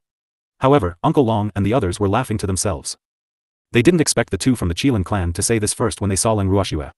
However, they had heard of the unique aesthetic of the Qilin clan and had seen it with their own eyes today. Furthermore, the person they were nitpicking on was little Shue.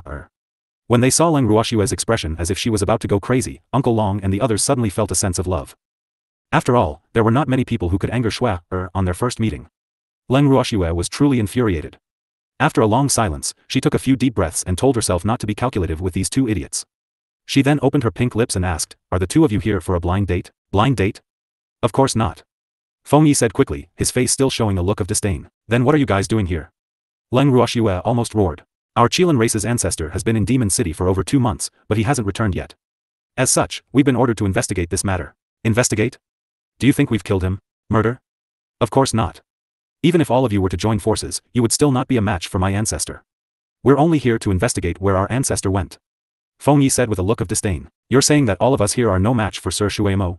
Hearing this, Leng Ruoxue squinted her eyes and said in a dangerous tone, "How detestable. Not only did this fellow criticize her and look down on her, but he was also looking down on everyone in Demon City. I didn't misunderstand. I heard him clearly. That's what he meant. Ugh." The man didn't know what to say. He turned and glared at Feng Yi, blaming him for not knowing how to speak. But in fact, his words were not any better, he just did not realize it. At this moment, the man heard Leng Ruoxue pointing at Feng Sun and saying, "Since you look down on all of us here, then I'll challenge you to a one-on-one fight." One-on-one? Hearing Leng Ruoxue's words, Feng Sun couldn't help but widen his eyes. His face was full of shock, and he couldn't help but think to himself, is this woman out of her mind? She, a divine emperor, was actually challenging him, a godly venerable rank expert, one-on-one? Not only was Feng Yi surprised, even the other man had a shocked look on his face. It was obvious that both of them felt that Leng Ruoxue was not normal. Could it be that they had triggered him? That. Miss Leng, please calm down. A one-on-one fight is not a joke. That's right, I refuse to fight you one-on-one. What, are you scared? What a joke. Why would I be afraid? I'm just afraid that it'd be bad if I accidentally hurt a weak woman like you. What if you can't get married and come to me? When Leng Ruoxue heard this, she was so angry that she wanted to beat someone up. No, it was beating up a beast. You bastard. Who did he think she was? Even if she couldn't get married, she wouldn't blame an idiot, okay? Since you're not afraid, then let's have a one-on-one fight. Don't worry, even if I can't get married, I won't rely on you. I see. Then what if you lose? If you lose, I'll pay you 1 million top-grade crystals. Feng Ye's eyes lit up when he heard that. Top-grade crystal. He liked it. It's settled then. Afraid that she would go back on her words, Feng Yi immediately said, "Yes, but if I lose, I'll pay you 1 million top-grade crystals." What if you lose? How could I possibly lose? I don't care how you lost. I just want to ask you, what will you give me if you lose? This way, our competition will be fair. I don't have 1 million top-grade crystal stones. How about I marry you if I lose? Everyone present, including Leng Ruoxue, was in a state of confusion when they heard this. This bet? Let's count it as a bet. Isn't it a little too big? At the thought of this, Uncle Long and the others couldn't help but shiver. While Uncle Long and the rest were having wild thoughts, Leng Ruoxue's forehead was filled with black lines. It was wrong. It was wrong. What was she thinking? Pulling back her furious thought, as she spoke, a white bolt of lightning shot into Leng Ruoxue's arms. Then, she glared at Feng Yi with her teeth and claws bared. When Uncle Long and the others saw that Tsang had actually come, they knew that things were bad. Where did this little kitten come from? It's so cute. Seeing that it was a snow-white kitten speaking, Feng Sun reached out his finger to tease it out of habit. Back in his tribe, he had always comforted the angry little Kylin in this way. Unfortunately, he had forgotten that the kitten in front of him was not a cub of their race.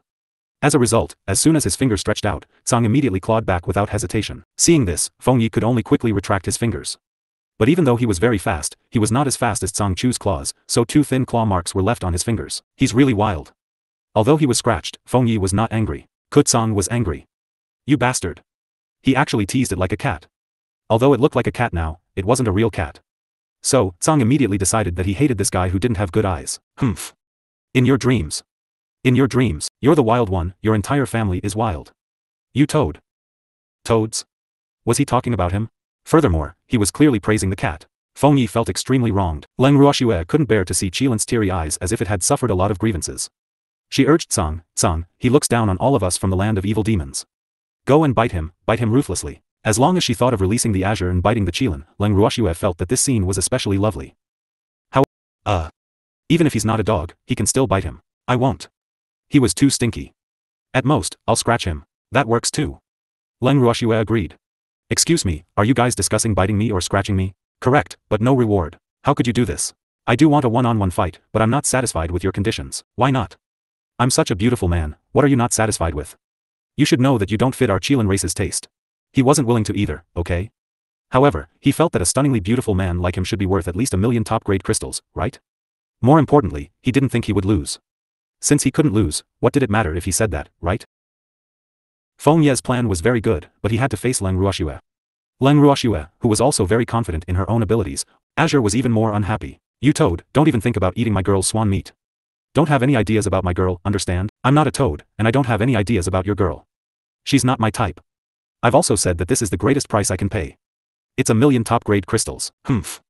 Feng Yi really felt that if he didn't get angry, the man and cat would really think that he was easy to bully. So you're only worth 1 million top-grade crystals. Of course, it's more than that. Then you don't have to sacrifice so much. There's really no need. But I don't have 1 million top-grade crystals for you. But such a thought was obviously daydreaming. Then don't fight my girl one-on-one, how about we fight one-on-one? If you lose, you'll be my slave for the rest of your life. How about it? You? Feng Yi couldn't help but blink and looked at Tsang up and down. Can you do it? With your small body, can you withstand my kick? You bastard. Who said I can? Who dares to say I can't do it? I can't scratch him to death. After that, it gestured with its little paw and said to Feng Sun, kid, I'll let you know if I can do it or not.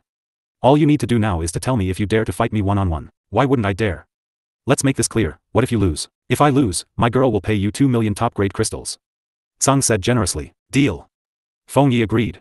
When Uncle Long and the others heard this, they couldn't help but show sympathy in their eyes. They truly felt that Tsang and Leng Ruoxue, that bad girl, were working together to scheme against the silly boy.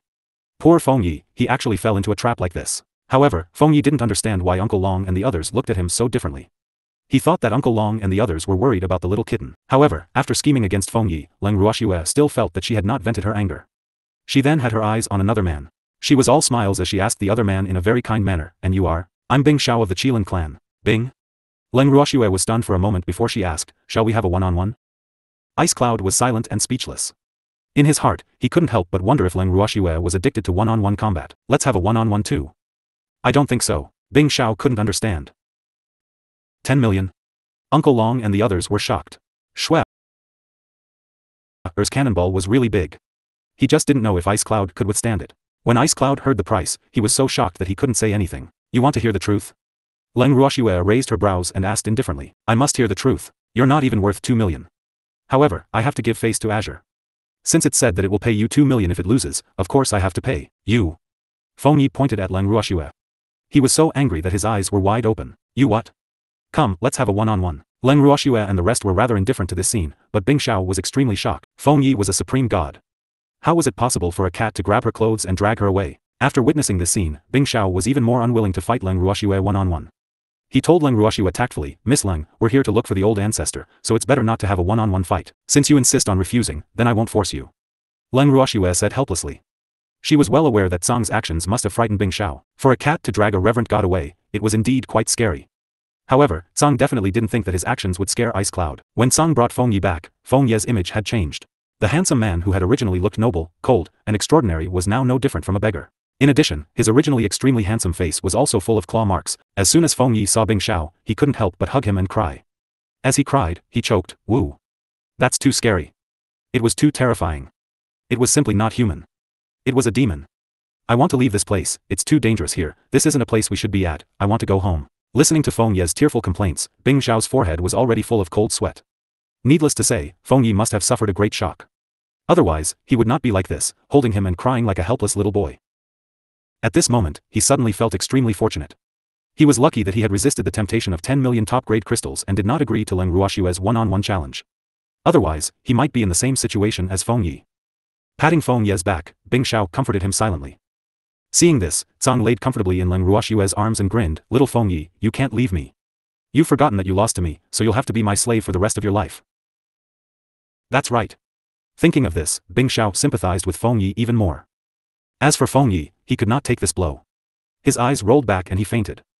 But even when he fainted, Tsang still waved his claws and pulled Feng Yi over from Ice Cloud's side. He raised a small claw and said to Ice Cloud, "He can't leave, he belongs to me now." Bing Xiao nodded helplessly. He couldn't meddle in Feng Ye's affairs. "I want to know the whereabouts of our ancestor." Since things had come to this, Bing Xiao could only return to the main topic. "He's currently staying in the guest courtyard. If you want to see him, I can try to see if I can invite him out." Leng Ruoxue didn't make things difficult for Ice Cloud. "The old ancestor is still here?" Ice Cloud was shocked. "Of course."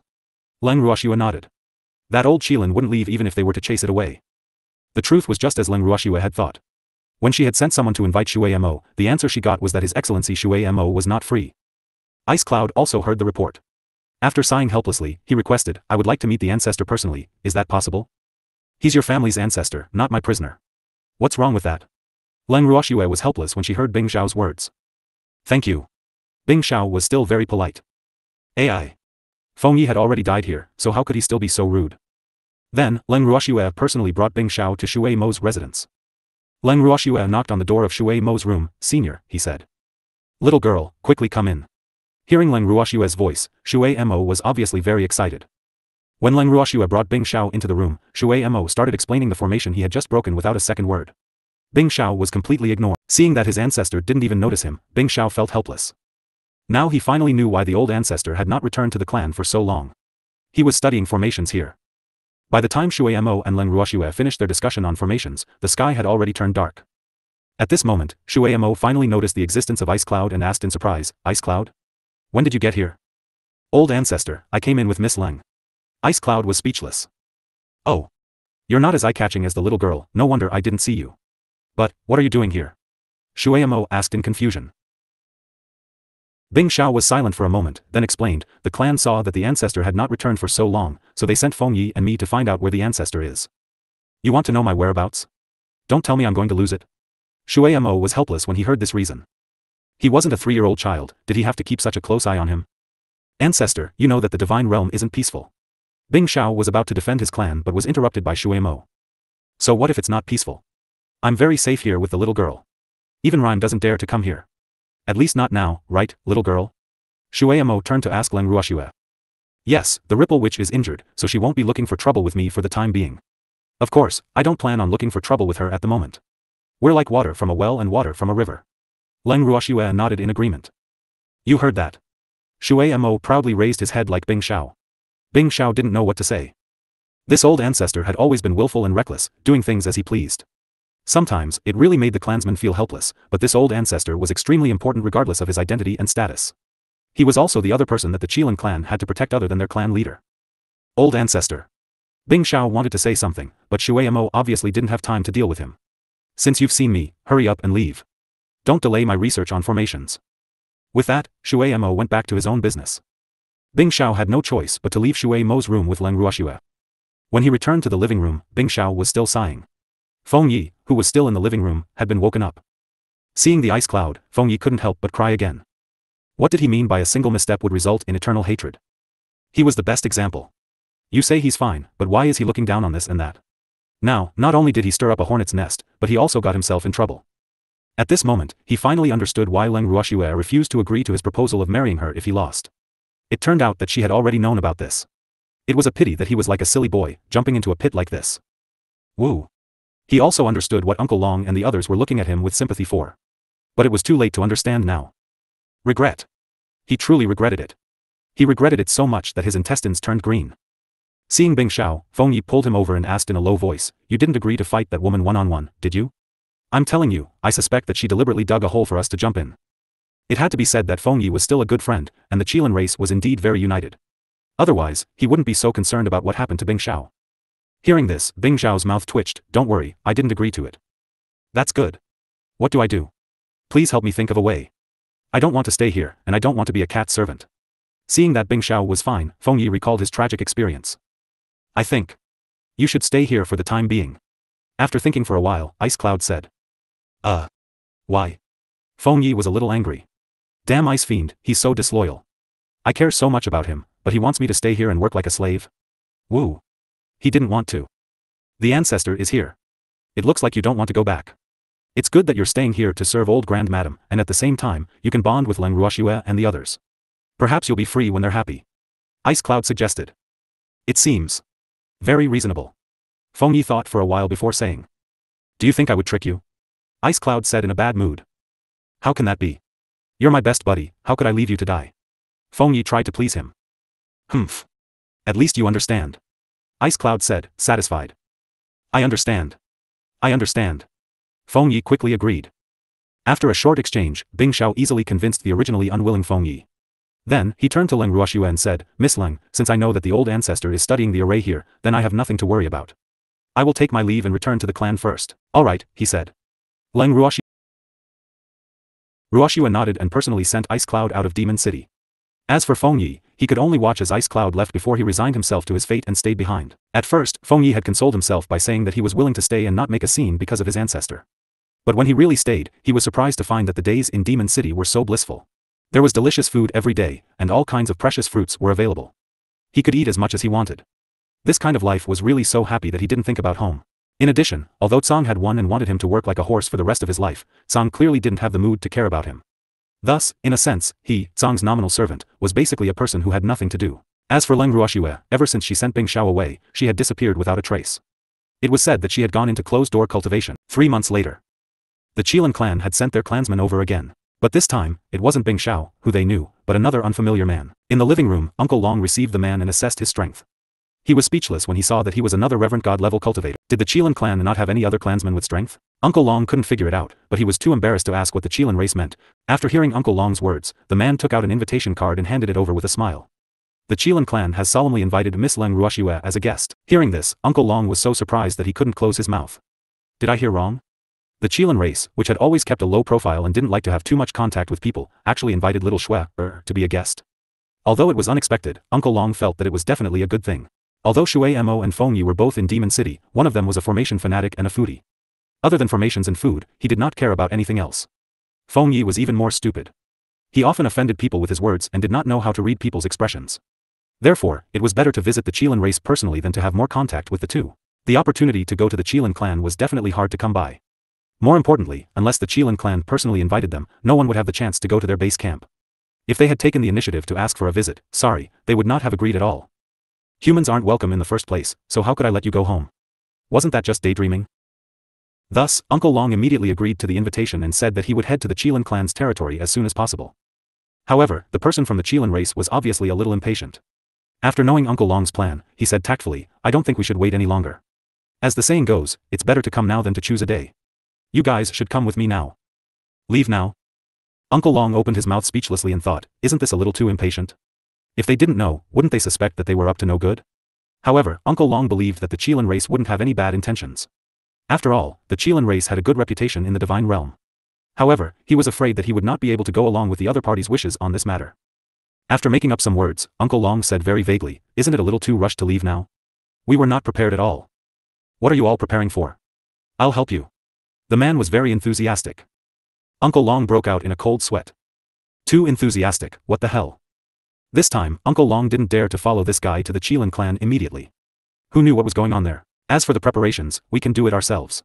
However, Shui is currently in closed-door cultivation. I don't know when she will come out. Uncle Long had no choice but to use this excuse. Then what do we do? The man's eyes widened and he looked at Uncle Long. We can only wait for her to come out of seclusion. Once she comes out, we will immediately head to the Qilin clan. I see. It seems that I can only stay here for the time being. No, you're welcome. Hearing that the man wanted to stay, Uncle Long could only feel helpless. That's good. By the way, can I see the ancestor? Everyone in our clan misses him. Sir Shueimo has been studying formations. I don't know if he would want to see you. Uncle Long was in a difficult position. He couldn't make the decision for the old Qilin. It doesn't matter, you just have to bring me to his residence. That's not a problem. Uncle Long nodded and brought the man to Shueimo's house. When they arrived at Shueimo's room, Uncle Long was about to knock on the door when he heard an angry roar from the room, go away. Don't disturb me. As soon as he finished shouting, the door of the room opened with a whoosh. Then, Uncle Long and the man saw a man fly out from inside. Ugh. To be precise, he was thrown out. And this person was none other than Feng Yi, who had nothing to do all day. Feng Yi was thrown out of the room in an extremely embarrassing position and landed in front of the man. Seeing a pair of feet suddenly appear in front of him, Feng Yi subconsciously raised his head. Then, his expression changed and he stood up from the ground with a whoosh. He roared, Ice Cube, why are you here? How detestable. This was so embarrassing. Feng Yi was very depressed. It was fine if someone saw his embarrassing state, but the person who saw it was his archenemy, which was something he couldn't accept. I'm not called Ice Cube, please call me Ice Cloud Sire. The man said in all seriousness. Bah. Why should I call you your excellency? We all have the same status in the clan. Oh right, I forgot to tell you. Since last month, I've been appointed as the clan's chief steward. So, in terms of emotion and reason, I'm your immediate superior. You should call me your excellency. How is this possible? When Feng Yi heard this bad news, he couldn't help but say with a pale face, nothing is impossible. You'll have a chance too. However, you'll have to wait until I become an elder in the clan. Bing Yun smiled and consoled him. Then, he seemed to have thought of something, look at my memory. How could I have forgotten? In the future, you will be a certain cat servant. I'm afraid you won't have the chance to serve the Qilin race anymore. My condolences. Your head. Feng Ye's face was filled with grief and indignation. He was so angry that he even cursed Bing Xiao. This despicable guy betrayed him. How could he tell his family about this? How was he going to be a Qilin in the future? Feng Yi felt that he was too embarrassed to face anyone. Sob. He had to try his best to draw circles to stop and curse them. You're angry from embarrassment? By the way, your freefall posture just now was very good. It's obvious that you've practiced. Bing Yun did not care about Feng Ye's anger and continued to provoke him. As for Feng Yi, at this moment, his entire body was immersed in the anger and pain of being betrayed by Bing Xiao. He did not have the mood to respond to Bing Yun's words at all. Uncle Long watched the two Qilins bicker and mumbled to himself, it seems that even within the united race, there are still some seeds of discord. However, this was normal. After all, where there were humans and beasts, there would always be trouble, not to mention that it was a race with such a long history. However, the tactful Uncle Long clearly did not intend to get involved in the battle between the two Qilins. Therefore, after greeting Bing Yun and Feng Yi, he retreated with self-awareness. The moment Uncle Long left, Bing Yun immediately kicked Feng Ye's butt, who was completely immersed in his own thoughts and exuded a faint sorrow. He even said with a look of disdain, look at your disgraceful appearance. How could our Qilin clan have such a stupid fellow like you? Bing Yun had an expression of disappointment. Feng Yi suddenly came back to his senses and roared even more angrily, what about me? How am I stupid? You think you're the only smart one? You're smarter than a fox, okay? After roaring, Feng Yi no longer wanted to pay attention to Bing Yun. He turned his back to him and sat down on the stone chair in the courtyard, continuing to exude his sorrowful aura. Bing Yun was speechless. Not seeing him for several days, this guy's temper had grown. Sighing lightly, Bing Yun controlled his temper and walked behind Feng Yi. He nudged him and said, "Hey, let me ask you, how long has Leng Ruoxue been in closed-door cultivation? Why should I tell you? Don't you want to return to the Qilin clan? To tell you the truth, I'm here today to invite Leng Ruoxue to the Qilin clan as a guest. Once she's there, you can go back with her, right? So what if I go back? I can't do anything right now." Feng Yi seemed even sadder when he heard this. In addition, to be honest, this place was really not bad. The only bad thing was that every time he went to see the old ancestor would find him annoying and kick him out of the room. AI. And this time, he had been seen by his archenemy, which was the biggest source of his sorrow. If you don't go back, are you really planning to work for a cat for the rest of your life? Hearing Feng Ye's words that seemed to give up his freedom, Bing Yun asked, not giving up.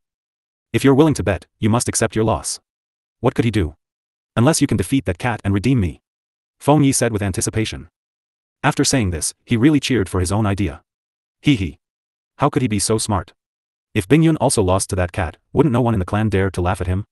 The more he thought about it, the more he felt that his idea was simply too great. If he didn't have to hide his excitement, Feng Yi would have jumped up and cheered. But would Bing Yun fall for his trick? He only heard Bing Yun say with a serious look, I can't agree to this matter so easily. What if I lose my freedom like you? Fortunately, you lost to a cat. If you had lost to a human, you would have become his contracted beast. So, this was really a blessing in misfortune. You should be content. Seeing that his rival did not take the bait, Feng Yi was not angry. Anyway, this guy had always been more cunning than him. It was not easy to trick him once. So, he stood up and walked out of the yard. Wait, you haven't told me how long Leng Ruoxue has been in closed-door cultivation. However, Feng Yi didn't even turn his head, only his voice was heard. If you don't think of a way to save me, don't even think of me telling you about Leng Ruoxue. Bing Yun didn't expect Feng Yi to throw such a tantrum. This was really. He was speechless. Seeing that Feng Ye's back was out of sight, he could only leave Shui Mo's residence and go to find Uncle Long. When Uncle Long saw that Bing Yun had come to find him, he didn't ask how his discussion with Feng Yi went and directly arranged a place for him to stay. At Bing Yun's request, his residence was arranged to be next to Feng Yi's. When Feng Yi found out about this, he immediately protested against living with this guy. Uncle Long ignored Feng Ye's words and quickly left the two Qilin's territory. Out of sight, out of mind. As for how much trouble the two Qilin's could cause, it was their business. After all, they had to compensate for the things they had destroyed. Therefore, he was not worried at all. After watching Uncle Long leave, the two Qilin's stared at each other.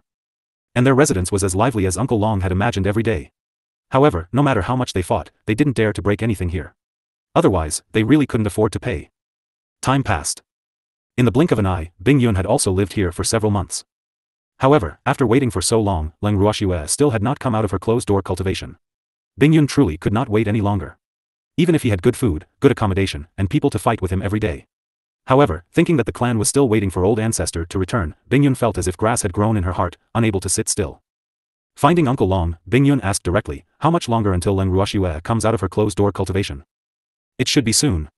Uncle Long replied after some thought. In reality, Shui had not been in closed-door cultivation at all. That girl had always been in the spatial space refining pills and forging weapons with Chief Elder and the others. He had also told Shui Bing Yun's intentions for coming. However, after talking about Bing Yun's anxiousness before, Shui thought the same as him. The Qilin clan was so anxious, there was probably some hidden story. This way, both he and Shui were not in a hurry to go to the Qilin clan.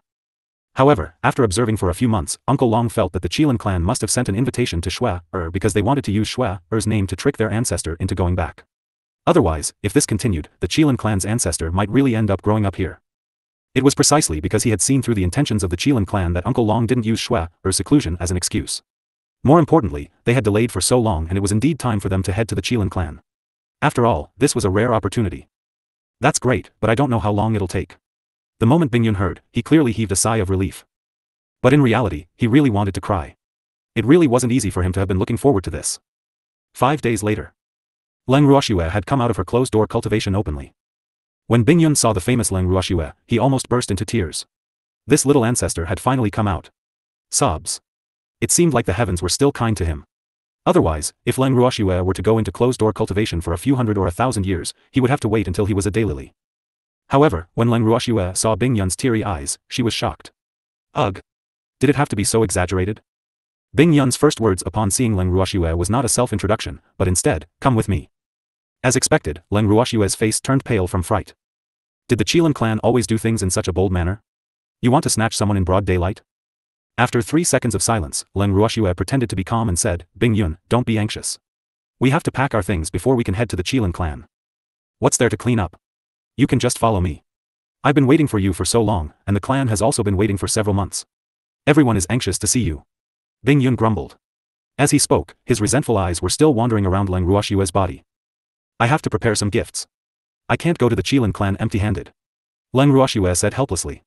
She had long heard from Uncle Long that the Qilin clan's Bing Yun was an impatient person. At that time, she was still thinking about how anxious she would be. Now, she finally experienced it. This really wasn't an ordinary kind of anxiousness. "No need." Bing Yun only reacted fiercely after he rejected her. Then, he asked with his eyes wide open, "You said prepare a gift? To the Qilin clan?" "Yes, I am." Leng Ruoxue smiled and nodded. "Actually, there's no need to specially prepare anything. Just bring some of your medicinal pills, fruits, and the like."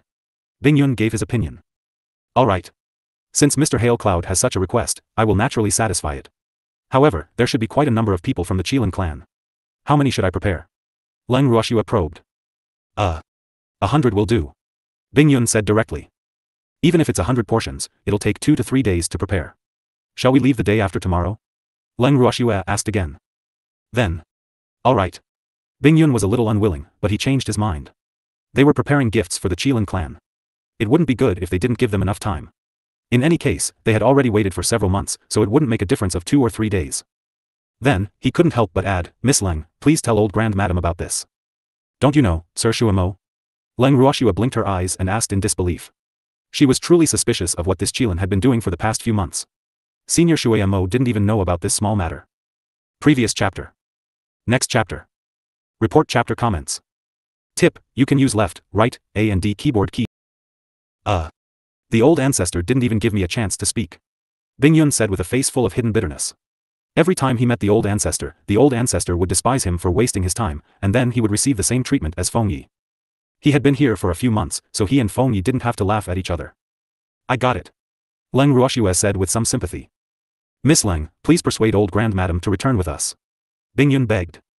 "I'll try," Leng Ruoxue replied helplessly. In reality, she felt that Bing Yun had thought too highly of herself. Even the people of the Qilin clan could not move Shuemo. What use would an outsider like her have?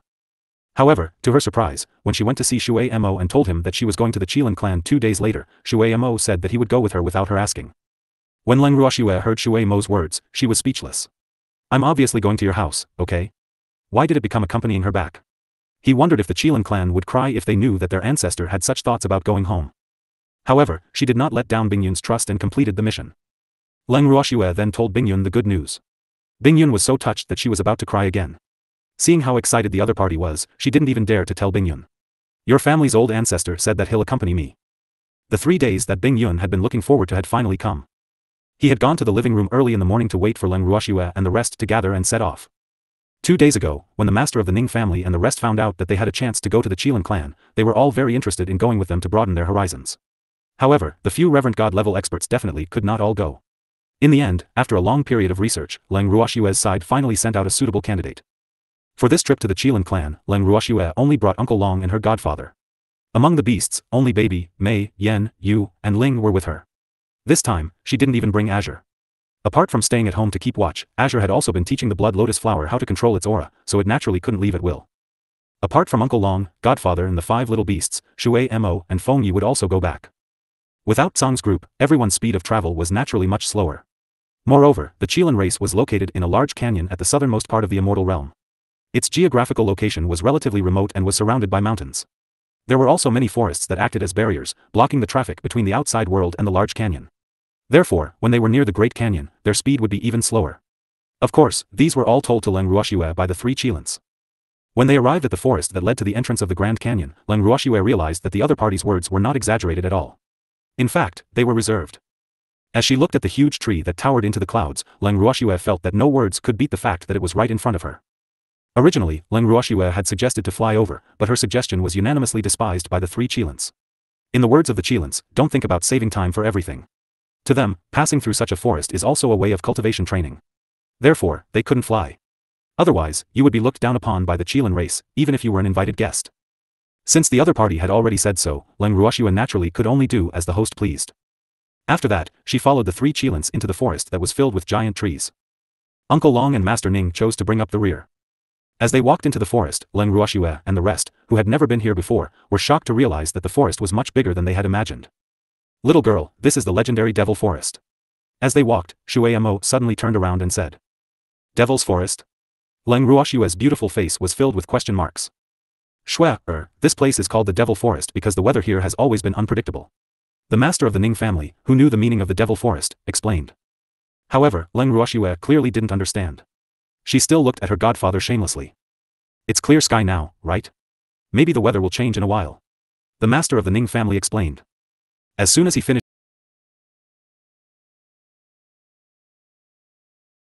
finished speaking, as if in response to his words, the cloudless sky suddenly became covered with dark clouds. The sky also instantly darkened, accompanied by rumbling thunder and lightning. In the blink of an eye, it was as if a hole had been opened in the sky, and a storm was about to fall. Leng Ruoxue finally experienced the unpredictable weather in the Devil's Forest. Is it going to rain? Let's take shelter from the rain. Leng Ruoxue suggested when she noticed that the weather was bad. However, Shui Mo and the other 2 Qilins objected and said, Don't worry, it won't rain. It never rains in the Devil Forest. It's not raining? Leng Ruoxue was speechless. If it didn't rain in this damned weather, why would they use knives? Be careful, everyone. Suddenly, Shui Mo reminded them loudly and the 3 of them transformed into their true forms. In an instant, 3 mighty and domineering Qilins appeared in front of Leng Ruoxue's group of 3 humans and 5 beasts. There were 3 Qilins. One was water blue, one was green, and one was ice blue. After transforming into their true forms, the 3 behemoths were exactly the same, except for their different colors. Their bodies were covered with scales, and long hair hung from the gaps between the scales to the ground, making them look even more powerful and beautiful. However, this way, it would be difficult for Leng Ruoxue to distinguish who was who. Even though it was very difficult to distinguish the 3 Qilins, the green Qilin still laughed evilly and deliberately lowered its voice. Guess who we are? Leng Ruoxue broke out in cold sweat. How was she supposed to guess? They all look the same. Other than the difference in color. Leng Ruoxue closed her beautiful eyes and opened them again. She pointed at the green Qilin with certainty and said, You're definitely Feng Yi. How did you know? Feng Ye's eyes widened in disbelief as he asked in a daze. Because other than you, Senior Shui Mo and Ice Cloud wouldn't be so bored. Leng Ruoxue said matter-of-factly. Hearing her words, Feng Yi was completely depressed. Boo-hoo. That bad girl's words were a huge blow to Qilin. Shui Mo and Bing Yun couldn't help but laugh. After he was done laughing, Shui Mo reminded him, Little girl, you must be careful. This place is going to be dangerous soon. Even though Shui Mo did not say it explicitly, Leng Ruoxue still nodded her head seriously. Not long after, when the forest was completely dark, Leng Ruoxue and the rest suddenly noticed a fire flickering in the distance. They're here. Shui Mo reminded. When Leng Ruoxue, Uncle Long, and the master of the Ning family heard this, they immediately took out their weapons and entered a combat state. The 5 little beasts also rubbed their fists and wiped their palms, ready to have a good fight with the dangers in the Devil Forest. As the firelight slowly approached, Leng Ruoxue suddenly realized that these were not firelight at all, but countless fireflies. Perhaps they could not be called fireflies, because these small insects were not only much bigger than fireflies, but also not as cute as fireflies. More importantly, these crustacean-type bugs that were the size of an adult's fist and had flames burning on their bodies were not only aggressive, but they also looked even fiercer. Leng Ruoxue could even hear the sound of them grinding their teeth. However, at this moment, it seemed like she didn't have the chance to ask what this thing was. Seeing that the other party had a flame, Leng Ruoxue didn't want to be outdone and flashed her own natal flame. The moment her flames appeared, the group of fire bugs seemed to instinctively cower. However, the group of bugs did not retreat. Instead, they all flew towards Leng Ruoxue's direction. Be careful. The master of the Ning family saw that these insects seemed to be more interested in and couldn't help but remind them worriedly, Godfather, take care of yourselves. Leng Ruoxue replied. Then, her beautiful eyes were fixed on the group of insects that were like moths flying into the fire. As they neared, the orderly group of insects hesitated for a moment before flying towards the flame in Leng Ruoxue's hand. In an instant, the insects had Leng Ruoxue completely surrounded. How did this happen? Shui Mo and the other 2 Qilins were surprised. These bugs had always been watching them closely, but they had obviously changed their target this time. The insects' unexpected actions had also caused them to lose the best opportunity to help Leng Ruoxue. This made the 3 gigantic creatures deeply regret their decision. However, the 3 Qilins still charged towards the fire regardless of the consequences. They tried to disperse the group of insects and save Leng Ruoxue. Arg! It's so hot. As soon as he reached the flames, Feng Yi was scared by the extremely high temperature of the flames and retreated. Shui Mo and Bing Yun also tried, but they couldn't get close due to the heat. The bugs' flames seemed to be especially powerful today. The three Qilins couldn't understand why. However, they had to save Leng Ruoxue. After all, Leng Ruoxue was a guest that they had invited. If she were to die in the Devil Forest, how would the Qilin clan have the face to continue living in the God world? With this in mind, the three Qilins were a little desperate. They were going all out today. However, just as they were about to move again, a little white fox stood in front of them. "Little fox, move aside. We're here to save your master," Shui Mo said. "Master is fine," Mei Zhen said honestly. "How can she be fine? Leng Ruoxue is already surrounded by flames. Don't block it, quickly move away, your master might be gnawed clean by the soul-devouring insects later." Feng Yi didn't understand why this snow fox, who had always given people the impression of being very understanding, was suddenly so stubborn today. Wasn't this delaying them from saving people? "You bastard. You're the one who'll be gnawed clean by those damn soul-devouring bugs. Even if something happens to you, my master will be fine." Hearing Feng Ye's words, Baby Fire shouted. It didn't care what kind of noble Qilin it was. He could not say that his cute master would be in trouble. The treasure's protector made Feng Yi so depressed that he was about to cry. That. He didn't seem to have said anything too overboard. They only hoped that these little fellows, who cared about their master, would not delay their rescue of Leng Ruoxue. Who knew that they would actually provoke them? Feng Yi truly felt that he was innocent. Although his words were a little harsh, they were the truth. Why was telling the truth so unlikable these days? The worried Feng Yi kept sighing in his heart. At this moment, he suddenly widened his eyes and revealed an expression of disbelief. Oh my god. What did it see? Leng Ruoxue, who was previously surrounded by the flames, was now engulfed in flames. However, in the next instant, the flames that filled the sky were suddenly extinguished. Leng Ruoxue appeared in front of them, safe and sound. The soul-devouring worms that were surrounding her had disappeared without a trace. Where are the bugs? Feng Yi was filled with question marks. It's good that you're fine. Shui Mo noticed Leng Ruoxue's condition and asked with concern. I'm fine, but those bugs are so powerful. Leng Ruoxue said with lingering fear. If it wasn't for the power of her flames, she would have become the food of those insects. Yup. Those are soul-devouring insects, and they especially like to devour the soul and body of humans or beasts. That's why humans and beasts in the outside world are afraid of the Devil Forest. Except for our Qilin clan, no beasts or humans dare to approach this place. Shui Mo explained. He had taken the initiative to say that he would come back with Leng Ruoxue because he had considered the power of the soul-devouring insect and wanted to protect Leng Ruoxue. Who knew that this little girl would deal with the insect herself? At this moment, Shui Mo's evaluation of Leng Ruoxue rose even higher. Then, Shui Mo thought for a while and said, Little girl, although these soul-devouring insects are very powerful, they are of utmost importance to our Qilin clan. With them, they are definitely a guarantee for our Qilin clan. Even Wu Xian doesn't dare to rashly set foot here because these soul-devouring insects don't have any intelligence and act only on instinct. Any living creature that passed by their territory would be seen as food. As for our Qilin clan, other than viewing them as a barrier, they are also the training targets for the younger generation of our clan. However, the soul-devouring insects are quite ferocious, so we are very careful when arranging for the younger generation to gain experience. As for the adult Qilin, it is already used to the existence of these small insects, but when facing them, we sometimes feel very annoyed, but we can't do it without them. Shui Mo had said all this to explain to Leng Ruoxue the necessity of these insects' existence. It could be said that with these insects, the Qilin clan would be much safer. As for walking through this place, it was more for training. The other important reason was that the Qilin clan also wanted to test Leng Ruoxue's courage. Of course, this reason could not be stated clearly. However, Leng Ruoxue believed that the other party had no intention of harming her. It was probably because the other party thought that he could protect her. But from the looks of it now, there must have been an accident. Otherwise, the other party would not have been so surprised when he saw that the insect seemed to be more interested in her. Although she had been surrounded by the bugs, she was still clear about what was happening outside. Those soul-devouring bugs were killed by my flames. Are you alright? Leng Ruoxue asked calmly after hearing Shui Mo's words. I'm fine. Hearing this, Shui Mo's mouth twitched uncontrollably. He thought to himself, if those bugs could be killed so easily, they wouldn't have coexisted with the Qilin clan for so many years.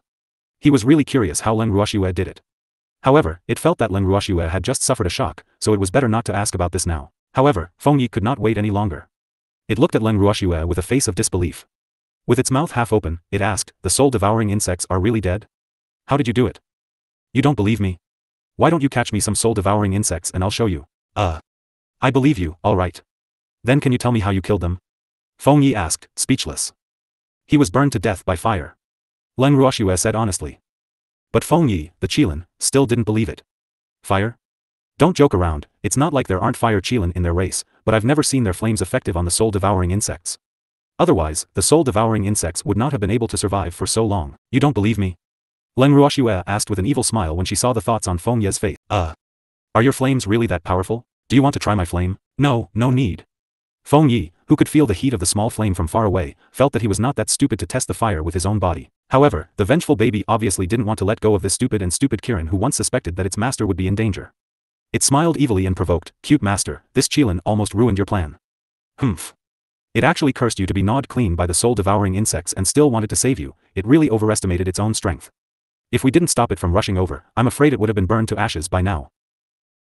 Leng Ruoxue was silent. It seemed that Feng Ye's words about her being gnawed clean by the soul-devouring bugs had clearly angered the vengeful baby. However, her baby was her little beast, so she naturally had to stand on her baby's side unconditionally. Hence, as soon as her baby finished speaking, her unfriendly eyes landed on Feng Yi. Sob. Sob. Feng Yi felt so wrong that he wanted to cry. It clearly had good intentions and wanted to save Leng Ruoxue. How could that detestable little fox say that about it? Curse? You bastard. Who did it curse? Who would curse in front of the person involved? Did they really think it was stupid? However, Leng Ruoxue clearly believed her little beastie's instigations and this made Feng Yi feel extremely aggrieved. Can you not be like this? This was killing the donkey when the grinding was done. No, he wanted to kill the Qilin. You can't do this. I clearly didn't mean it that way. After being wronged for a while, Feng Yi said with obvious lack of confidence. Humph. You're cursing my adorable master. The baby still didn't want to let Feng Yi go. Woo-woo. You can't bully a Qilin like this. Seeing that he couldn't get his hands on the treasure, Feng Yi simply wailed. He was crying and rolling on the ground. One must know that this was a new move that it had learned from Leng Ruoxue's beasts. It had used it today, and it had not learned it for nothing. Previous chapter. On the surface, Feng Yi looked like he was crying very sadly, but in his heart, he was very satisfied with his own adaptability. If he had continued to argue with his opponent, he would have definitely lost. Feng Yi was proud of his wit, but his face darkened when he saw Shui Mo and Bing Yun like this. This was too embarrassing, wasn't it? Do you have to embarrass the Qilin clan like this? Or do you think that you've already become someone else's servant, so you don't need to care about the Qilin race's reputation anymore? Thinking here, Bing Yunhao ruthlessly kicked Feng Ye's huge body. His foot just happened to land on his butt and sent him flying. Arg! Bing Yun, you bastard! Following this sentence, a thump was heard as an object landed on the ground and disappeared from Leng Ruoxue and the others' sight. I'm sorry, I've made a fool of myself. Bing Yun finished all of this very calmly, then said to Leng Ruoxue and the rest with a smile. Leng Ruoxue was speechless. Uncle Long and the master of the Ning family were starting to pity Feng Yi, that old Qilin. In fact, from an outsider's point of view, that old Qilin really didn't say anything that was too much. Even though what it said before wasn't pleasant to the ears, it was only because it was worried about that little girl Shui-er. More importantly, the Qilin didn't know how powerful Shui-er's flame was. As the saying goes, one can't blame those who didn't know, so they really felt that the Qilin wasn't unforgivable. However, the reality was clear. Shui-er was standing on his little beastie's side. As such, they naturally could not help outsiders. After mourning for Feng Yi for 3 minutes, Uncle Long took the initiative to change the topic and asked, now that the soul-devouring insects have been eliminated, can we continue moving forward? Shui Mo nodded. Even though he was surprised that Leng Ruoxue could kill the soul-devouring bugs, there was no need to waste any more time here. However, Feng Yi had not returned yet. If he left now, wouldn't he be left here alone? To be honest, it was a little worried about Feng Ye's carefree personality. However, just as it was thinking this, it heard a weak voice in its ear. Woo-woo. You guys are really bullying the honest Qilin. As soon as he finished speaking, a blue Kirin with a swollen face appeared in front of everyone. Leng Ruoxue and the rest glanced at Feng Ye's new image and were worried about his low intelligence. Where did she fall? Why is your face so swollen? How did you end up like this? I didn't kick too hard. Bing Yun, who was the most surprised, directly asked what everyone was thinking. You didn't kick me hard, but you kicked me into a hornet's nest, woo. Feng Yi roared. After that, he started crying without caring about his image. This time, Bing Yun miraculously didn't find it embarrassing. Instead, she looked at Feng Yi, who was crying very sadly, with a face full of guilt, not knowing how to comfort him. Leng Ruoxue and the rest who were watching from the side were all very sympathetic towards Feng Yi. Baby even took the initiative to say out of kindness, how tragic. AI.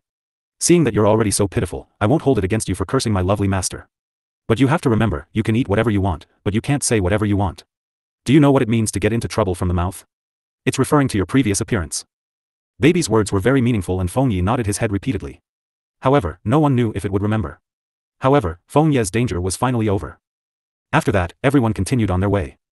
On the way, as the host, Bing Yun kept consoling Leng Ruoxue, the 3 humans, and the 5 beasts, don't worry, the soul-devouring insects shouldn't appear again. Under normal circumstances, they only appear once a day. However, just as it finished speaking, Leng Ruoxue, the 3 humans, 5 beasts, and the 2 Qilins, Shui Mo and Feng Yi, heard a buzzing sound from afar. Then, countless flames came closer and surrounded them from all directions. It seems like the soul-devouring insects are working overtime today. Leng Ruoxue couldn't help but tease them when she saw how nervous they were. Don't joke around, okay? Bing Yun said gloomily. He had just said that the soul-devouring bugs would not appear, and now they had appeared in large numbers all around. Wasn't this a slap to his face? Bing Yun was very angry, and the consequences were very serious. An ice-blue Qilin was charging in the direction of the fire with a monstrous rage. When Leng Ruoxue saw this, she couldn't help but worry. It's okay for it to be so impulsive, right? It's alright, we're already used to it. Feng Yi said without a care. With regards to its words, Leng Ruoxue truly felt that Feng Yi was taking the opportunity to take revenge. Detestable. Your target should be me. Suddenly, Bing Yun's furious roar came from afar. Everyone did not know what was going on. They looked up and suddenly realized that those soul-devouring bugs that usually liked Qilin had actually passed by Bing Yun's side at this moment and were flying in their direction. What's going on? Why didn't that ice block even attract a single soul-devouring bug? The soaring flames made Feng Yi, who was in disbelief, feel a little confused. This didn't make sense. It shouldn't be like this. Little girl, they seem to be coming for you. Shueimo, who felt that something was wrong, couldn't help but remind him. Yes, it's very likely that he's here to take revenge on me. Leng Ruoxue replied calmly. After some thought, she asked, Senior Shueimo, if I accidentally destroy your barrier and your opponent, your Qilin race won't blame me, right? Shueimo couldn't help but wipe the cold sweat off his forehead and said, it's more important to save your life. In fact, it really wanted to say that the soul-devouring insects could not be exterminated because these insects had a very short lifespan. Even if they did not kill the soul-devouring insects, when the time was up, these small insects would still die, and new soul-devouring insects would be born in the Devil's Forest at that time. This was also the privilege that nature had given to the Devil's Forest. However, Shueimo didn't dare to tell Leng Ruoxue this. He was afraid that it would be his fault if he caused Leng Ruoxue too much pressure. However, Leng Ruoxue had nothing to worry about since Shueimo's life was more important. Godfather, Uncle Long, and my baby, stay away from me and protect yourselves. Leng Ruoxue ordered. When Uncle Long, Master Ning, and the 5 little beasts heard Leng Ruoxue's words, they tactfully distanced themselves from her and pulled away the 2 Qilins that wanted to help. Shueimo did not have any objections to this because he clearly realized that Leng Ruoxue was more powerful than he had imagined. However, Feng Yi was not tactful and thought that they were not loyal. How can you do this? We're partners. Feng Yi shouted. Shut up. Don't cause any trouble for my cute master. Treasure was furious and couldn't take it anymore. Previous chapter. Next chapter. Report chapter comments. Tip. Feng Yi felt wronged and mumbled, how can you say that I'm causing trouble? I only wanted to help. It hurts my self-esteem. Feng Yi truly felt that he had never been so despised in his long life. But now, in front of Leng Ruoxue and the others, he obviously had no status. This fact made him so sad that he wished he could buy a piece of tofu and knock his head on it. However, it was obvious that no human or beast cared about what it thought. Treasure was even more direct and said in an unpleasant tone, if you help, you'll only be causing trouble for my master, so just stay here. Don't get in the way. Baby's disdainful eyes and tone made Feng Yi so depressed that he couldn't refute. Shueimo looked at him sympathetically but didn't say anything. It didn't want people to think that it was on the same level as Feng Yi, as that would lower its intelligence. At this moment, Bing Yun, who had been chasing after the flames, also came back dejectedly. Glancing at Leng Ruoxue, who was already surrounded by flames, Bing Yun wanted to help her for a moment. However, when he saw that the other humans and beasts were watching from the side, he gave up. Woo! It was obvious that Leng Ruoxue had a way to deal with those insects. Furthermore, her methods were rather brutal and intense. It was definitely not on the same level as his gentle methods. Yes. Compared to Leng Ruoxue, Bing Yun truly felt that his attack methods were too gentle. It was just that he could not understand why those bugs were like moths to a flame, targeting Leng Ruoxue. It could tell that the soul-devouring insects were still afraid of Leng Ruoxue's flames. However, they still charged forward without a care. This left it puzzled no matter how much it thought about it.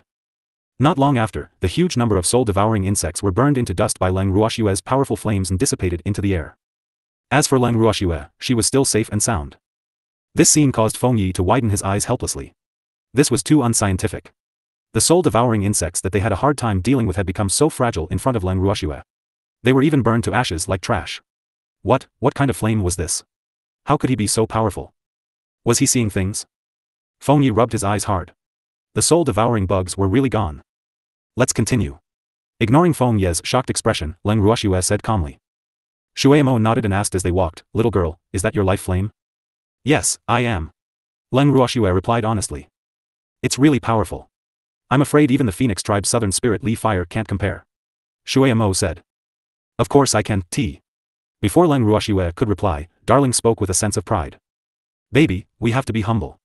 Even if you can't compare to us, you can't say it so directly, understand? I have to find a chance to prove it. Leng Ruoxue said in all seriousness. I know, cute master. Baby was very obedient and said. Hearing the conversation between the two master beasts, even the calm Shui Mo was speechless.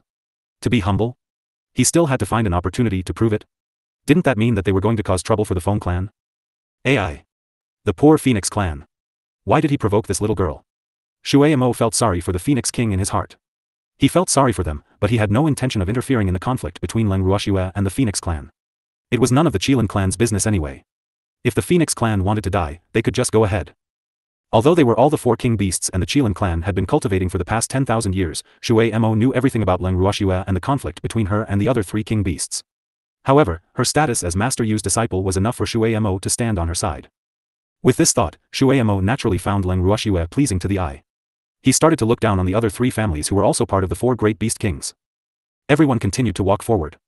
After walking for who knows how long, Bing Yun suddenly opened his mouth and said, "After this, we'll be out of the Devil Forest." Woo, this was great. The Devil Forest was such a ghostly place that hurt its pride. It didn't want to stay a moment longer. Did you hear something? Just as Bing Yun's words fell, Leng Ruoxue asked again. No, I didn't. What's wrong? Bing Yun blinked his eyes in surprise, his face blank and ignorant. I think I heard the sound of ghosts wailing and wolves howling. Leng Ruoxue said calmly. You bastard. That's the wailing of ghosts and the howling of wolves. At this time, an angry roar sounded in everyone's ears. The group of people immediately raised their vigilance and observed their surroundings.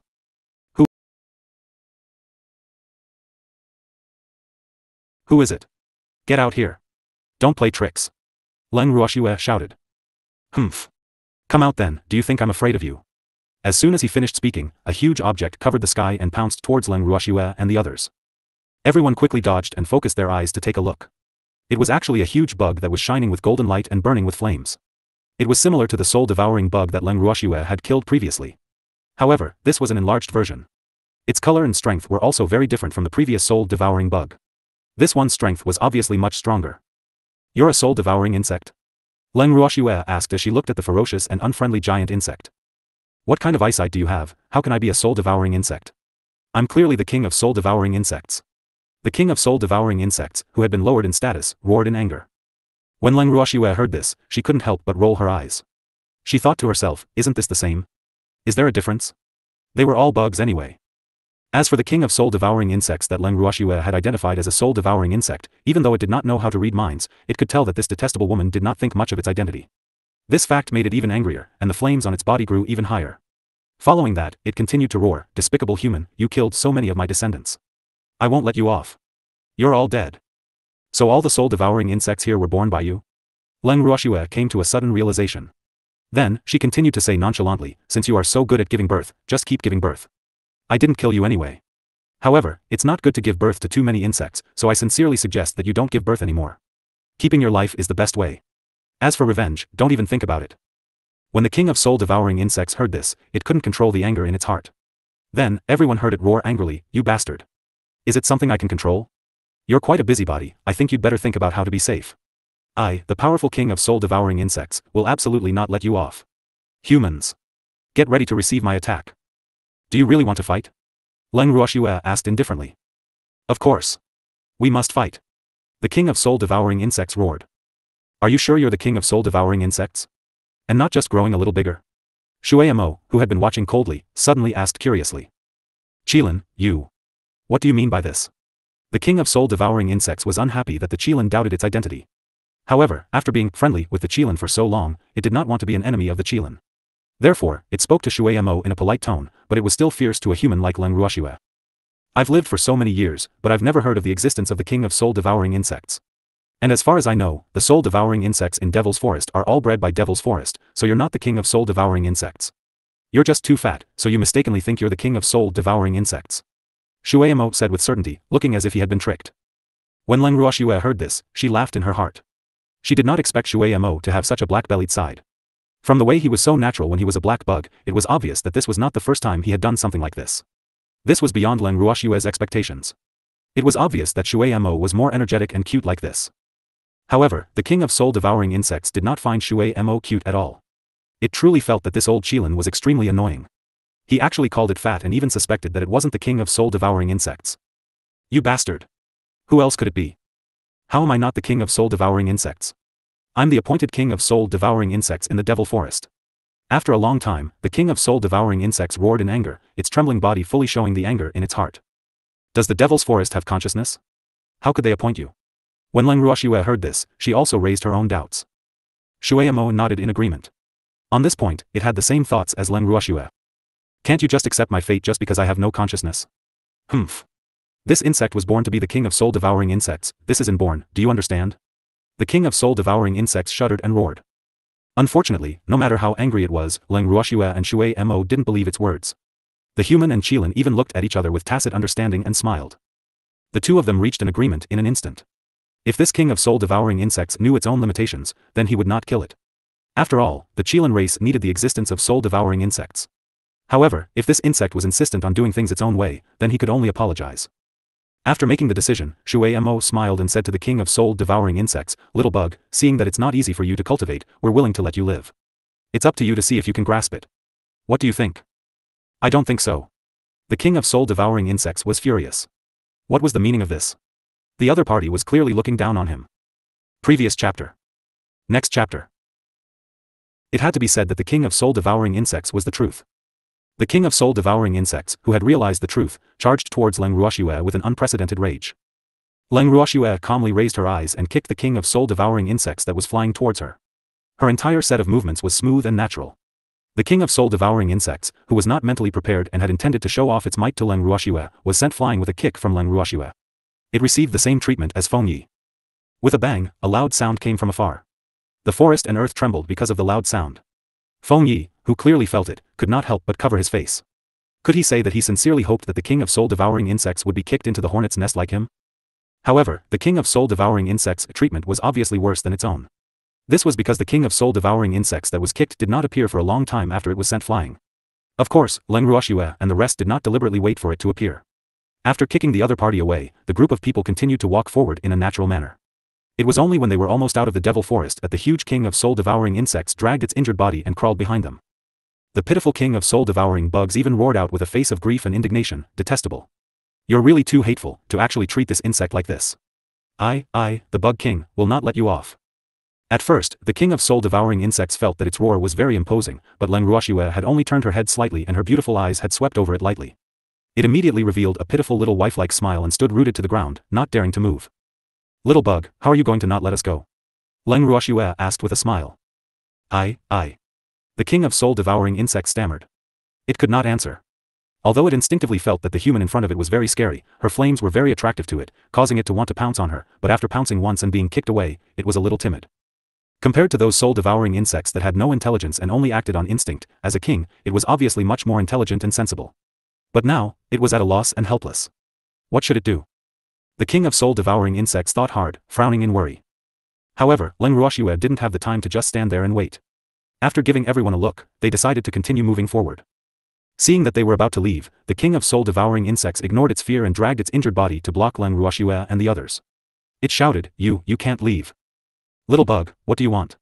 We asked but you didn't answer, we left but you didn't let us, what are you trying to do? Or do you still want to fight? I'd advise you not to, because you're going to lose for sure. Leng Ruoxue helplessly reminded him. The king of soul-devouring insects did not know what it wanted to do, but it knew that it could not let them leave just like that. Otherwise, what prestige would it have left? But it wouldn't let him, all right? Leng Ruoxue laughed lightly before saying, You're quite an interesting little insect. You won't let us leave, yet you don't know what you want to do.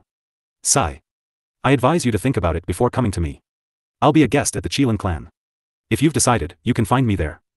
With that, Leng Ruoxue gave Shui Mo a look and the group walked past the soul-devouring insect king, who was obviously in a bad state. Under its gaze, they left the demon forest.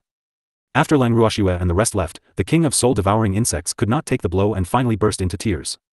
Woo! Why is it so useless? It was not worthy of its title as the king of soul-devouring insects. It was a pity that Leng Ruoxue and the others could not see its regret and sadness. The king of soul-devouring insects didn't think it was that bold. If there were only a few Qilin, it would be willing to play with them, but in the Qilin's nest, it was better not to. With this thought, the king of soul-devouring insects retreated back into the forest. At the same time, Leng Ruoxue and the rest were not far from the Qilin clan's territory. Of course, Feng Yi was the one who said that. Leng Ruoxue was obviously suspicious of Feng Ye's words. The facts proved that Feng Ye's words were indeed watered down. After walking for half a day, they still had not reached the territory that Feng Yi had mentioned. Leng Ruoxue was a little angry. She glared at Feng Yi and questioned, Feng Yi, didn't you say that the territory of the Qilin clan is not far away? Why aren't they here yet? It's not far. But you guys are walking too slowly, so we had no choice but to slow down our own pace to accompany you, AI. Feng Yi explained. After he was done, he sighed heavily. His eyes subconsciously swept towards Leng Ruoxue's legs. He felt sick in his heart. She wanted to walk fast with such short, thin, and small legs? Was that even possible? It was impossible for Feng Yi's peculiar gaze to not attract Leng Ruoxue's attention. Leng Ruoxue followed its gaze and realized that it was focused on her leg. Then, she unconsciously glanced at Feng Yi's leg. When she compared the two, she was furious. You bastard! The other party was really despising her again. It was no wonder that she was said to be walking slowly. Compared to the other party's thick legs, Leng Ruoxue realized that she was really small and she was indeed not as tall as Feng Yi's leg. Uncle can endure it, but aunt can't. When the furious Leng Ruoxue discovered this depressing fact, she did not hold back and kicked Feng Yi's butt. Feng Yi was not prepared at all and was kicked right in the face. However, Leng Ruoxue did not use much strength, but Feng Yi still felt wronged. Frowning, Feng Yi said with a choked voice, Shui, how could you kick my ass? Woo, only my woman can kick around here. Oh, really? What about it? Leng Ruoxue sneered as she pointed at Bing Yun.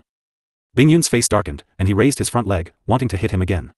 Feng Sun trembled, cowering without a backbone. It's an exception. Since it can be an exception, I believe I can too.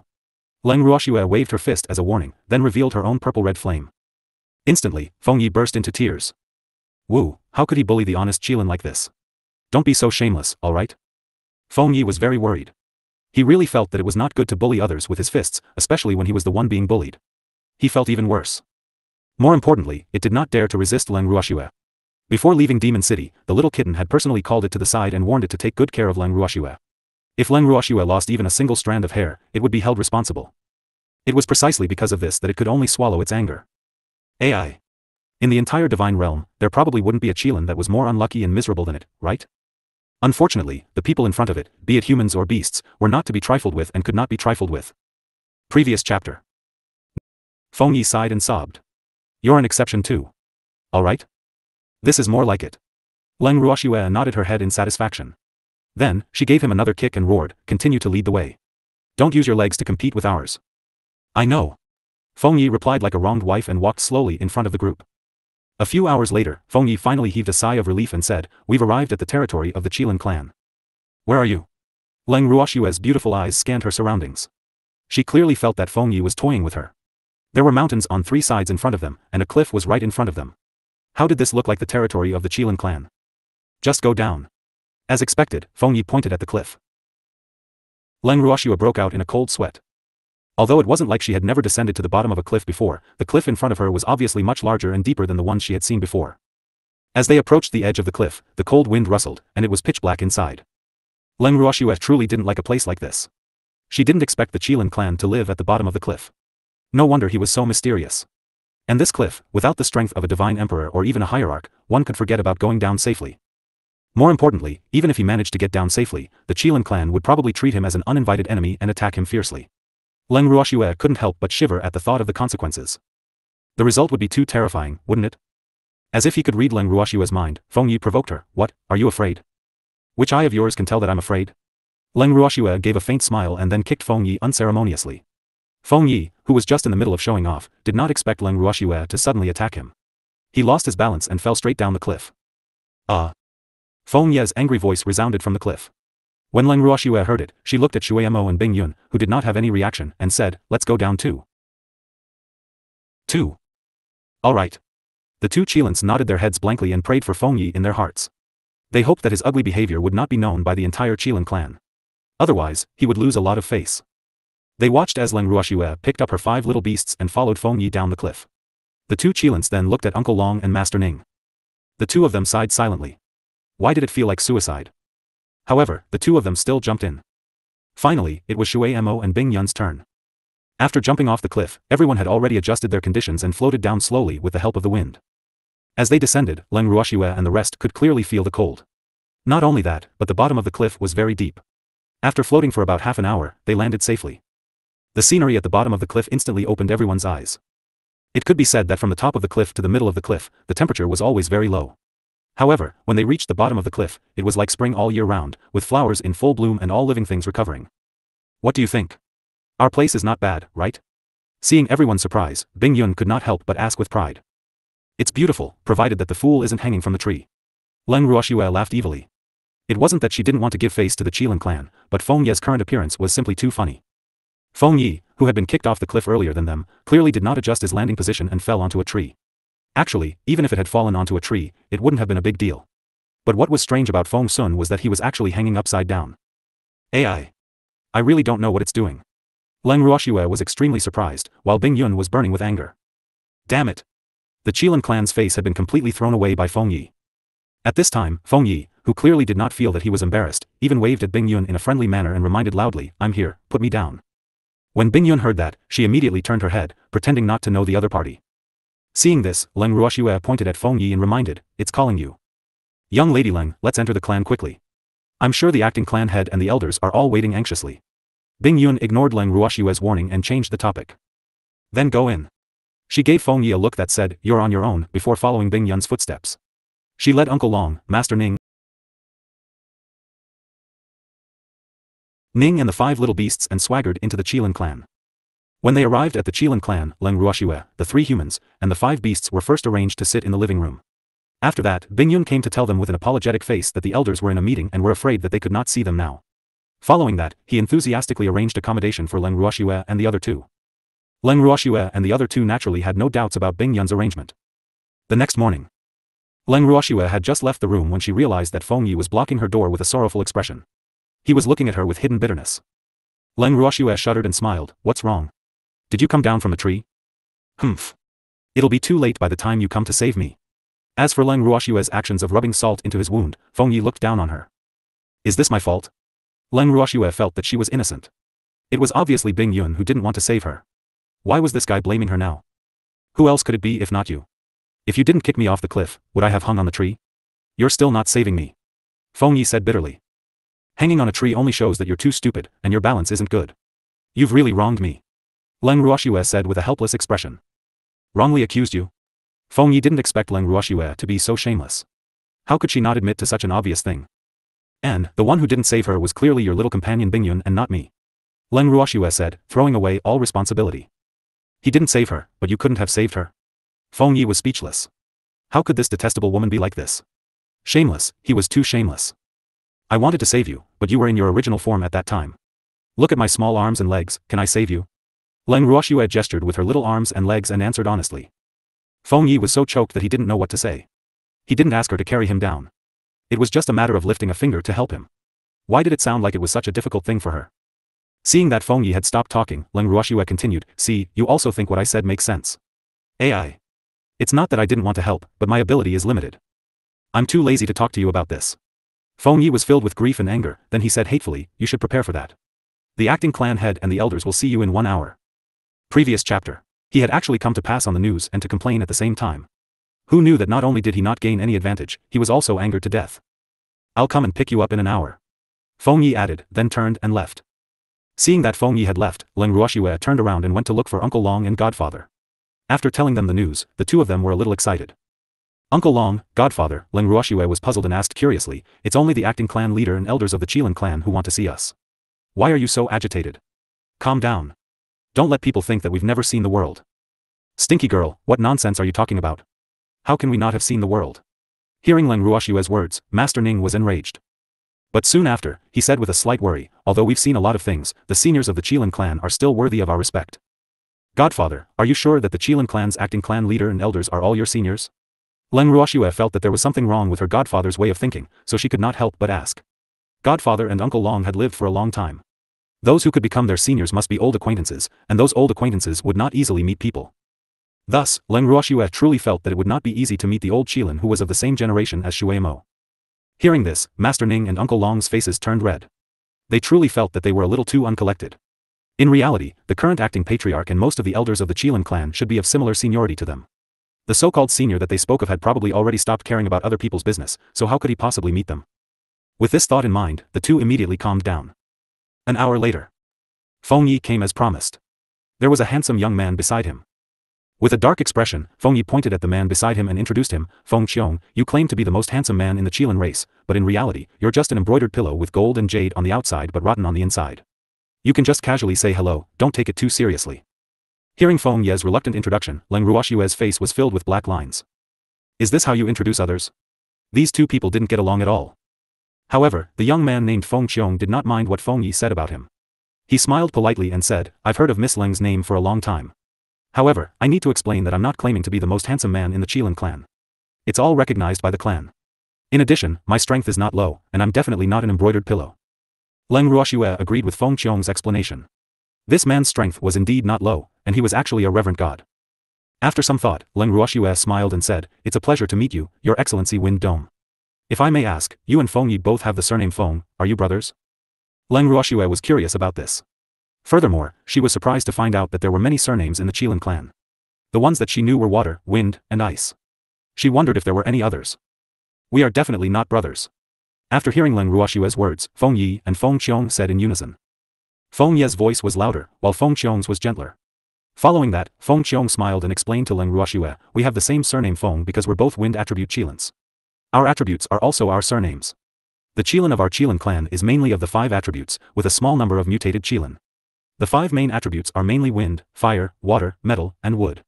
The lightning and ice attributes are the variant Qilin, and they are very rare. After listening to Feng Qiong's explanation, Leng Ruoxue finally understood the origin of their surnames. However, seeing that Leng Ruoxue didn't quite understand these things, Feng Qiong was still a little surprised.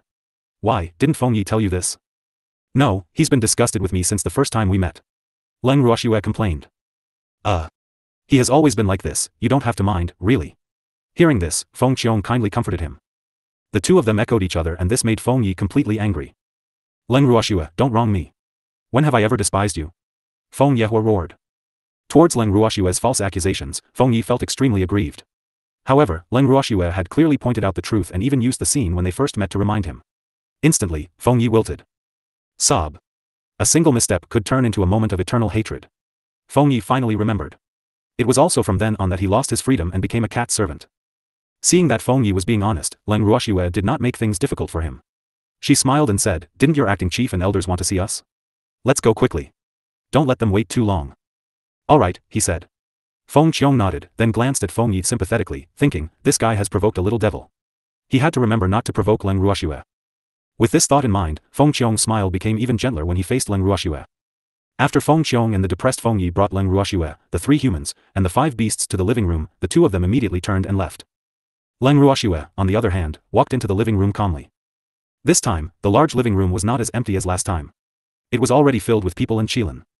When she saw the people and the Qilin's expressions, Leng Ruoxue was slightly stunned at first, but she quickly regained her composure.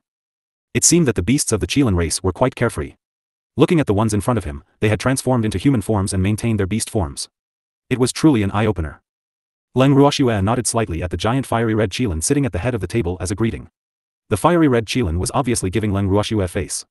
It chuckled and said, Miss Leng, Your Excellency Dragon Whale, Master Ning, and of course, these 5 cute little beasts. Please feel free to sit. Hearing this, the 3 of them found empty chairs and sat down. The 5 little beasts lay in Leng Ruoxue's arms as if there was no one else around. Then, before anyone could speak, everyone stared at each other. This result was largely due to the fact that both sides were very interested in each other, so they didn't bother to talk first. Instead, they both began to observe each other. After a long while, the huge fire Qilin was a little embarrassed and said apologetically, I'm sorry, Miss Leng. We're too curious about you, so we're a little rude. Let me introduce myself first. I'm the acting clan leader of the Qilin clan, Huoyu. I'm very happy to have the opportunity to meet you all. We are also very curious about the Qilin race. Hearing Huoyu's words, Leng Ruoxue went along with it. Hee. As such, isn't our meeting just what we've been hoping for? Huoyu laughed.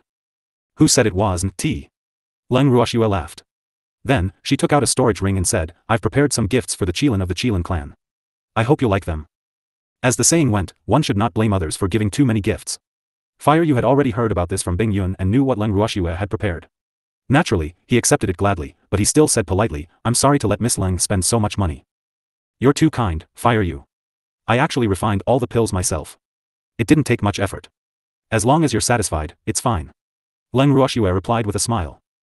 The man and the Qilin were polite for a long time, which made Uncle Long and Master Ning feel helpless. The 2 half-grown old men couldn't help but think, isn't this a little too weak? Do you have to do this? However, this was something that could not be helped. At this moment, both Leng Ruoxue and Fire Yu were in a state of testing each other. Especially Fire Yu, who had been very polite to Leng Ruoxue. This almost drove Leng Ruoxue mad. The key point was that she could not grasp the main point and could not confirm the other party's true intention in inviting her here. After an unknown period of time, Leng Ruoxue was finally not willing to be polite anymore. She went straight to the point and asked, "Your Excellency, fire you, may I know why the Qilin clan has invited me here?" Upon hearing this, Huiyu and the elders were all stunned. They did not expect Leng Ruoxue to be so impatient. They had planned to get closer to Leng Ruoxue first and build up their relationship. After all, their main purpose of inviting Leng Ruoxue over as a guest was to invite Elder Shui Mo back as well.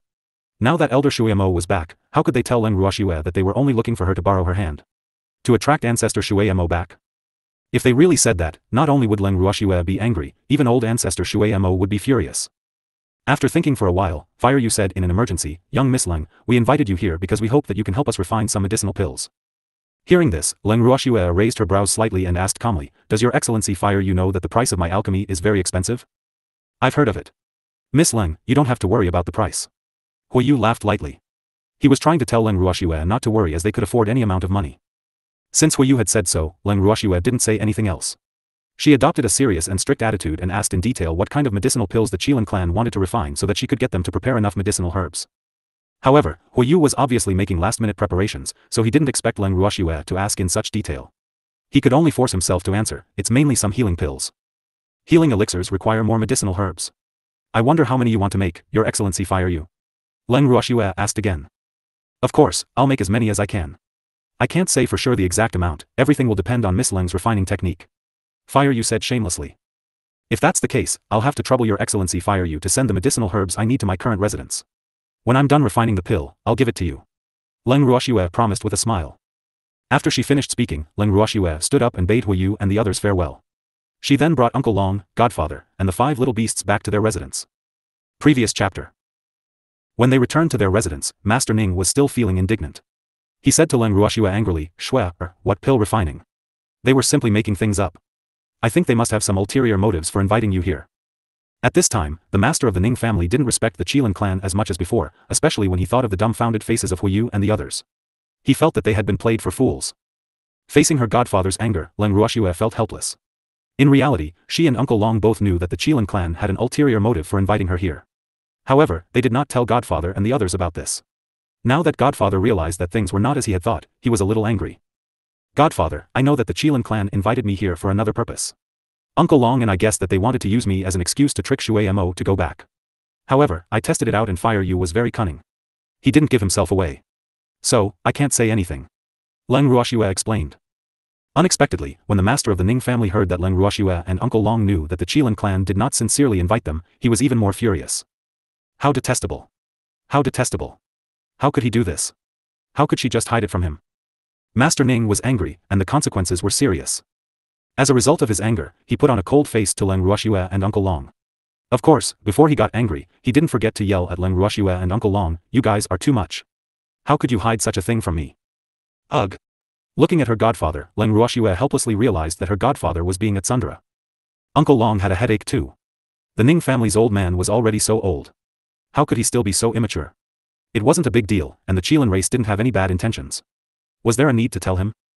In reality, neither Leng Ruoxue nor Uncle Long had intentionally hidden it from Master Ning. It was just that the two of them didn't think that this matter was that serious, so they didn't say anything.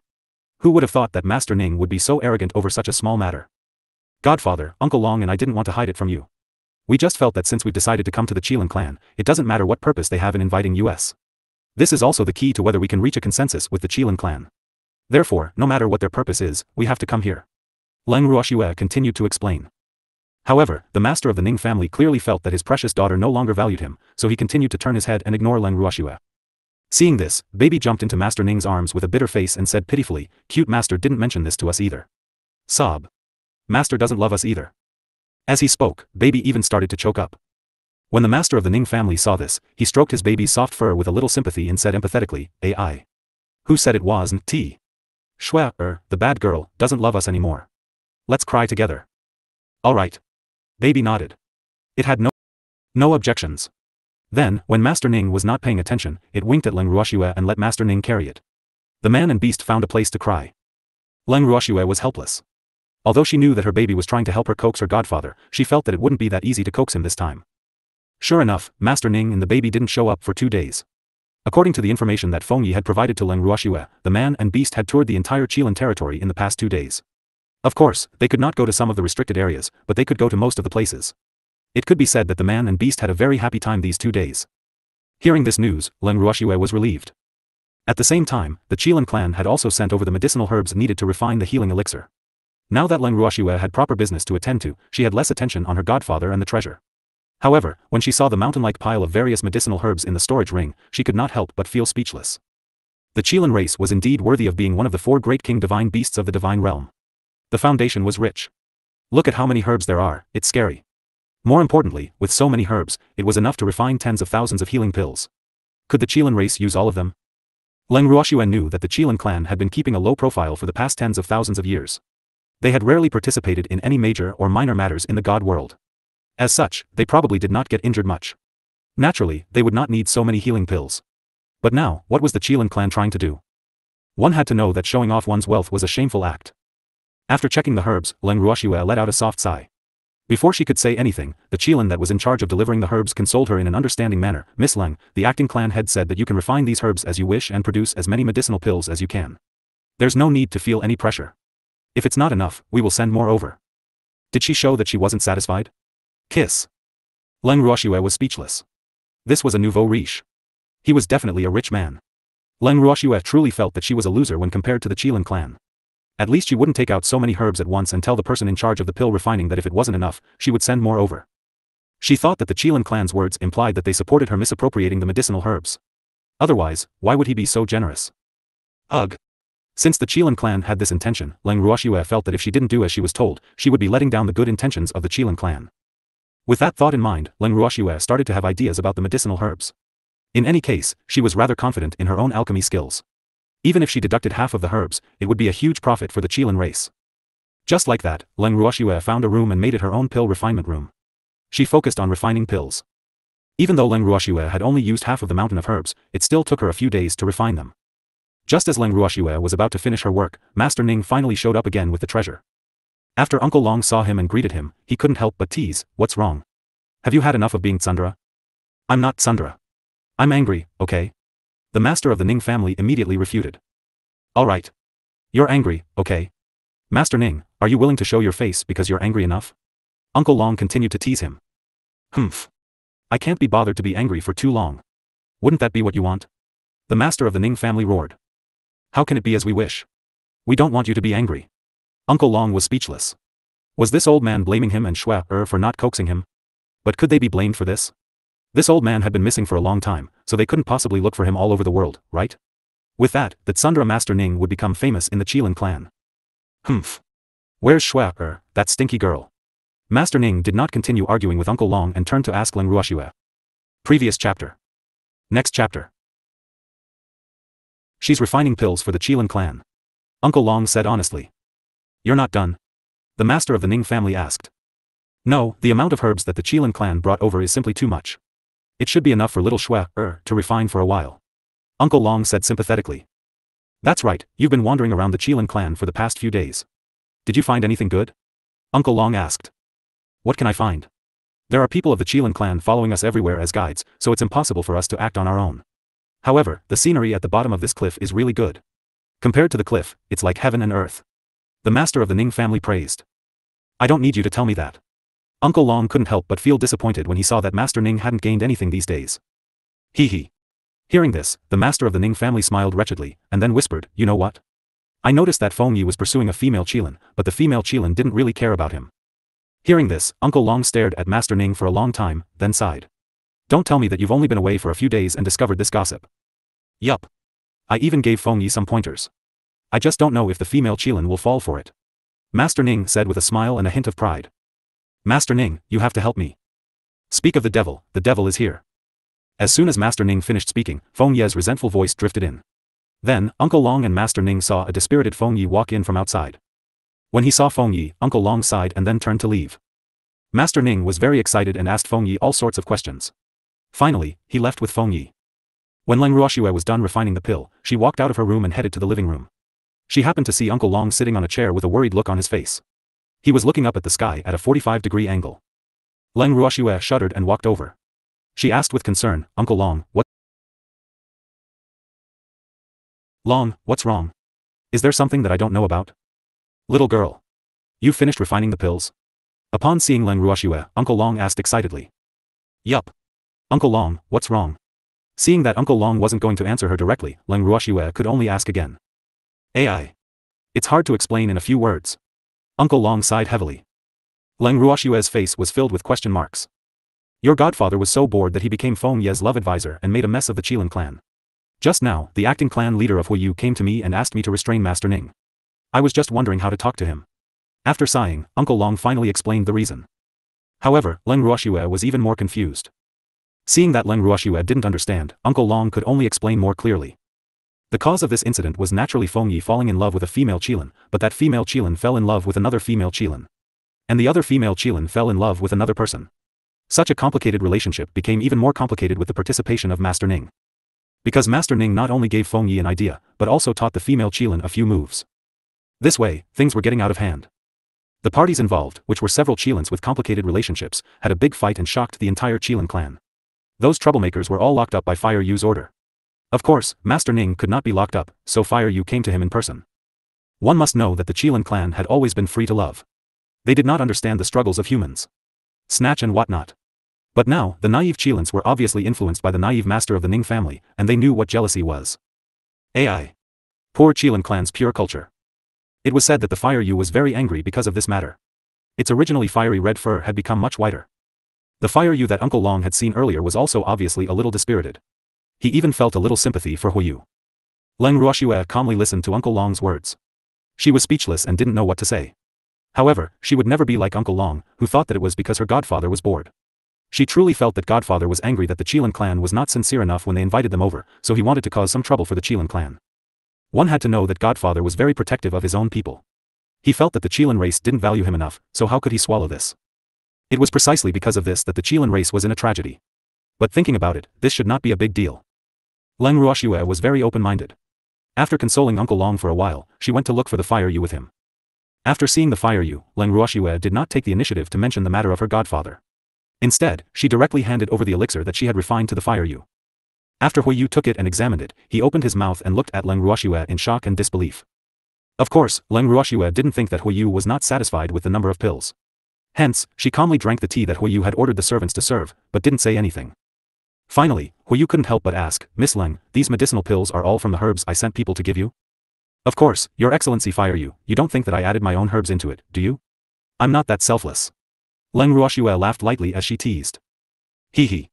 Miss Leng's alchemy skills have really surprised me.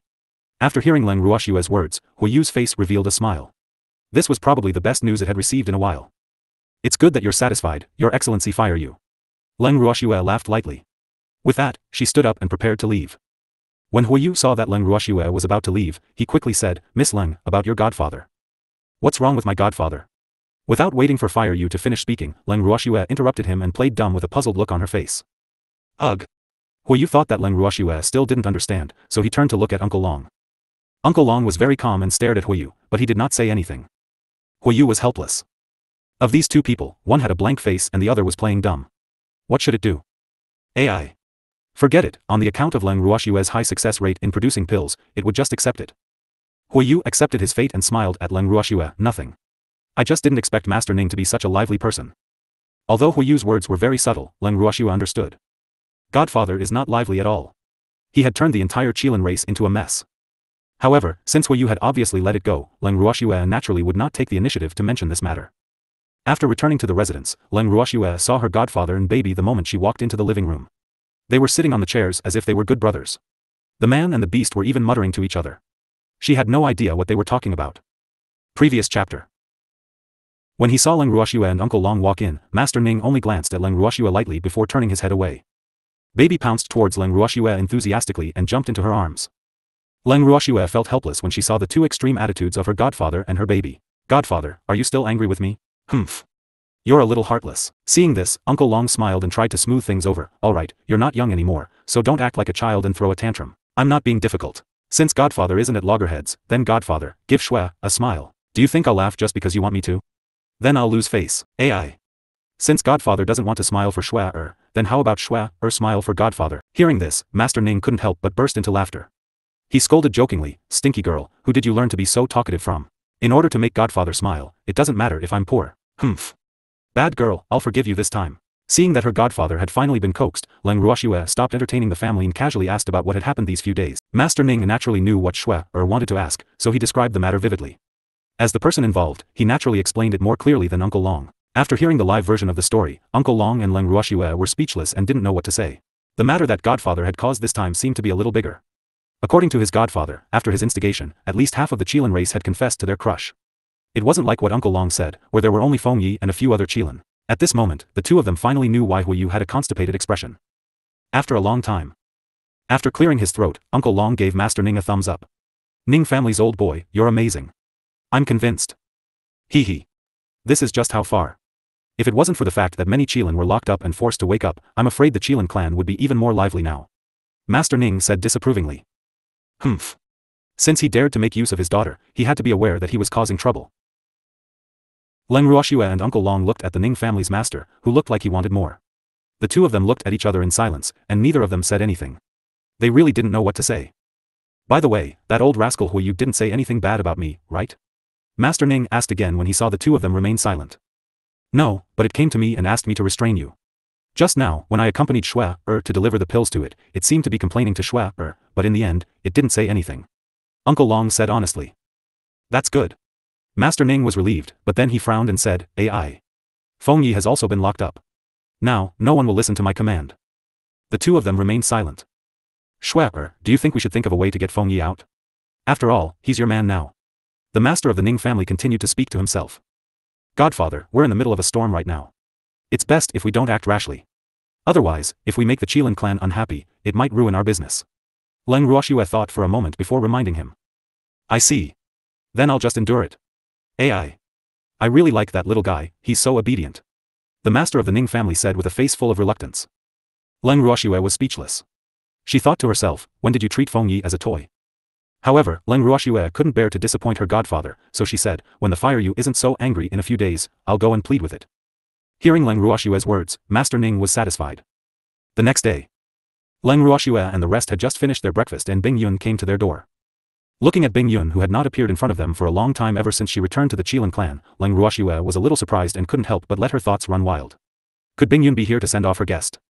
After all, the pill that the Qilin clan requested had already been refined. And when the Ning family head saw Bing Yun, he simply widened his eyes and said with an incredulous look, isn't Ice Cloud His Excellency locked up?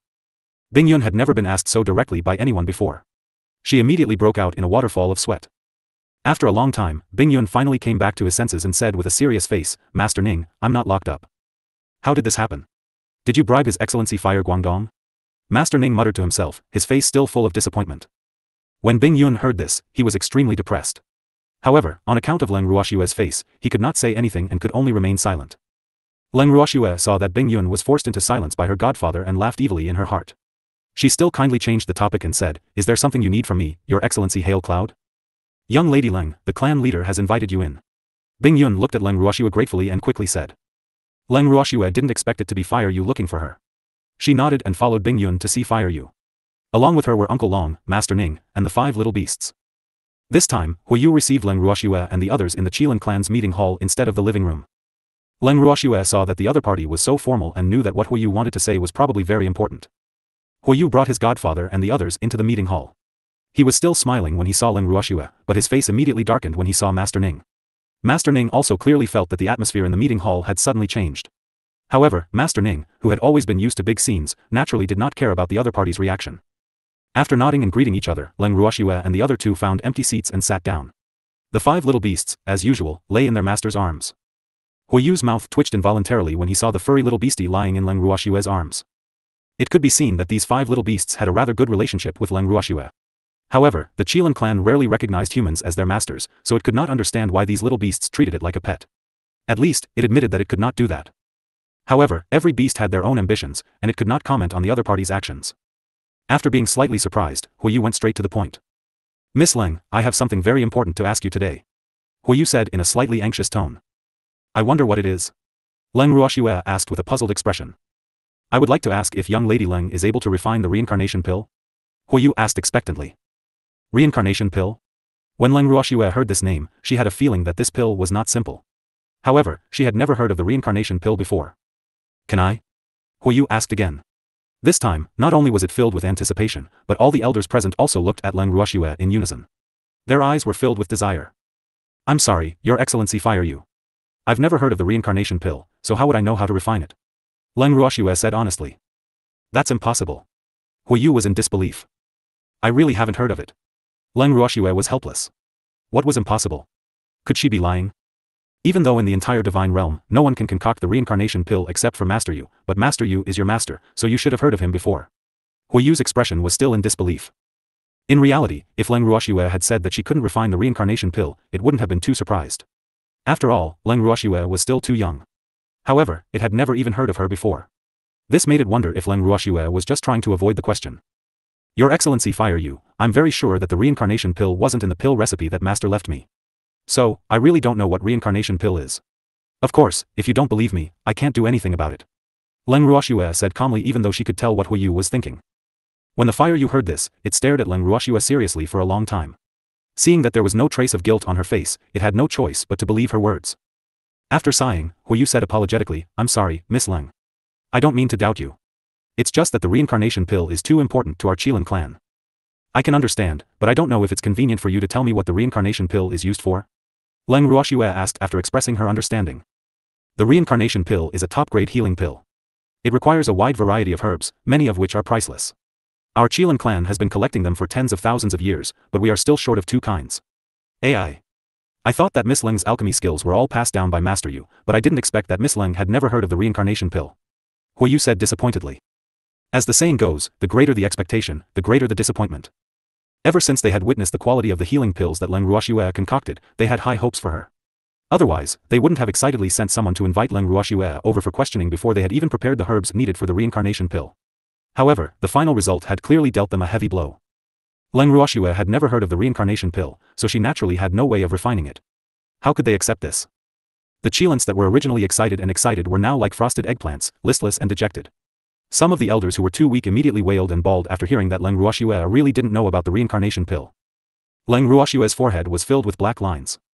Even if the reincarnation pill was very important to them, there was no need for these Qilins to immediately show a pained expression as if their family member had died after knowing that she had never heard of it, right? What the hell is this? Leng Ruoxue couldn't understand how fragile these Qilin were. Wasn't this a huge contrast to their gigantic bodies? Could it be that the bigger a beastie was, the more fragile its heart was? And now, the glass-hearted Qilin beasts were giving Leng Ruoxue a huge headache. Sighing lightly, Leng Ruoxue helplessly said, I wonder if the Qilin race has the formula for the reincarnation pill? If you do, can you let me take a look? Actually, when she heard Huiyu say that he had collected the medicinal herbs used to refine the reincarnation pill for tens of thousands of years, Leng Ruoxue knew that he definitely had the pill formula. It was just that the reincarnation pill was so important to him that she was embarrassed to ask him to lend it to her. She could only express her gratitude in a reserved manner. Unexpectedly, after Huiyu heard Leng Ruoxue's words, he immediately reacted and stared at her with bright eyes. That's right. Why didn't it think of that? Huiyu was very annoyed. Leng Ruoxue said that the reincarnation pill wasn't in the pill formula that Master Yu had left for her, but that didn't mean that she couldn't refine it. And didn't they have the reincarnation pill's pill formula? It would be best if Leng Ruoxue could refine it, but if she couldn't, they could just give up completely. With that thought in mind, Huiyu immediately nodded and ordered someone to bring the reincarnation pill's recipe over. He then carefully handed it over to Leng Ruoxue. After that, the entire room of Qilins, including the few elders who had been crying miserably earlier, all stared at Leng Ruoxue with anticipation. Their actions instantly gave Leng Ruoxue a huge amount of pressure. After calming herself down, Leng Ruoxue began to examine the pill formula carefully. As Huiyu had said, the reincarnation pill required a lot of herbs. Leng Ruoxue took a quick glance and realized that it required at least 10,000 types of herbs, and these were just supplementary ingredients. The reincarnation pill required thousands of main ingredients and herbs. Looking at the densely packed medicinal herb names and annotations on the pill formula, Leng Ruoxue could not help but admire the perseverance of the Qilin race. Such a wide variety of medicinal pills with extremely high requirements for the age of the medicinal herbs, it would indeed take tens of thousands of years to prepare. More importantly, it could not be collected just with time. Sometimes, it could easily cause people to lose their willpower. However, this also showed the importance of the reincarnation pill to the Qilin race. After she finished reading the pill formula, Leng Ruoxue felt immense pressure as she faced the countless pairs of expectant eyes. Miss Leng, how is it? Can you make it? Seeing that Leng Ruoxue didn't say anything, Huiyu, who couldn't wait any longer, took the initiative to ask. Your Excellency, fire you, to be honest, after I read the recipe of the reincarnation pill, I realized that the reincarnation pill not only has high requirements for the herbs it needs, but also for the alchemist who makes it. Leng Ruoxue said honestly. After a pause, she continued, there are so many herbs with different melting points. If you're not careful, you may cause one of the herbs to lose its best efficacy. At the same time, it will affect the success of the pill and the use of the reincarnation pill. Therefore, this pill is a test of the alchemist's control of the fire. Currently, I don't have the confidence to succeed in one try. Then how many times can you succeed? Upon hearing this, Huiyu quickly asked, unable to hide the excitement and joy in his heart. It could be said that Leng Ruoxue's answer was beyond its expectations. This was a huge surprise for the Qilin clan. As expected of Master Yu's disciple. Initially, Huiyu, who was trying to make a Hail Mary effort, didn't dare to have too much hope. However, Leng Ruoxue's words allowed it to see a glimmer of hope. It was really too excited. I don't know, Leng Ruoxue could only tell the truth as she looked at the Fire Yu, who was obviously overexcited. The Fire Yu became dejected after hearing this, but it quickly pulled itself together and said to Leng Ruoxue, I believe that with Miss Leng's alchemy skills, she will be able to refine the reincarnation pill one day. We are willing to wait. We only hope that when Miss Leng is able to refine the reincarnation pill, you can help us to refine the pill. At that time, our Qilin clan will definitely treat Miss Leng as a distinguished guest. As long as I can make it, I won't let you down. But the reincarnation pill requires too many herbs. I'm afraid I can't do anything. Leng Ruoxue said helplessly. In other words, she didn't have any herbs to practice on. If she waited until she collected enough herbs, tens of thousands of years would have passed. She didn't know if the Qilin clan could afford to wait. The Fire Yu was a smart person. It knew that an alchemist would need a large number of herbs during the trial. Hence, after Leng Ruoxue said this, it immediately expressed that it was willing to provide Leng Ruoxue with the herbs she needed to refine the reincarnation pill. When Leng Ruoxue heard this, she was naturally overjoyed. One must know that the reincarnation pill could also be considered a challenge for her. After all, she had never used so many herbs at once just to refine one kind of medicinal pill. The medicinal herbs required for the reincarnation pill were indeed a headache for her. There were so many medicinal herbs that could not be collected with money. One also needed enough time and patience, and these were all extremely challenging. Now that the Qilin clan was willing to provide her with medicinal herbs to practice her skills, Leng Ruoxue was more than happy to do so. But at the same time, she was also a little depressed because the facts in front of her once again proved that in comparison, the Qilin race was the true nouveau riche. After being depressed for a while, Leng Ruoxue asked impatiently, Your Excellency Fire Yu, when can you give me the herbs needed for the reincarnation pill? This. I'm afraid we'll have to wait for some time. We've been collecting for tens of thousands of years, but we're still short of 2 herbs. Besides, the most important main herb of the reincarnation pill, the reincarnation grass, still needs 50 years to reach 10,000 years. After hesitating for a while, Huiyu explained with some embarrassment. It truly felt that it had let Leng Ruoxue down. In order to refine the reincarnation pill for them, she had been so enthusiastic about the trial, but they had not even prepared all the medicinal herbs. Sob. It had let down Leng Ruoxue's enthusiasm. However, Leng Ruoxue clearly did not realize what it was thinking. This was because she was already dumbfounded when she heard that the reincarnation grass needed another 50 years to reach 10,000 years. Didn't this mean that she would only have the chance to refine the reincarnation pill after 50 years? Such a fact caused Leng Ruoxue to be in a mess. Wait, what did Huiyu mean by caught? Your Excellency Fire Guangdong, can you give me the reincarnation herb? I have a way to turn it into a 10,000-year-old reincarnation grass in a month. Leng Ruoxue said after some thought. In fact, she had said too much. As long as the reincarnation grass was planted in the bracelet and time was accelerated, it would become a 10,000-year-old reincarnation grass in less than 2 days. However, she did not intend to tell them about the space, so she could only say a time that she thought everyone could accept. However, it was clear that the Fire Yu was still greatly shocked when it heard Leng Ruoxue's words. However, it immediately felt relieved. After all, Leng Ruoxue was Master Yu's disciple, so it was normal for her to have some special means. Therefore, without discussing with the elders, Fire Yu immediately nodded and said, Sure. If Miss Leng can really turn the reincarnation herb into a 10,000-year-old reincarnation herb in 1 month, I will also try my best to deliver the 2 medicinal herbs that have not been caught to Miss Leng in 1 month. What herbs need to be grabbed? Leng Ruoxue took the opportunity to ask curiously. Hee. It was mimosa and Buddha's hand flower. The 2 little things had thousands of years of cultivation. Although they couldn't transform into human form, they had developed intelligence, so they were very cunning. We've been trying to catch them for a long time, but we haven't been able to catch them. Huiyu explained helplessly. When Leng Ruoxue heard these 2 names, her eyes lit up. One must know that these 2 heavenly treasures were born together. Wherever mimosa was, there would be Buddha's hand flower. The 2 were inseparable. Moreover, just from the name, mimosa was a very timid herb, but it was this very timid little thing that carried a great poison. The Buddha's hand flower was the herb that could detoxify mimosa's great poison, but only after being poisoned by mimosa could one consume the Buddha's hand flower. If one consumed the Buddha's hand flower alone, the detoxify mimosa would also turn into a great poison. Poison. This was the wonder of nature. Leng Ruoxue had also heard of the names of these 2 precious herbs from the notes her master had left behind, but she had never seen them before. Now that she had such a good opportunity, and it was even a 1,000-year-old mimosa and Buddha's hand flower, she naturally did not want to let it go. After thinking for a while, she said to Huiyu directly, Your Excellency Fire Yu, can I go with you to catch them? Of course you can. I was going to hand them over to you when I caught them, but those two herbs are very cunning. Ever since we found their whereabouts, they have been playing hide-and-seek with us. Their growing environment is quite harsh. I wonder if Miss Leng can stand it? Huiyu reminded him worriedly. Don't worry, I can take the pain. Alright, get ready. We'll leave the day after tomorrow. Sure. Leng Ruoxue nodded, then said with some hesitation, Your Excellency Fire Yu, can I plead on Feng Ye's behalf? He and I have some relationship, I hope that Your Excellency Firelit can let him out on my account. Upon hearing this, Fire Jade nodded. Now that it needed Leng Ruoxue's help, it would naturally grant her any request. Even though Leng Ruoxue did not have absolute confidence that she could successfully concoct the reincarnation pill, hope was always a good thing. Moreover, releasing Feng Yi was not a big deal, so of course, it would not reject her. Furthermore, it was also clear what Leng Ruoxue meant by history. It could not afford to offend that little kitten. Not long after, Feng Yi was brought to the meeting hall. The moment he saw Leng Ruoxue, Feng Yi immediately hugged her leg and wailed, Wu. Shui, you're the best, you're the most loyal. When those bad guys saw that I was locked up, they all hit me when I was down, humph. All of them were a bunch of disloyal bastards. I hate them. I've decided to follow you from now on. If you want me to go east, I won't go west. If you want me to devote my body to you, I won't hesitate anymore. I won't think that you're not my type anymore. From now on, you're the goddess in my heart. When Leng Ruoxue heard Feng Ye's words, she really wanted to kick him out of the meeting hall. This fellow, it was fine if he embarrassed himself, but now he even dragged her down with him. This was really unbearable. However, in the Qilin clan, Leng Ruoxue still felt that she should give Fire Yu some face. Hence, she endured Feng Ye's abnormal behavior and looked at Fire Yu apologetically. Who knew that Huiyu was also looking at her apologetically? Instantly, the two of them felt a little awkward. After calming herself down, Leng Ruoxue stood up calmly. After greeting Huiyu, she removed her leg from Feng Ye's arm and turned to leave the meeting hall. Watching Leng Ruoxue's back view, Fire Yu sighed repeatedly. At this moment, it really felt that it was a good thing that Feng Yi had lost to a cat. Otherwise, the Qilin clan's face would have been completely lost by him. When Feng Yi, who was left behind, saw that Leng Ruoxue had left, he hurriedly chased after her. From afar, Feng Yi shouted, Wait for me. Shui. He floated back to the meeting hall. All the Qilins present covered their faces and really wanted to pretend that they didn't know Feng Yi. When it was time to set off to catch Mimosa and the Buddha's hand flower, Fire Yu naturally sent someone to invite Leng Ruoxue, the 3 humans, and the 5 beasts.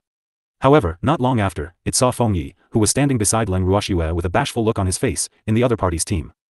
The corner of his mouth twitched, and Huiyu couldn't help but think, is this guy going to follow me? This was not good news. But it soon confirmed that Feng Yi was going. When Leng Ruoxue told Fire Yu about the bad news, she immediately saw Fire Yu's constipated expression. In an instant, Leng Ruoxue's mood brightened. It seemed that it wasn't enough for him to be unlucky. It was great to see others be unlucky. However, the two of them seemed to be brothers in the same boat. Hence, Leng Ruoxue only patted Huiyu's big head to comfort him. Everything was clear without words. Huiyu understood Leng Ruoxue's meaning and returned a look of, take care. The Qilin and Leng Ruoxue's team of 3 people and 5 beasts officially set off.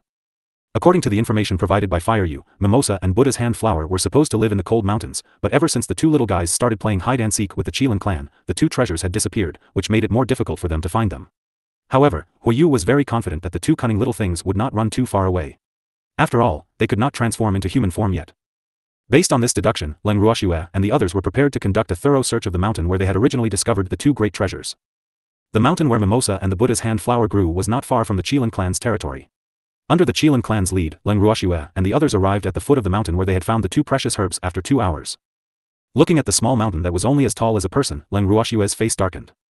This mountain was unusually small. Moreover, there was only one mountain, and it was surrounded by weeds. It was hard to imagine that such a mountain could produce heavenly treasures. Filled with doubts, Leng Ruoxue looked at Huiyu and asked, Your Excellency Fire Guangdong, are you sure we want to carry out a thorough search in this mountain? Was there a need to search? With a sweep of his divine sense, he would know if there were any unfamiliar auras. Well, according to my nearly 1,000 years of experience in fighting with those 2 little things, they won't go too far away from their home. So, as long as we hide and wait here, we'll definitely be able to catch them. Huiyu said confidently. It turned out that he was waiting for an opportunity. This time, Leng Ruoxue finally understood. After that, she didn't say anything and started to search the mountain with Fire Yu and the other Qilin. After entering the mountain, Leng Ruoxue was surprised to find that the mountain looked small from the outside, but in reality, the inside of the mountain was very wide and cold. The mountain stream was so wide that one couldn't see the end. Wild grass grew very densely, and of course, there were some medicinal herbs mixed among the wild grass. However, it was a huge task to pick out the medicinal herbs from the many wild grass. Previous chapter. Leng Ruoxue had delegated this huge project to Feng Yi. When Feng Yi heard Leng Ruoxue's order, he instinctively wanted to reject her.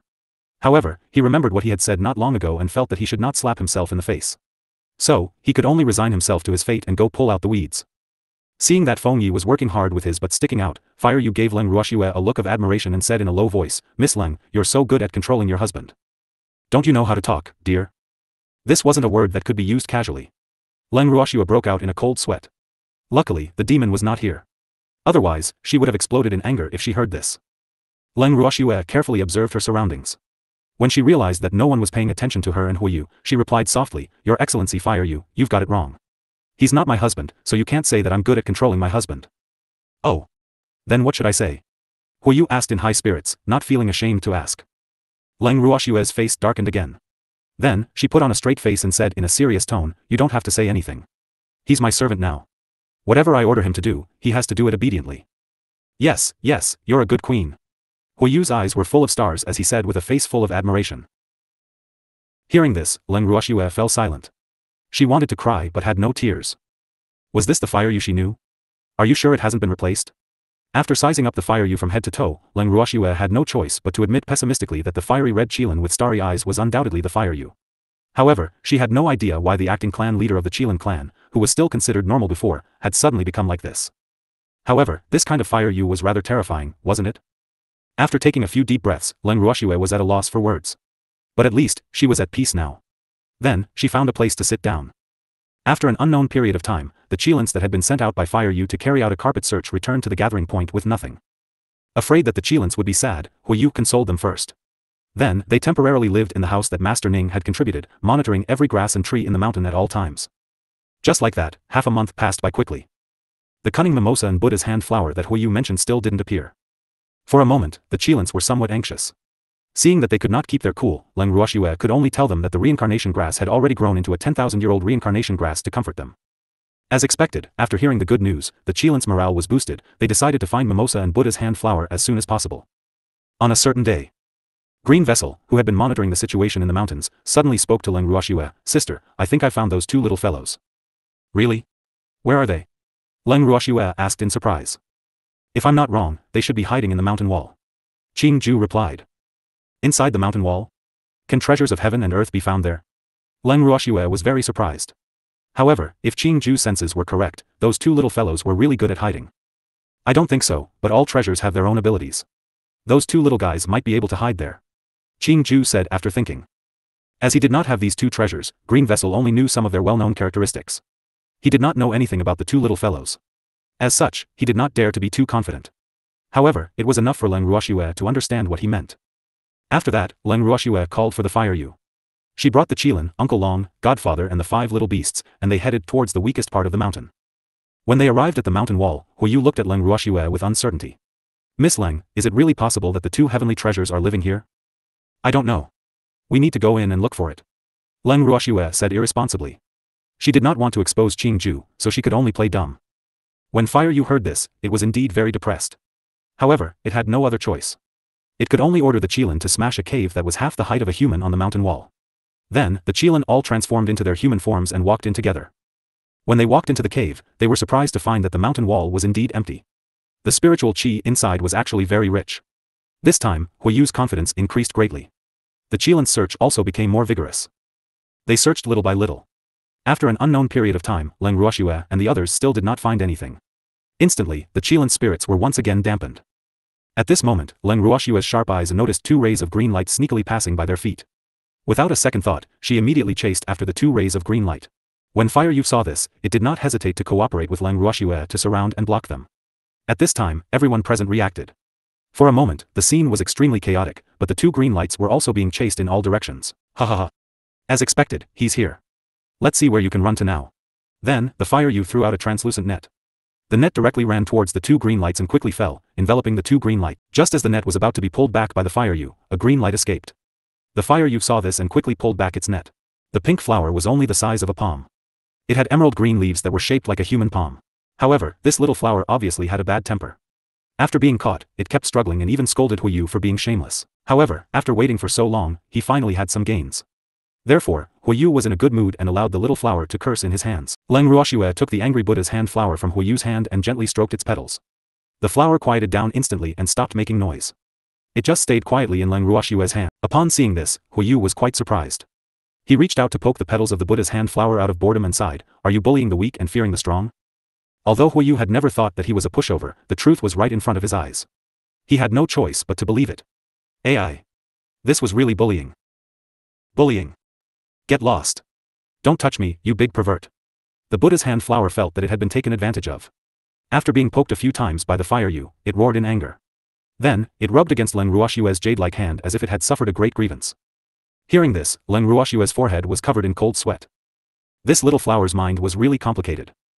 Huiyu, who was scolded as a pervert, immediately pulled a long face. You're just a flower, okay? You can't even transform, and you dare to call me a pervert? Huiyu felt that he was really wronged. This broken flower was really too unreasonable. Humph. If it wasn't for the fact that it was still useful, Huiyu couldn't guarantee that it wouldn't destroy it. You bastard. It was really too detestable. However, the Buddha's hand flower was obviously very bold, or perhaps it felt that Leng Ruoxue was backing it up. Hence, it replied fearlessly, humph. So what if I can't transform?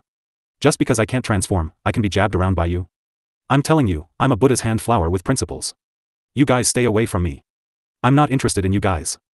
I'm not interested in you either. Upon hearing this, Huiyu was so angry that he almost exploded. Hearing Huiyu and the Buddha's hand flower bickering, Leng Ruoxue couldn't help but want to cover her face. This quarrel was really too meaningless. At this moment, a weak voice sounded, I beg you, let the little Buddha go. Shaoshan, don't beg them. Leave this place quickly. As long as they can't catch you, they won't kill me.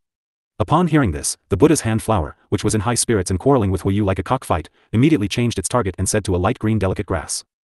No, I'm not leaving. I can't watch you get caught by them. I have to save you. The light green grass said stubbornly. Why are you so disobedient? When the Buddha's hand flower heard this, it immediately became anxious. Then, it had a flash of inspiration and the flower turned to Leng Ruoxue and said, Human, I know you're with them, but you have a presence that I like. So, if you're willing to help us, Shaoshan and I are willing to follow you. But you can't hand us over to these Qilins. Leng Ruoxue could not help but laugh when she heard the Buddha's hand flower's conditions. This Buddha's hand flower was really smart. It didn't look like a treasure at all. More importantly, this little flower was very bold. It had already been captured, but it still dared to negotiate and even seemed to be instigating. What do you think, human? Seeing that Leng Ruoxue only smiled slightly and did not speak, Buddha's hand flower could not help but ask. Not much. Don't you know your current situation? Do you think you have the right to negotiate with me? Leng Ruoxue teased him on purpose. That's right, little broken flower, you're too overconfident. Huiyu sneered. Get lost, stinky Qilin. It's none of your business. You can go play in the mud. I'm not even talking to you. Huiyu's interruption made the Buddha's hand flower rather unhappy. Hence, it didn't reply to Leng Ruoxue's words and instead took the lead to attack the fire yu verbally. After attacking Huiyu, the Buddha's hand flower immediately shook its pink petals and rubbed against Leng Ruoxue in an attempt to please her. It said gently, Human, although I've been captured, I'm not afraid. At worst, I'll just die. What's the big deal? However, I want you to know that I'm more useful alive. At least, I'm much more useful than these stinky Qilin. So, you won't regret choosing to protect us. While the Buddha's hand flower was talking, Mimosa had been floating nearby, looking at them worriedly. Leng Ruoxue, on the other hand, didn't give any response after listening to the flower's rambunctious words. Seeing that, the Buddha's hand flower was a little anxious, but it was always calm, so it didn't show it. Instead, it was Mimosa who couldn't hold it in anymore and said loudly, Human, don't kill the little Buddha. Woo, I'm willing to exchange myself for his freedom. Please let it go. With that, Mimosa wanted to run towards Leng Ruoxue, but the Buddha's hand flower was so angry that it stopped him. Shaoshu, stay where you are and don't move. Otherwise, I'll never talk to you again. The Buddha's hand flower was very anxious. Silly little shyness, if you fall into the hands of these bad guys, they really won't have any way to live. However, Mimosa didn't understand the anxiety in Buddha's hand flower's heart at all, but it was very obedient, so when Buddha's hand flower told it to stand still, it really did. Leng Ruoxue was rather surprised to see this. It seemed like between the two little fellows, Mimosa was following the Buddha's hand flower's lead. At this moment, the Buddha's hand flower said to Leng Ruoxue, Human, what do you think? If you don't agree, we'll just fight to the death. In any case, I won't let myself fall into the hands of these Qilin. The Buddha's hand flower was obviously a little stubborn when it said this. At the same time, it made Leng Ruoxue not know whether to laugh or cry. Why did this little guy have his eyes on her? Could it be that this was the so-called picking the big one from the pile? Compared to the Qilin, I'm more pleasing to the eye. Leng Ruoxue didn't know if she should feel honored or not. She saw Huiyu winking at her, as if he wanted her to agree. If that was the case, the two little fellows would be in her hands. However, Leng Ruoxue didn't think that with the Buddha's hand flower, these two little fellows would be at their mercy. Hence, she didn't follow Huiyu's instructions. Instead, she remained calm and said, I really want to know what these Qilin did to you. Why do you hate them so much? Leng Ruoxue could not figure it out no matter how much she thought about it. This was also something that the Fire Yu and the other Qilins wanted to know. So, when Leng Ruoxue asked this question, they all perked up their ears and listened carefully. Humph. Those bad Qilins captured us to kill us. How could we not hate them? They've also captured us for nearly 1,000 years, causing Xiaoshan and I to hide here and there, unable to return home. How can we not hate them? The Buddha's hand flower said hatefully. The petals it had obtained had turned red to show its anger. After Leng Ruoxue heard this, she looked at Huiyu with sympathy. Just because of this? Wasn't it normal for heavenly treasures to be pursued after they were discovered? But obviously, the Buddha's hand flower didn't think so. It had even regarded the Qilin clan as its mortal enemy. They would rather rely on her than let the Kirin get them. Smiling helplessly, Leng Ruoxue couldn't help but remind him, don't you know that I'm on the same side as these Qilins? You're still willing to follow me? I'm an alchemist, so I'm naturally looking for you to concoct alchemical pills. In your hearts, this should also be considered killing you, right? Do you still dare to join me? Buddha's hand flower was speechless. After a long time, it spoke again, although you're an alchemist, as long as you give us a chance to live, we won't die. But these Qilins are different. They're too rough and don't know how to be gentle with women, so if we fall into their hands, only death awaits us. Humph. I have too many friends who have been captured by them. I can't end up like my little friends. When the Buddha's hand flower said this, it was so excited that its petals trembled even more violently. After Leng Ruoxue heard this, she glanced at Huiyu indifferently and used her gaze to ask him about the Buddha's hand flower. All the treasures we've caught are still alive and well. We didn't kill them at all. Huiyu had no choice but to say. Humph. Isn't that just a matter of time? The Buddha's hand flower's impression of Huiyu was extremely bad. No matter what he said, he didn't intend to believe him. This fact made Huiyu very helpless. He looked at Leng Ruoxue for help. Leng Ruoxue laughed to herself, but she still replied kindly, His Excellency Fire Yu is right. Those heavenly treasures are still alive. Moreover, I will need them in the future. So little guy, you've wronged the Qilin clan. Although they caught you, I might be the one who killed you. The reason why she said this was that she hoped that the Buddha's hand flower could recognize the reality in front of it and not recognize the thief as its master. Of course, she was not a thief, but according to the logic of the Buddha's hand flower, she was probably close. Unexpectedly, after Leng Ruoxue finished speaking, the Buddha's hand flower started laughing. Then, the Buddha's hand flower said, Human, I've said it before. You have a smell that I like.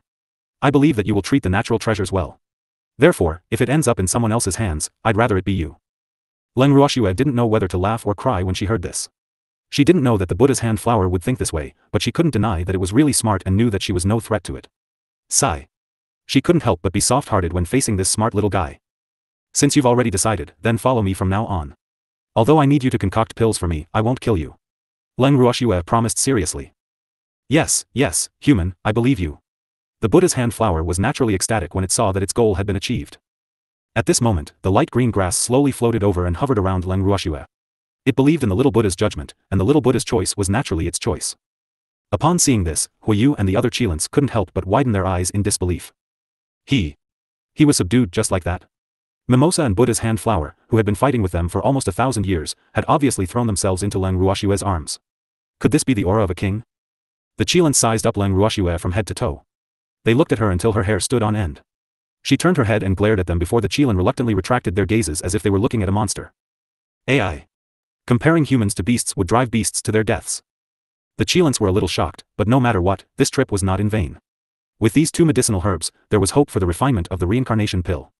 As soon as they thought of this, they instantly became extremely excited. Young Miss Leng, let's quickly return to the Qilin clan. Huiyu, who couldn't wait any longer, immediately suggested. All right, he said. Leng Ruoxue nodded. Then, with the Buddha's hand flower in one hand and Mimosa in the other, she followed behind the Qilin and returned to the Qilin clan. Along the way, Leng Ruoxue was chatting non-stop with the flower and the grass. She knew that the mountain wall they were on had a natural barrier that allowed them to hide from the Qilin clan for close to 1,000 years. Leng Ruoxue was rather surprised by the barrier. If it wasn't for the fact that the Qilin clan was in a hurry to return, she would have returned to the mountain wall to observe it. The wonders of nature were truly amazing. After returning to the Qilin clan, Huiyu immediately sent someone to deliver all the medicinal herbs to Leng Ruoxue and strictly ordered no one to disturb her. His purpose was to let Leng Ruoxue focus on refining the reincarnation pill. Leng Ruoxue naturally understood the Qilin clan's thoughts. However, she suggested that she hoped the Qilin clan could send someone to Demon City to bring Shenhua, Jiangning, and Lu Yue over. With the three vice presidents of the Alchemist Guild headquarters discussing the reincarnation pill together, she believed that they would be able to refine it very quickly. The Fire Yu naturally did not object when it heard this. It had also heard of the three alchemists. Immediately, it sent its subordinates to the Demon City. During this period of time, Leng Ruoxue had been staying in the Bengal, trying to bond with the two newly arrived heaven and earth treasures. When the Buddha's hand flower saw its new home, it was even more satisfied with Leng Ruoxue. It even said smugly, hee hee. Human, I knew I had good taste. This place is perfect for me and Shai Lai. From now on, we don't have to hide here and they're like stray dogs anymore. After that, the Buddha's hand flower started to wail loudly, and Mimosa cried as well. Two young and tender voices immediately resounded through the space, attracting the attention of many natural treasures. Many of the little fellows who could transform gathered in front of Leng Ruoxue and called her Big Sister excitedly. Then, they turned their curious gazes to the two new companions. Big Sister, why are they crying? A chubby, white baby that Leng Ruoxue had never seen before blinked his big, confused eyes and asked in confusion. They're crying tears of joy. That. You are? After Leng Ruoxue finished explaining, she could not help but ask. Sister, I'm the reincarnation grass. You were the one who planted me here, so how could you forget me? The little child said sadly, his dark and bright eyes slowly filled with tears. Leng Ruoxue looked at the other party's stance and felt her head throb.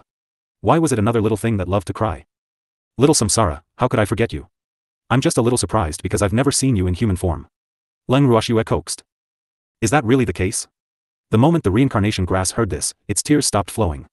Instead, its eyes continued to well up as it looked at Leng Ruoxue with uncertainty. Of course it's like this. Leng Ruoxue nodded and promised. Don't worry, I won't lie. At this moment, another child at the side testified. With his little friend as a witness, the reincarnation grass immediately believed Leng Ruoxue's words and broke into a smile. At the same time, a confused voice choked with sobs sounded, why are you guys calling this human Big Sister? The one who spoke was the Buddha's hand flower that had been wailing earlier. Now, it was no longer crying. Instead, its petals trembled with a curious look. Obviously, it was a little confused. Hee hee. She's our big sister. A little child picked up the Buddha's hand flower and touched its soft petals. Oh. Then does that mean Xiaoshu and I will have to call her big sister in the future? Buddha's hand Hua Sha nodded and asked. It's up to you, you can call it whatever you want. Leng Ruoxue said to the Buddha's hand flower with a smile. No, I have to do as the Romans do. This will be my home in the future. I can't be special. The Buddha's hand flower disagreed. Hearing the Buddha's hand flower's theory, Leng Ruoxue was truly impressed. How did this little flower know how to do as the Romans do when in Rome? It was too amazing. What she didn't know was that the Buddha's hand flower and Mimosa had seen too many humans and beasts during their battle with the Qilin clan. Hence, they had learned a lot of languages. The thing about languages had always been broad and profound. The Buddha's hand flower was smart enough to draw inferences from one instance. Hence, it created the Buddha's hand flower that Leng Ruoxue was looking at. However, ever since the Buddha's hand flower discovered the special feature of the mountain wall, it and Mimosa had been on the run for less and less time, so the knowledge it came into contact with was limited. However, just this alone was enough for Leng Ruoxue to feel that this little flower had its own opinions and was different from the rest. On the contrary, Mimosa always looked shy, which made people want to dote on him more. The two little fellows each had their own merits. Leng Ruoxue's team of heaven and earth treasures had 2 new members. As for the other medicinal herbs that Huiyu had given her, although there was no lack of treasures of heaven and earth among them, very few of them had spiritual consciousness. Even if they had spiritual consciousness, it was very weak. Thus, Leng Ruoxue could not communicate with them at all. She had handed them over to Qing Ju to handle. A few days later, Shen Nuo and the rest had arrived. However, it was not only the 3 of them who came. The first elder, Mo Yen, Lu Feng, and the cheapskate old ancestor had all come. Of course, Leng Ruoxue absolutely believed that the 4 of them were just here to join in the fun out of boredom.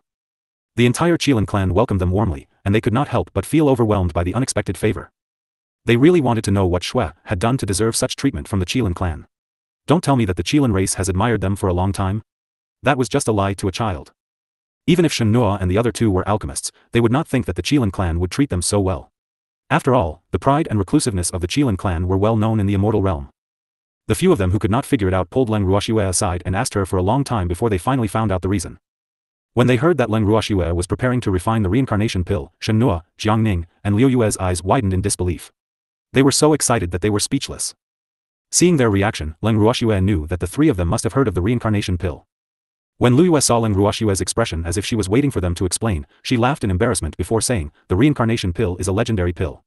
However, this kind of legend is obviously different from the other legends because this pill is a real pill that cannot be successfully refined. First of all, the number of herbs required is quite shocking. It's not possible to collect all of them in a short time.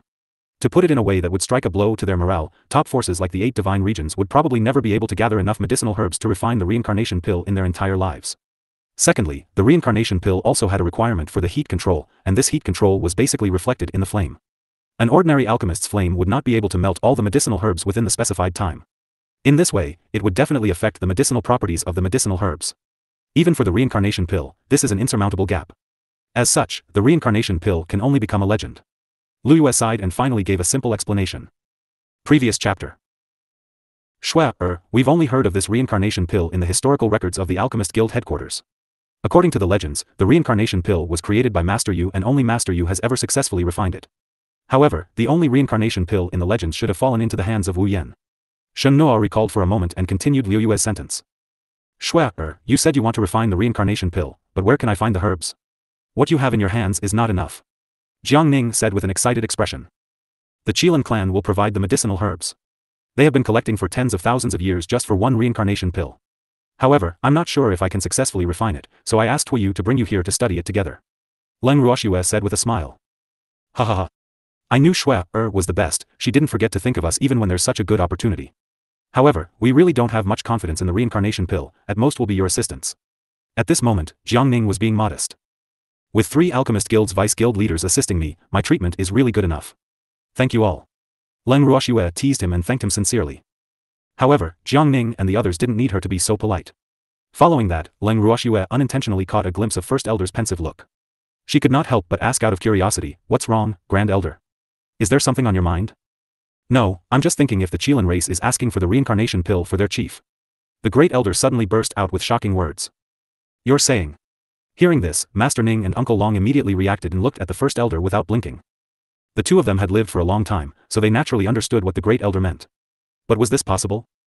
But thinking about it carefully, the fact that the Qilin race was willing to spend tens of thousands of years to collect these herbs, the importance of this reincarnation pill was naturally self-evident. At the thought of this, Master Ning said to Leng Ruoxue with a serious expression, "Shue, it's a good thing the Grand Elder reminded me. The reason why the Qilin race needs the reincarnation pill is probably for the patriarch. Tens of thousands of years ago, not long after Master Yu fell, there was a rumor that the Qilin clan leader was severely injured and would not live long. However, at that time, none of us believed it, because the Qilin clan leader was the most powerful beastie in the immortal realm. It was possible to say that he was injured, but to say that he would die was obviously false news that someone had intentionally released to confuse us. That's why most people don't believe it." Afterwards, the Qilin clan's patriarch personally appeared and proved that the rumors were false. However, the Qilin clan's patriarch used seclusion as an excuse and never appeared in the divine realm again. Of course, to cultivators, it was normal to go into seclusion for tens of thousands of years. However, for tens of thousands of years, the Qilin clan had been collecting the medicinal herbs to refine the reincarnation pill. This was somewhat abnormal. After all, the reincarnation pill was not an ordinary healing pill. If it wasn't for the fact that an important figure of the Qilin clan was injured, how could the Qilin clan be in such a state? Everyone nodded at Master Ning's words. Then, Uncle Long said, "Shue, the patriarch of the Qilin clan is also my senior. Furthermore, that senior's reputation in the divine realm is rather high. It can be said that he's a great figure like a god in the eyes of all the magical beasts in the divine realm. If it's really as we've guessed, that he's heavily injured and needs to consume the reincarnation pill, then I hope that you'll do your best. This is not just to build a good relationship with the Qilin clan, but also for the development of the magical beasts in the divine realm. The current beast race really needs such an important figure to lead them." "I understand." Leng Ruoxue nodded her head seriously. After that, she brought Shen Nuo, Liu Yue, and Jiang Ning into seclusion to research the reincarnation pill. The process of waiting was naturally extremely long. Ever since Leng Ruoxue went into closed-door cultivation, the entire Qilin clan, from the Fire Yu to the ordinary Qilin, had their eyes on the room that Leng Ruoxue had used as her temporary pill room. Seeing how nervous they were, Uncle Long couldn't help but comfort them. "Your Excellency Fire Yu, I suggest you calm down. Pill refining is different from other things, especially refining this kind of legendary pill. It can't be completed in a short time. So, if you guys continue to be so nervous, I'm afraid that you'll collapse before Shue's reincarnation pill is refined." "I understand, but I can't help but be nervous. We've been collecting herbs for tens of thousands of years just for this moment," Hu Yu said with a worried expression. Upon seeing this, Uncle Long carefully asked, "Is it for the Qilin clan leader?" "How did you know?" The Fire Yu was shocked. "It didn't say anything. How did the other party guess it?" Seeing Hu Yu's frightened face, Uncle Long was speechless. He thought, "It's written all over your face. How can I not know?" How low was his IQ then? Other than the Qilin clan leader, I can't think of any other reason that would make the entire Qilin clan go all out. AI. The Qilin clan leader is a true hero in my heart. Other than Master Yu, he is the one I admire the most," Uncle Long said, playing the emotional card. Upon hearing this, Hu Yu's shock turned into excitement. He excitedly pulled Uncle Long's arm and said, "Brother, thank you for your appreciation of our clan leader. Just as you said, the chief is also the hero of our Qilin clan, the god in our hearts. And since you've already guessed it, I won't hide it from you. The reason we want to refine the reincarnation pill is indeed to save the patriarch. For the sake of the Qilin clan, the clan leader has done his best. Therefore, we will also die for him. As long as you can cure the clan head, our Qilin clan is willing to pay any price. Right now, our only hope is for the clan head to wake up safely. This is also the wish of all the clansmen of our Qilin clan." Now, it's all up to Leng Ruoxue to help us realize it. After a pause, Huiyu continued. Don't worry, Xue will do her best. We must have faith in her. Uncle Long encouraged. Yes. Huiyu nodded. It was confident in Leng Ruoxue's alchemy skills, but it could not help but be worried. However, with Uncle Long's comfort, it felt much more at ease. By the way, how did the Qilin clan leader get injured? Uncle Long continued to ask. Humph. It's all because of that B*TCH rhyme. Huiyu said through gritted teeth. His eyes were still burning with raging flames, which were almost tangible. The Qilin clan chief who was injured by Wu Yan? Uncle Long was shocked. Could Wu Chen defeat the Qilin clan leader at that time? Yes, that B*TCH is very despicable. She set a trap to capture the little prince of our Qilin clan and even used the little prince to threaten him. However, the clan leader was not threatened for the sake of the Qilin clan. However, he was still worried about the little prince and was distracted. I really hate it. At that time, my strength was too low and I couldn't help the patriarch at all. If it were now, we definitely wouldn't let Wu Yan's plot succeed. Huiyu roared indignantly, and it was so angry that all the fur on its body stood up. This matter was the greatest humiliation to the Qilin clan. From then on, the Qilin clan began to cultivate, no longer willing to care about the affairs of the world. Other than occasionally showing their faces in the divine realm, most of the time, they were even more low-key than before. As a result of enduring hardships and trying to bite the bullet, the strength of the Qilin clan was now much stronger than before. This was also the main reason why Leng Ruoxue and the rest could see so many hierarch Qilin. It could be said that the hatred between the country and the family caused the entire Qilin race to be united like never before. All the Qilin were working hard to cultivate, and this result was naturally gratifying. Of course, there would occasionally be one or two idiots in the Qilin race, but it did not affect the overall situation. Don't worry, you'll definitely have the chance to take revenge, Uncle Long patted his shoulder and said. Yes. Huiyu nodded heavily. At the moment, healing the clan leader's injuries was the most important thing for them. As long as the clan leader woke up, they would be able to deal with the fog. Uncle Long was well aware of the Fire Yu's thoughts. Hence, he did not take the opportunity to ask for an alliance with the Fire Yu. He believed that the Qilin clan would take the initiative to ask for an alliance once Xue had successfully refined the reincarnation pill. The Qilin clan had yet to reveal their intentions, so they must have been testing them. As such, he couldn't say anything. Anything. Not only couldn't they say it, but they also had to find a way to show their strength. Thus, using fog as an excuse was the best choice. After that, the two top beasts, who had a common language, began to talk about rhyme without restraint. Of course, Uncle Long was the one who started it. Uncle Long started from the many times that they had fought with the rhyme ice. He believed that Fire Yu must have heard about these things. However, Fire Yu certainly did not know as much as he did, as he had been there in person.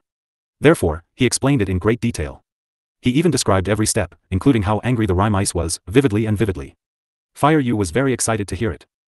In his joy, Huiyu also took the initiative to talk about the battle between his clan leader and rhyme ice.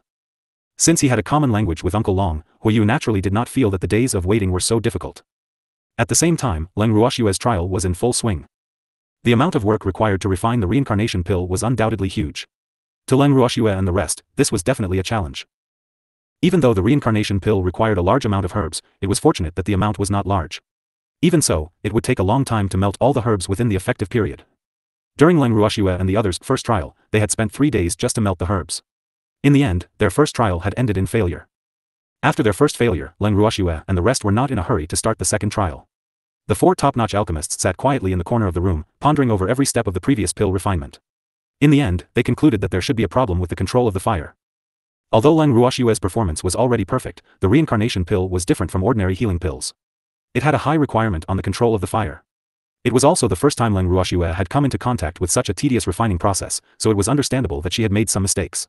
However, Shen Nua and the other 2 did not console Leng Ruoxue. After all, in their hearts, the failure rate of an alchemist was nothing. They also believed that Leng Ruoxue's ability to endure would not be so bad that she could not take it after just one failure. The truth proved that they understood Leng Ruoxue very well. Leng Ruoxue didn't take this failure to heart. She was only worried about the lack of herbs for the trial. Although the Qilin clan had given her quite a few medicinal herbs, she couldn't possibly waste them all, right? With this thought in mind, she became even more cautious in the following trials. After that, he continued to experiment a few more times, and all of them ended in failure. However, even though he did not manage to concoct the real reincarnation pill, he accidentally concocted some other nameless medicinal pill. After that, when Shen Nua and the other 2 top-grade pill refiners tested and verified it, the medicinal pill that he failed to concoct also had healing effects. Although it could not be compared to the legendary reincarnation pill that could bring one back from the dead, it was still much better than the well-known top-grade medicinal pill. With that, Leng Ruoxue's confidence was greatly boosted. The trial work continued.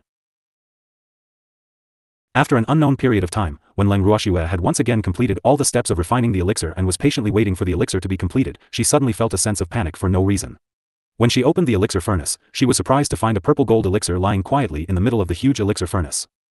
The purple gold pill was extremely beautiful. It was the size of a baby's fist and there was a faint glow on it. At this moment, a loud thunder suddenly came from the sky, and the purple gold pill became restless. Shuaper, quickly protect the pill. It's the pill tribulation. All of a sudden, Shen Nuo shouted. Immediately after, the three of them quickly surrounded Leng Ruoxue to protect her, wanting to help her block the purple gold pill. But unexpectedly, the purple gold pill did not hide under their protection. Instead, it flew into the air and broke through the window. At this time, in the sky outside, in addition to the rumbling of thunder, a huge lightning bolt as thick as an arm also fell vertically and smashed on their courtyard wall, splitting it into two. This deafening sound naturally attracted the Qilins' attention. For a moment, the Qilin clan's Qilin all scrambled to rush towards the direction of the lightning and thunder. When they arrived at Leng Ruoxue's courtyard and saw the scene above the courtyard, all of them widened their eyes in disbelief. Oh my god! What was the purple gold object that was spinning in the air and creating a huge vortex? And what was this thunder and lightning? The Qilin race were all pill refining idiots, so they naturally didn't know what the so-called pill tribulation was. In fact, they didn't even recognize that the purple gold object was a pill. The Qilin stared at the sky in a daze. When they saw the purple gold object that was obviously trying to challenge the lightning, all of them were speechless. If it were them, they wouldn't even dare to challenge the authority of nature. This nameless purple gold object was really bold. At this moment, when he saw Leng Ruoxue and the rest looking at the sky worriedly, Hu Yu quickly walked up to them and asked softly, Miss Leng, what is that purple gold object? What's going on? Wasn't he refining the reincarnation pill? Why did they suddenly cause such a huge commotion? You don't recognize that purple gold object? Hearing Hu Yu's question, Leng Ruoxue couldn't help but ask. I should know. The Fire Yu was a little dumbfounded. It really didn't know him? What was this strange thing? Looking at Hu Yu who was at a loss, Leng Ruoxue sighed softly, this should be the reincarnation pill that I refined. However, before I could confirm it, the pill tribulation appeared. But this guy shouldn't be simple. Reincarnation. Reincarnation pill? The Fire Yu stuttered. It had never thought that the reincarnation pill Leng Ruoxue had concocted would be so terrifying. Could this pill really be eaten? Would there be any problems? Looking at Hu Yu's worried expression, Leng Ruoxue patted its head as if she was coaxing a puppy. It's too early to worry. Let's wait for this little guy to pass the pill tribulation first. If you can't pass the pill tribulation, the reincarnation pill you make will only turn to dust. Oh. The Fire Yu unconsciously responded. Obviously, it was completely dumbfounded. At the same time, the lightning in the sky was even thicker than before. The sky above the Qilin clan's territory was completely covered by dark clouds. The dark sky made people's hearts heavy. In an instant, a bolt of lightning as thick as an arm descended from the sky. Unwilling to be outdone, the purple gold pill met it. After a long time, the lightning disappeared. The glow on the purple gold pill's body had also dimmed significantly. However, very quickly, the purple gold pill began to repair itself, and the glow on its body became even more dazzling than before. If it hadn't seen it with its own eyes, the Fire Yu would never have believed the truth in front of it. But now, it had to admit that Leng Ruoxue was right. This elixir was not simple. However, would such an extraordinary pill be willingly consumed by a human? Unfortunately, Hu Yu didn't have time to think about it. The second lightning bolt struck down again. This time, it was at least half a circle thicker than the first one. Hu Yu couldn't help but worry about the elixir that he had just refined. After all, it could be the reincarnation pill. The reincarnation pill was the hope of the Qilin clan. Of course, it didn't want anything to happen to it. After some thought, it was ready to help but was stopped by Leng Ruoxue. I have to go help it. Fire Yu said urgently. Don't worry, it can handle it on its own. If you help it, it will affect its spirituality. Leng Ruoxue reminded. But what if it can't make it through? Wouldn't that be a waste of time? Hu Yu was very worried. Leng Ruoxue shook her head, no matter what, this is something it should experience. From the way this purple gold pill rejected the protection of Shen Nuo and the others, Leng Ruoxue knew that this little fellow was a very strong-headed one. Since that was the case, she naturally would not stop this little fellow from improving. After hearing what she said, although the Fire Yu was still a little worried, it did not strongly want to help. However, it kept walking on the ground, revealing the tension in its heart. Previous chapter.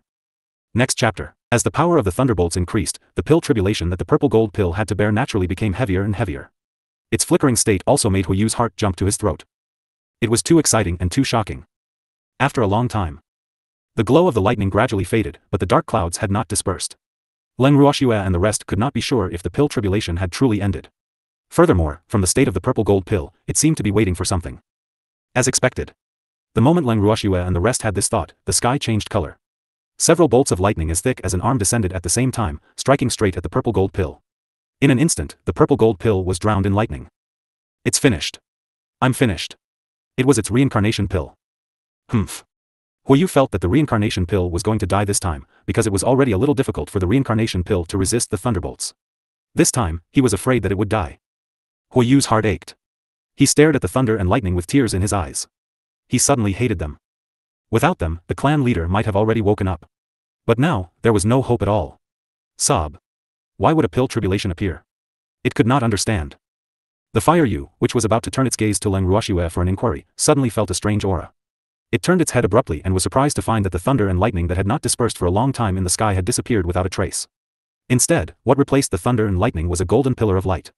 It looked a little like when the rules of heaven and earth descended. What was this? Then, it heard a cheerful laughter coming from the light beam. When the light beam disappeared, a tender and clear child's voice came to everyone's ears. Ha ha ha. I'm born. You bastard. Who was speaking? The Qilin clan, led by Huiyu, were all dumbfounded. They could not find the owner of the voice, so they all turned to look at Leng Ruoxue in unison. Leng Ruoxue did not know whether to laugh or cry. Why are you all looking at me? Don't tell me you think I'm the one talking. Leng Ruoxue smiled helplessly. The one who spoke was definitely not you, but you should know. Huiyu said with certainty. All right. I do know, it said so. Leng Ruoxue pointed her finger. Huiyu followed Leng Ruoxue's finger and turned his head around. He realized that the purple gold pill had floated behind him. Ugh. Could it be that Leng Ruoxue was referring to it? No, this is impossible. How could a pill speak? Huiyu would never believe it. However, at this moment, a voice suddenly sounded from behind Huiyu, hee. Big guy, I'm the one who spoke. As the elixir spoke, Huiyu couldn't continue lying to himself. Then, he was so scared that his legs went soft and he directly collapsed on the ground. Oh my god. These days, even medicinal pills could speak. Did this still want to live like a beast? With that thought in mind, Huiyu ran out of Leng Ruoxue's courtyard as if he was being chased by an evil spirit. Its actions also confused the purple gold pill.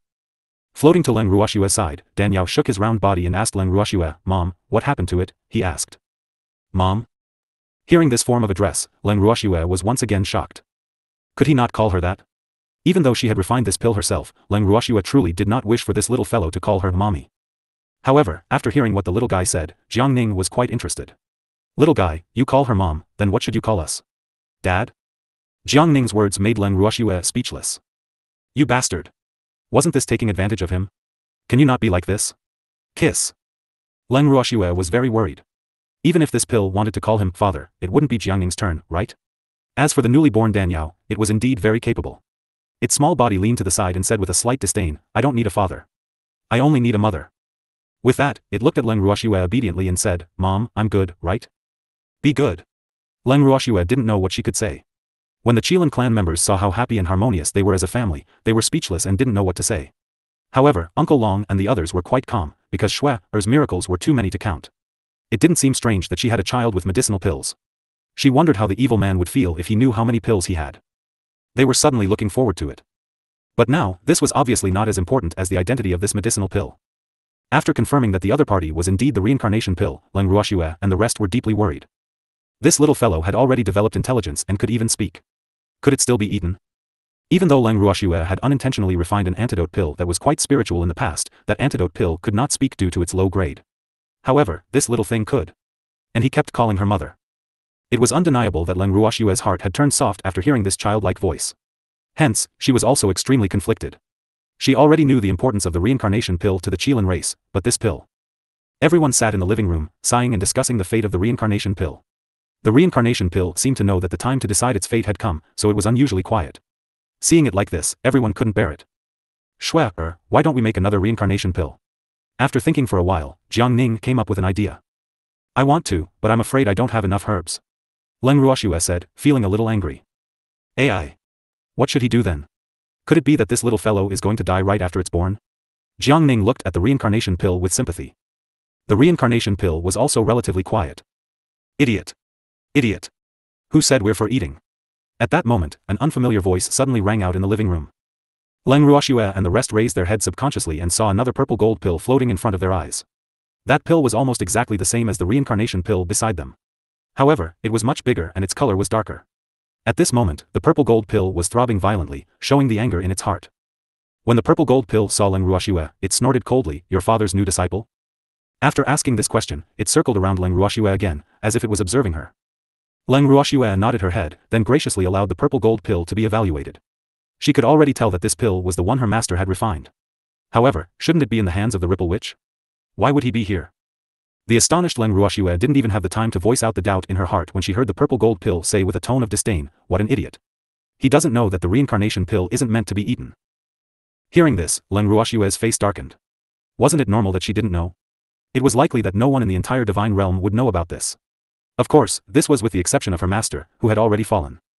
When Uncle Long and the others heard this, they couldn't help but reveal shocked expressions. This was the first time he had heard that medicinal pills were not meant to be eaten. Then what was it for? Play. The pill recipe and experience that Master left me did not have any records about the reincarnation pill. That's why I'm not clear about the effects of the reincarnation pill. Taking a deep breath, Leng Ruoxue told herself not to be calculative over a single pill before realizing her dream. Like this? It seems that I have wronged you. The purple gold pill said after some thought. Seeing that the new purple gold pill was willing to correct its mistakes, Leng Ruoxue naturally did not hold it against it. However, she still asked out of curiosity, "Are you the reincarnation pill that my master refined? I heard that you've fallen into the hands of Wu Chen. Why have you suddenly appeared in the territory of the Qilin clan?" "Of course I am." "Humph. What qualifications does Wu Chen have to obtain me? Although she caught me once, I managed to escape. I've been hiding since then. As for why I'm here, it's because of this." The purple gold pill pointed at the reincarnation pill beside Leng Ruoxue. "I didn't expect that it was the reincarnation pill that I concocted that attracted you." Leng Ruoxue asked in surprise. "Humph. If I wasn't afraid that you would hurt it, I wouldn't have made this trip." The purple gold pill said proudly. We don't want to harm it, but the Qilin clan's patriarch can't just leave it be." Leng Ruoxue said helplessly. "Idiot. Didn't I say that I was afraid you would use the wrong method?" The purple gold pill roared. "Thank you, brother." The reincarnation pill moved to the side of the purple gold pill gratefully and rubbed against it affectionately. "You don't have to thank me. Just follow me in the future, okay? Look at your strength, no wonder you were eaten by humans as an ordinary pill." The purple gold pill roared with a look of disappointment. The reincarnation pill, who had been shouted at, looked at the big brother beside him with a humble expression, as if he had found his backbone. However, it was afraid that its mother would not agree to it hanging out with its big brother. Hence, it looked at Leng Ruoxue very carefully and asked, "Mom, can I be with brother?" "Sure." Leng Ruoxue nodded, then turned her gaze towards the purple gold pill and asked, "You said that the reincarnation pill isn't meant to be eaten. Can you tell me how to use it to save people?" "It's very simple, you just need to place us next to the injured. In this way, the spiritual energy we release will naturally heal the injuries of the injured. If the wounded ate us directly, it wouldn't be saving our lives, but killing us. The spiritual energy in our bodies isn't something that just anyone can handle." The purple gold pill replied honestly. Leng Ruoxue gave it some thought and felt that it made sense. In itself, the number of medicinal herbs required to refine the reincarnation pill was extremely large. There were also countless natural treasures. The spiritual energy contained in such a pill was naturally huge. If someone could really swallow it, it would be strange if they didn't burst. However, they were too concerned about it, so none of them had thought of this before. Now that the purple gold pill had reminded them, they couldn't help but feel some lingering fear. If something really happened to the Qilin race's patriarch because he ate the reincarnation pill, it would be strange if the Qilin race didn't treat them as their mortal enemies. More importantly, they couldn't bear to see the reincarnation pill being eaten. Now that they knew the reincarnation pill didn't need to be eaten and could save the Qilin clan leader, they were naturally happy. This was a win-win situation. After settling a huge matter on her mind, Leng Ruoxue personally took the reincarnation pill to look for the Fire Yu. Previously, Hu Yu did not dare to believe the fact that the pill could speak and was quite shocked. Therefore, he did not rush them to ask about the reincarnation pill. However, now that she had the correct method to save the Qilin clan leader, Leng Ruoxue was naturally unwilling to waste any more time. She found a Qilin to lead the way and headed to Hu Yu's residence. The moment she entered his room, Leng Ruoxue noticed that he was sitting on a chair listlessly. She had no idea what he was thinking about. "You're here." Feeling the swaying figure in front of him, Hu Yu greeted him indifferently. Leng Ruoxue nodded and found a seat. "I've brought the reincarnation pill." After a long while, Leng Ruoxue saw that the other party had no intention of speaking, so she took the initiative to speak. "Can that pill be eaten? Will something happen to you?"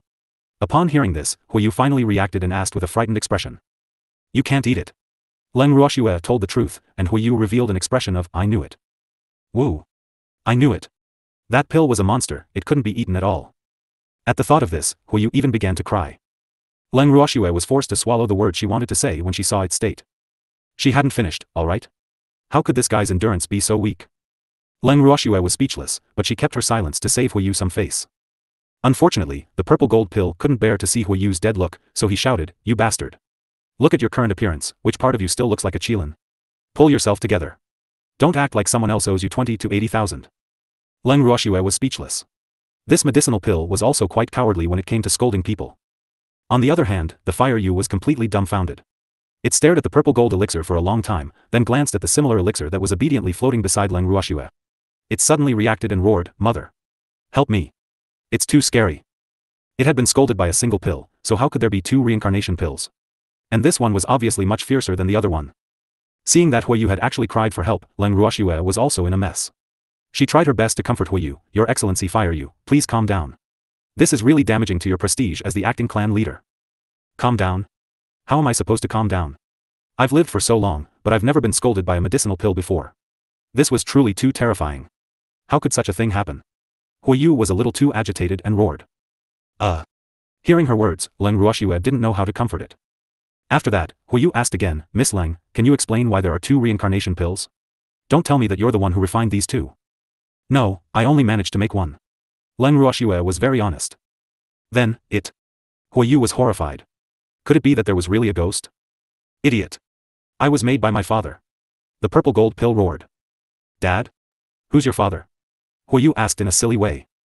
He's my master. Leng Ruoxue informed him helplessly. She had wanted to say this just now, but she never had the chance. Master you? This time, Huiyu was even more confused. That reincarnation pill should be in the hands of Wu Chen. In the past, Wu Yan had wanted to use it to exchange for her clan's submission. However, he was rejected by them. They knew very well that even if they managed to save their clan leader with the reincarnation pill, their clan leader wouldn't be happy if he found out. Yes, it was attracted by the reincarnation pill I made. That's why you're seeing 2 now. Leng Ruoxue explained. Shouldn't it be in the hands of Wu Chen? Why are you running around? Huiyu asked with uncertainty. You bastard. I'll say it one last time, Rime Ice did catch me, but I escaped. So I'm free now. Please don't put me together with that annoying woman, Wu Han. Otherwise, I'll be angry. And if I'm angry, don't even think about asking me to save your clan head. The purple gold pill threatened. Upon hearing this, Huiyu immediately perked up. He looked at the purple gold elixir nervously and asked excitedly, You can save the clan leader? But I thought you couldn't eat it. That was what Leng Ruoxue had said just now, wasn't it? I can't be eaten, but that doesn't mean I can't save people, understand? The purple gold pill asked indifferently. I understand. I understand. The fire you instantly resurrected on the spot as if it had been injected with chicken blood. At this time, all the fear and terror were gone, and only joy was left. After that, it left Leng Ruoxue and the 2 reincarnation pills behind and scuttled out of the room. It flew around in the sky in excitement and would even howl from time to time. Looking at the seemingly crazy fire you, Leng Ruoxue really wanted to say that she didn't know it. In just one day, she had witnessed the many aspects of the fire you, which made her deeply conflicted. In the end, she came to an important conclusion. Huiyu's character could not be judged by common sense. The fire yu's jumping up and down also attracted many Qilin to come and watch. Especially the elders of the Qilin clan. They didn't know why the acting clan leader had suddenly gone crazy. After they caught Huiyu and asked him what had happened, the entire Qilin clan was in an uproar. Roars and the sound of heavy objects falling to the ground rang out in succession. Upon seeing this, Leng Ruoxue decisively chose to return to her room. The entire Qilin clan had gone mad, and she didn't want to be accidentally injured. After the incident. After the entire Qilin clan had calmed down, Huiyu suddenly realized that Leng Ruoxue had left without him knowing. How could this be? Huiyu brought the elders to Leng Ruoxue's residence. Without another word, he pulled Leng Ruoxue along and left. Leng Ruoxue, who was being pulled, used a lot of strength to pull her arm out of the other party's large claws. She then looked at Fire Guangdong helplessly and said, Your Excellency Fire Yu, if you have something to say it properly. Don't touch me, okay? My small arms and legs can't withstand your pulling. I'm sorry. I'm sorry. Did I hurt you? Huiyu was apologetic when he heard that. Then, he said, I was looking for you to save the clan leader with the reincarnation pill. That's why I'm a little anxious. It was afraid that the reincarnation pill would not listen to its command. Otherwise, it would not have bothered Leng Ruoxue. I can understand. Let's go now. Leng Ruoxue nodded. Previous chapter. Next chapter. She was well aware of the importance of the reincarnation pill to the Qilin clan. Naturally, she would not blame Huiyu for being reckless. As soon as Fire Yu heard this, it immediately put Leng Ruoxue on its back. Then, it teleported away at lightning speed. Uncle Long and the others, who had witnessed all this, could only sigh. This was because the old Qilin was really too restless. It had already waited for so many years. How could it be that it was only a few more days? Of course, it wasn't that they didn't understand the Fire Yu's eagerness. They just felt that the person in front of them was different from the Fire Qilin they knew. When they first saw the Fire Yu, they thought it was a very serious beast. Now, it had completely overturned the unattainable image of the Qilin in their hearts. AI. With a heavy sigh, everyone went back to what they were doing. At the same time, Leng Ruoxue could only feel the wind whistling by her ears. The speed of the Fire Yu was so fast that it brought about a gust of strong wind, causing Leng Ruoxue to be unable to open her eyes. By the time she could open her eyes, she suddenly realized that they had arrived at their destination. At this moment,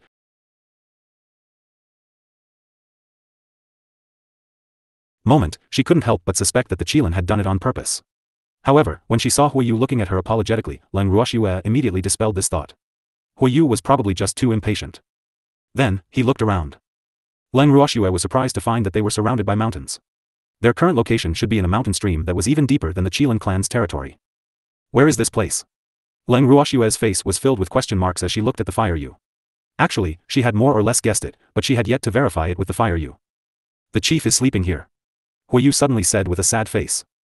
Seeing this, Leng Ruoxue could only pat its head as if she was coaxing a little pet. This time, the fiancé protested, detestable. Don't touch me like you're touching a dog, okay? I'm used to it. Leng Ruoxue smiled a little awkwardly, but there wasn't much apology on her beautiful face. Huiyu could only sigh helplessly when he saw this. Alright. It could only treat him as a human who loved beasts. However, it had lived for so long and was still treated like a small beast. This kind of thing was really quite novel to it. However, despite the novelty, the proper business was more important. After that, Huiyu's expression turned serious and he requested, please come with me to save the clan leader. You lead the way. Leng Ruoxue let out a soft sigh. Even though this Qilin wasn't very reliable at times, at least it didn't forget the proper business. The fiancé nodded and used its claws to cast a few spells. Leng Ruoxue watched as the mountain walls around her split in the middle and a huge cave appeared in front of her. Nodding at Leng Ruoxue, Huiyu walked in front and led the way. Leng Ruoxue followed closely behind while observing her surroundings. The formation outside the cave must have been set up by Shui Mo. Although it looked simple, there was a secret behind it. If they didn't know the way to activate the formation, they would be in deep trouble. And in such an important place, there definitely wouldn't be many people who knew the magic art. Otherwise, the Qilin clan leader wouldn't be able to stop. Leng Ruoxue's thoughts ran wild as she followed Huiyu into the dimly lit cave. She did not know how long she had walked, but her eyes suddenly lit up. At this moment, she had been brought to a door that looked like a secret room by Fiancé. However, the temperature outside the secret chamber was unusually low, as if they were in an ice cellar. It was only when Huiyu opened the door in front of Leng Ruoxue that she was sure that this was really an ice cellar. It was a world of ice and snow inside. It was a vast expanse of white everywhere. The temperature here could no longer be described as low. Leng Ruoxue shuddered and couldn't help but lean closer to Huiyu's furry and warm body to keep herself warm. Who knew that Huiyu would just turn around and look at her indifferently? He then reminded her with a serious face, Miss Leng, I'm a Kirin that already has a master. You can't take advantage of me, do you understand? Upon hearing this, Leng Ruoxue was instantly flustered. She couldn't help but kick Huiyu's butt and roar, who took advantage of you? If it wasn't for the cold here, I wouldn't have come near you. Leng Ruoxue was furious. No wonder Feng Yi was so stupid. It was because the upper beam was not straight, the lower beam was crooked. She had finally found the root of the problem today. When she first saw the Fiancé, how could she have thought that this guy was a normal Qilin? Oh my god. At this moment, Leng Ruoxue was really regretful. From the way it reacted when it saw the 2 reincarnation pills, she should have known that Fiancé was an abnormal fellow. It was rare that the Qilin clan had not been led too badly under its leadership. At least, there were still normal Qilin in the Qilin clan. Hee hee. I'm just teasing you. Seeing that Leng Ruoxue seemed to be a little angry, Huiyu smiled awkwardly and said. In fact, it just wanted to ease the tense atmosphere. Are you kidding me? Leng Ruoxue was even angrier when she heard these 3 words. Did she look that funny? Or was she someone that anyone could tease? The last person who dared to tease me is now in the 9 nether prison. Leng Ruoxue put on a stern face and pretended to be serious. I was just joking, you don't have to curse me like this, do you? Huiyu was very worried. Was the 9 nether prison a good place to go? I'm not joking. Leng Ruoxue's words were unusually serious. She held back her laughter and said, you probably don't know the identity of my man, do you? What is his identity? Huiyu was very cooperative and asked curiously. It had heard that Leng Ruoxue had a fiancé by her side. However, Leng Ruoxue shouldn't have brought that person along with her to the Qilin clan, right? You know the Dark Lord of the 9 nether prison, right? Leng Ruoxue said with a smile, but she couldn't help but think to herself, so this is what it feels like to have a backer? Oh. Scaring a Kirin shouldn't be a crime, right? Who asked this Kirin to tease her just now? Now, of course, she had to get back at him. Who asked her to take revenge? Your man is the master of the dark world? After hearing Leng Ruoxue's words, Huiyu revealed a constipated expression and couldn't help but ask. It was undeniable that Leng Ruoxue's answer had stunned it. It wasn't that he didn't want to believe Leng Ruoxue's words, but the truth was too shocking. One must know that the mistress of the dark world was the ruler of the 9 nether prison while Leng Ruoxue was in the god world. How did the 2 of them get together? Was this possible? It was a little skeptical, but Fiancé, who thought that it did not show any suspicion on its face, could not possibly hide it from Leng Ruoxue. Green Vessel, the little secret agent, had already reported the Qilin's thoughts to Leng Ruoxue. However, Leng Ruoxue did not get angry. Instead, she smiled and explained, that's right. Otherwise, do you think that I would still be unscathed despite the fact that Fog has repeatedly found trouble with me? Ugh. No wonder. At this moment it was impossible for Huiyu to have any more suspicions, because what Leng Ruoxue said was the truth. If she didn't have some powerful means of self-protection, she wouldn't be alive and kicking now. She was afraid that the mist ripple would have dealt with her long ago. Hee hee. I'm sorry, I didn't know that Miss Leng had such a powerful backer, but if you want to be with the mistress of the dark world, I'm afraid it won't be that easy, right? The Fireyu was flexible. Although it was a little frightened at the beginning, it quickly calmed down and continued to inquire about information. However, Leng Ruoxue naturally wouldn't let it have its way. She didn't expect this Qilin to be so gossipy, so she only said indifferently, "This has nothing to do with you, Fire Guangdong. However, if there's another chance, I'd be happy to take you on a tour of the 9 Nether prison this afternoon. What do you think?" Ugh. It didn't want to go. Also, what did he mean by another chance? Could they have been there? Seeing through Huiyu's thoughts, Leng Ruoxue kindly answered, "Just as you thought, we've already been there." This time, it was Fire Guangdong's turn to be confused. F***ck. How did this girl know what it was thinking? After the Fireyu was done messing around, it started to feel horrified again. At this moment, it heard Leng Ruoxue say with a smile, "Calm down, I can read minds." What was Qingju's was hers, so Leng Ruoxue did not have any qualms when she said this. However, Huiyu's expression was extremely ugly. F***ck. The truth was actually like this. Was this still beastly? At this moment, Huiyu wished he could just smash his head into the ice and kill himself. Of course, it was only thinking about it and had no intention of actually putting it into action. However, its ugly expression was enough to make Leng Ruoxue smile. Leng Ruoxue saw that she had dealt enough of a blow, so she kindly reminded, "Your Excellency Fireyu, are we still going to save the people?" "Save him. Hurry up and run." When Huiyu heard Leng Ruoxue's words, it suddenly reacted. He had almost delayed his official business. This was really too much. After that, it brought Leng Ruoxue through the layers of ice and finally, they arrived at the center of the ice room. Then, it pointed at a huge block of ice with its huge claws and said, "The clan leader is inside." Inside? Leng Ruoxue was speechless. Although the entire block of ice was white, it was not transparent. Therefore, if one observed from the outside, one would not be able to see the situation inside at all. There was no way to confirm whether the Qilin clan's patriarch was really here. Furthermore, this ice block was a little too big. Leng Ruoxue truly felt that she, who was standing at the tip of the iceberg, was so small and unremarkable. In an instant, she felt a sense of inferiority. Huiyu's next words made Leng Ruoxue confused again.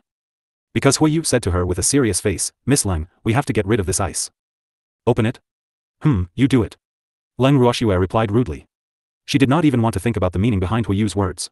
Her instincts told her that the other party wanted to use her as a coolie. It had to be said that Leng Ruoxue was right. Fireyu's intention was indeed to get Leng Ruoxue to help him. Hence, when he saw Leng Ruoxue asking him to come over calmly, Fireyu's heart was in a deep dilemma. He said shamelessly, "Miss Leng, I can't open this ice block by myself. You have to help me." "How can I help?" "I can help you if you want to roast it with fire." Leng Ruoxue said calmly. You can't use fire, you'll hurt the chief." Fireyu hurriedly stopped her. If it was possible to use fire, it wouldn't need to ask Leng Ruoxue for help. "Then how do you want me to help you?" Leng Ruoxue was speechless. Could it be that this fellow wanted her to help him break the ice? "Clan leader Huiyu, look at my small body, and then look at yours. Do you really think I can help you?" Leng Ruoxue asked after some thought. "It can be done. As long as you're willing to." Huiyu suddenly said shyly. "Then tell me, how do you want me to help?" Leng Ruoxue asked curiously. "We just need to use our body temperature to slowly melt the ice." Huiyu told her the method, and Leng Ruoxue's face turned black immediately. "You bastard! What kind of method was this?"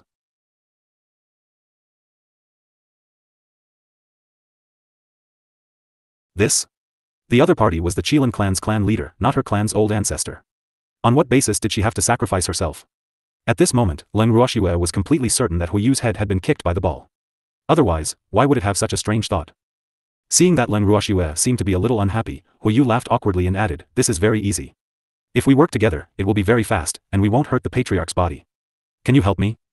"Help you, my ass." Leng Ruoxue was so angry that she wanted to curse. Did this stinky Qilin really think that she was a coolie? And that it would be faster if the two of them worked together? Why didn't it look for the Qilin to work together? Wouldn't that be faster? With that thought in mind, Leng Ruoxue simply said with a cold expression, "Your Excellency Fire Guangdong, I'm only here to save your family head with the reincarnation pill. If you haven't done the preparatory work well, don't waste everyone's time. Besides, I'm not so great that I'll sacrifice myself for others. Of course, if you really want my help, I can only use fire." After she finished speaking, Leng Ruoxue even deliberately flashed out her small flame and prepared to burn the huge ice block. When Huiyu saw this, he was so frightened that his heart was trembling. He quickly stopped her. "Miss Leng, your words are too serious. I'm not asking you to sacrifice yourself. I just want to use your body temperature to melt this block of ice. This won't take much effort, really. I guarantee that you won't be in any danger. Please don't use fire. You'll hurt the chief. Melt this ice? Rest for a few days. It won't take much effort. There's no danger. Leng Ruoxue repeated her question as her expression turned uglier by the second. However, Huiyu did not feel that there was anything wrong with Leng Ruoxue's tone. Instead, he nodded vigorously and said, yes, yes. I promise there's no danger. This is as easy as lifting a finger for you. How about it? Can you help me?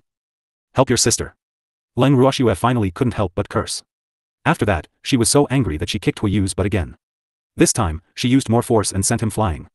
He crashed into a huge ice block. How detestable. This was really too despicable. Did he think she was a silly boy? No, it was the silly girl. Was she that easy to deceive? Leng Ruoxue was enraged.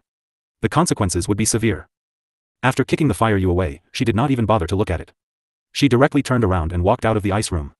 Then, she left alone. Not long after she left, the fire slowly slid down from the ice block that was stuck to it.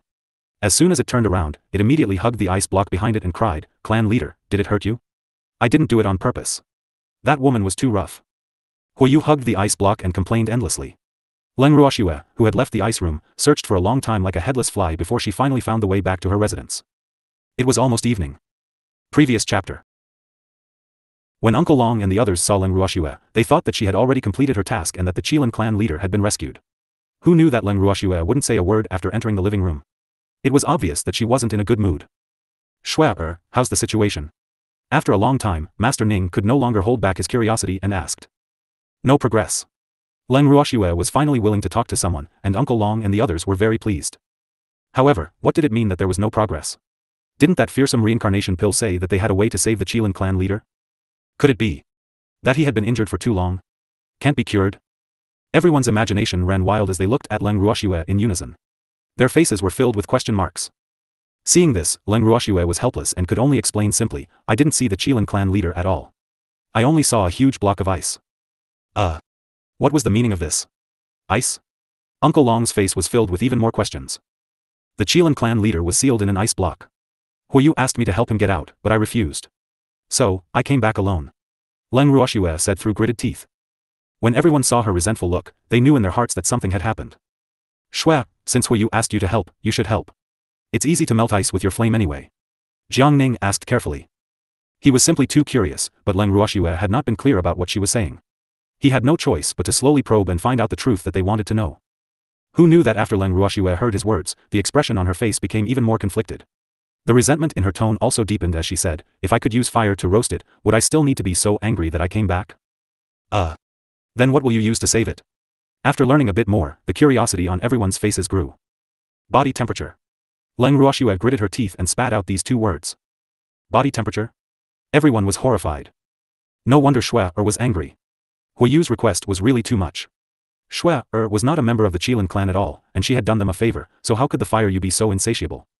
This was really enough to make them speechless. "Shui, isn't the fire angry that you came back like this?" Uncle Long asked, thinking about Huiyu's reaction. "I don't know. I kicked it away before I left. I guess it's holding the ice and crying now." Leng Ruoxue guessed. She had to admit that she was right again.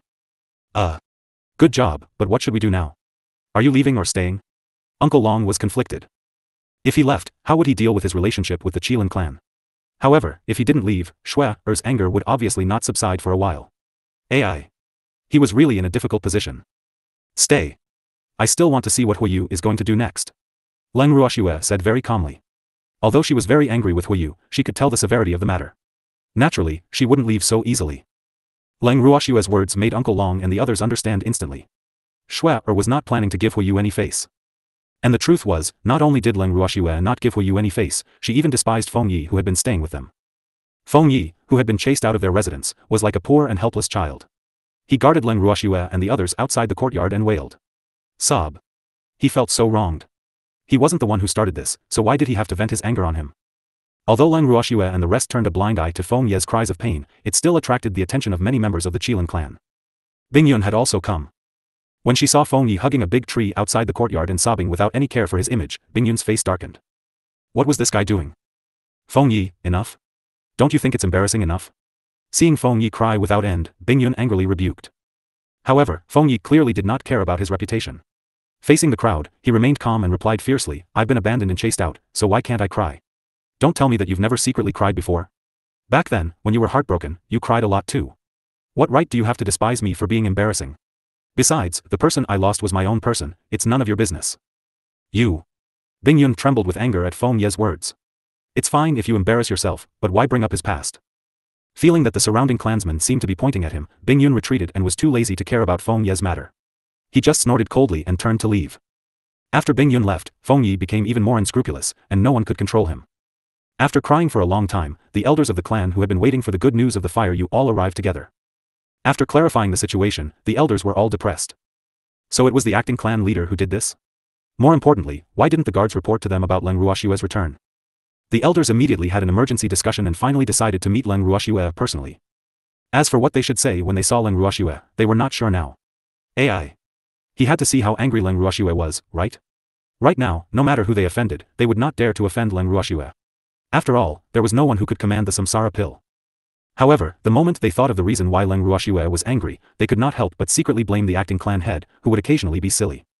Wasn't it just looking for trouble? You want me to help you melt the ice? Why would they help? This was originally the Qilin clan's matter. They should be very grateful that he was willing to help cure the clan leader. They really should not have any additional requests. Too much. He was really too much. Many of the Qilin elders felt that the acting clan head was acting a little out of line. Hence, the first thing they did after meeting Leng Ruoxue was to apologize to her. However, Leng Ruoxue was obviously still in a fit of anger. She asked indifferently, why are the elders apologizing to me? Has your Qilin clan done anything to let me down? We're here to apologize on behalf of the clan leader for his reckless behavior. He really shouldn't have such an excessive request of Miss Leng. The Qilin race's grand elder spoke on behalf of the other elders. Unfortunately, Leng Ruoxue did not accept the elders' apologies and said, this is not the elders' fault, so it's not your turn to apologize. When the elders heard this, they all knew that the other party was asking for the substitute clan leader to come personally. The acting clan leader has not returned yet.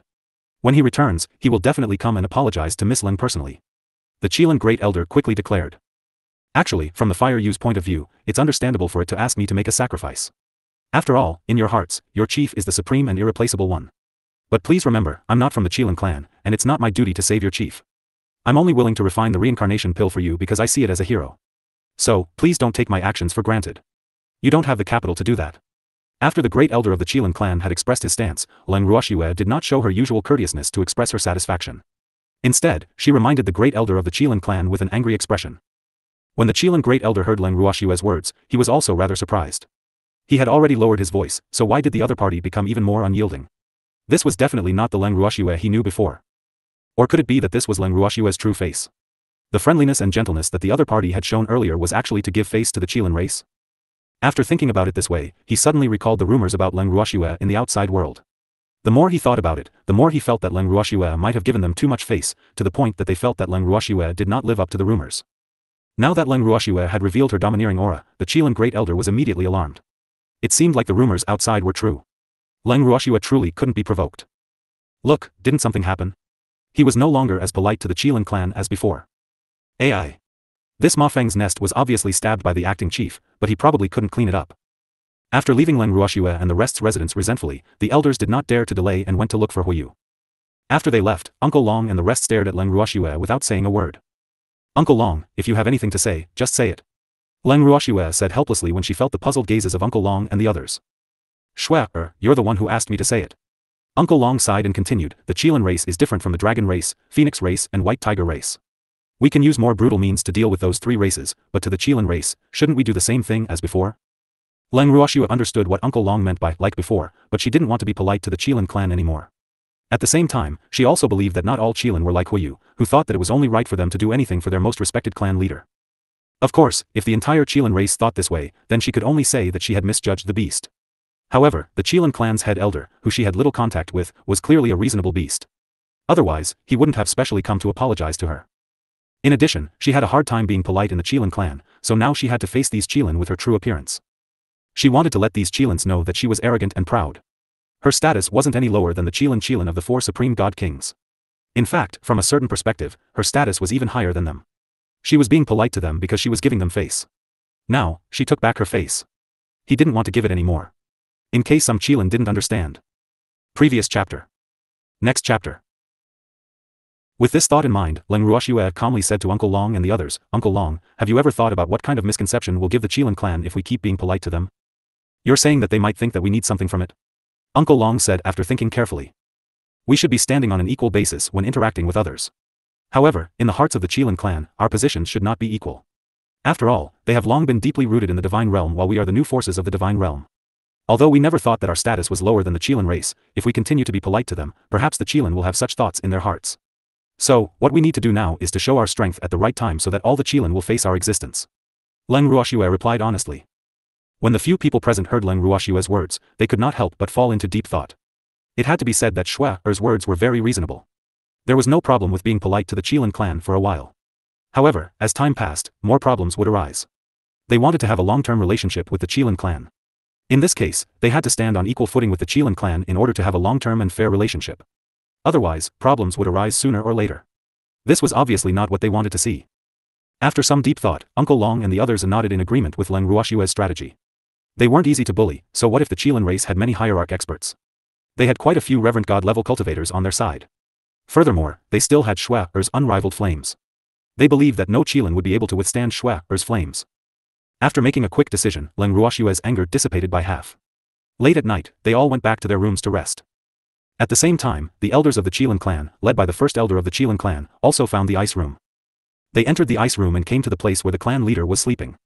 They saw Huiyu holding a big ice block and crying so sadly that even the fur on his chin had turned into icicles. The Qilin great elder was speechless. He stepped forward and grabbed Huiyu, then roared fiercely, "Damn it! What are you crying for? Do you know how much trouble you've caused? What about me? I'm being bullied, can't I cry?" Huiyu felt very wronged. The great elder had never shouted at him so fiercely before. Sob. It was so sad. You were bullied? By Leng Ruoxue? The Qilin great elder was exasperated. It was clearly the one who had angered that girl, all right? Now, he actually felt that he was being bullied. What kind of logic was this? The Qilin great elder felt like he was going crazy. How could this guy be so stupid at such a critical moment? What an intolerable mistake. If it hadn't suddenly turned stupid, the clan leader would have been rescued and woken up by now. At the thought of this, the Qilin great elder felt that the acting clan leader in front of him was beyond saving. One had to know that most of the time, their acting clan leader was quite normal. It was just that when it came to matters involving the clan leader, the acting clan leader would turn from normal to abnormal. If not, why would he have driven Leng Ruoxue away in anger? But now, he was in big trouble. For a moment, the great elder of the Qilin clan had a headache and didn't know where to start. Let's go. Come with me to see Leng Ruoxue. You have to apologize to her personally. The first elder of the Qilin clan did not want to waste his breath on Fireyu. He pulled Fireyu over and said straightforwardly. I'm not going. Why should I apologize to her? I'm the victim here, okay? The aggrieved expression on Huiyu's face became even more apparent. When the Qilin first elder heard this, he was so angry that he almost fainted. You feel wronged? Why are you feeling wronged? You've already angered Leng Ruoxue, yet you're still acting like you've been wronged. The first elder of the Qilin clan was speechless.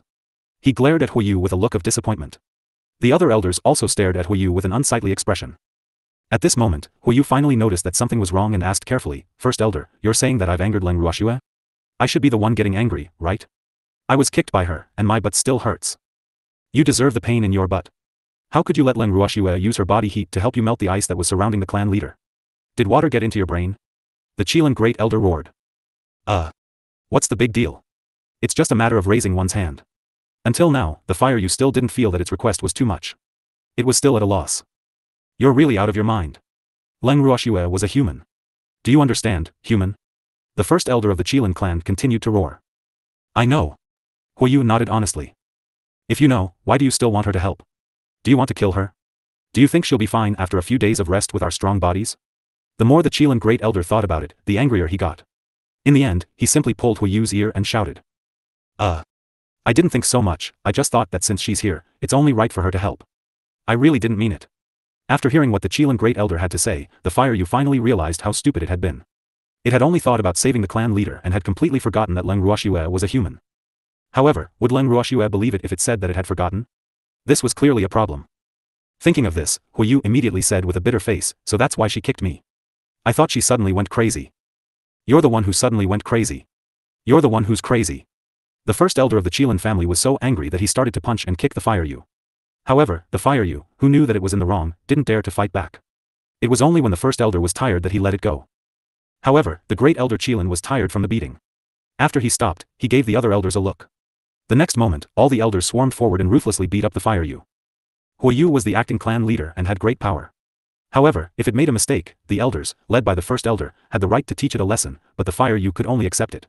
This was the rule set by the clan leader before he fell asleep. It had always regarded the clan leader's words as an imperial edict, so it absolutely did not dare to violate it. By the time the elders had finished beating him up and stopped, Huayu's entire body had been beaten blue and purple. His original majestic and mighty Qilin appearance could no longer be seen. The fur on his body was all stuck together, and he looked extremely embarrassed. However, after being beaten up, Huayu miraculously felt at ease. Because this meant that the elders would no longer be angry because of this, but the elders still didn't have a good expression on their faces. Looking at the elders with hidden bitterness, Huayu asked carefully, "What do we do now? Is that little human girl really angry? If we weren't angry, would we have come to you? You've completely angered her, do you know that?" The first elder of the Qilin clan was so angry that he roared again. Fire Yu shuddered and said in a soft voice, "I didn't say anything that was too much. Leng Ruoxue sure is petty." It was very sad. Humans were really unfriendly and difficult to get along with. What else do you want to say? When he heard Huayu's unapologetic words, the great elder of the Qilin clan really wanted to kick him. At this moment, he could definitely empathize with her and knew how furious Leng Ruoxue was. Then, without saying a word, he lifted Huayu's neck and shouted, "Follow me and apologize to Leng Ruoxue. If you can't coax her, you'll get it."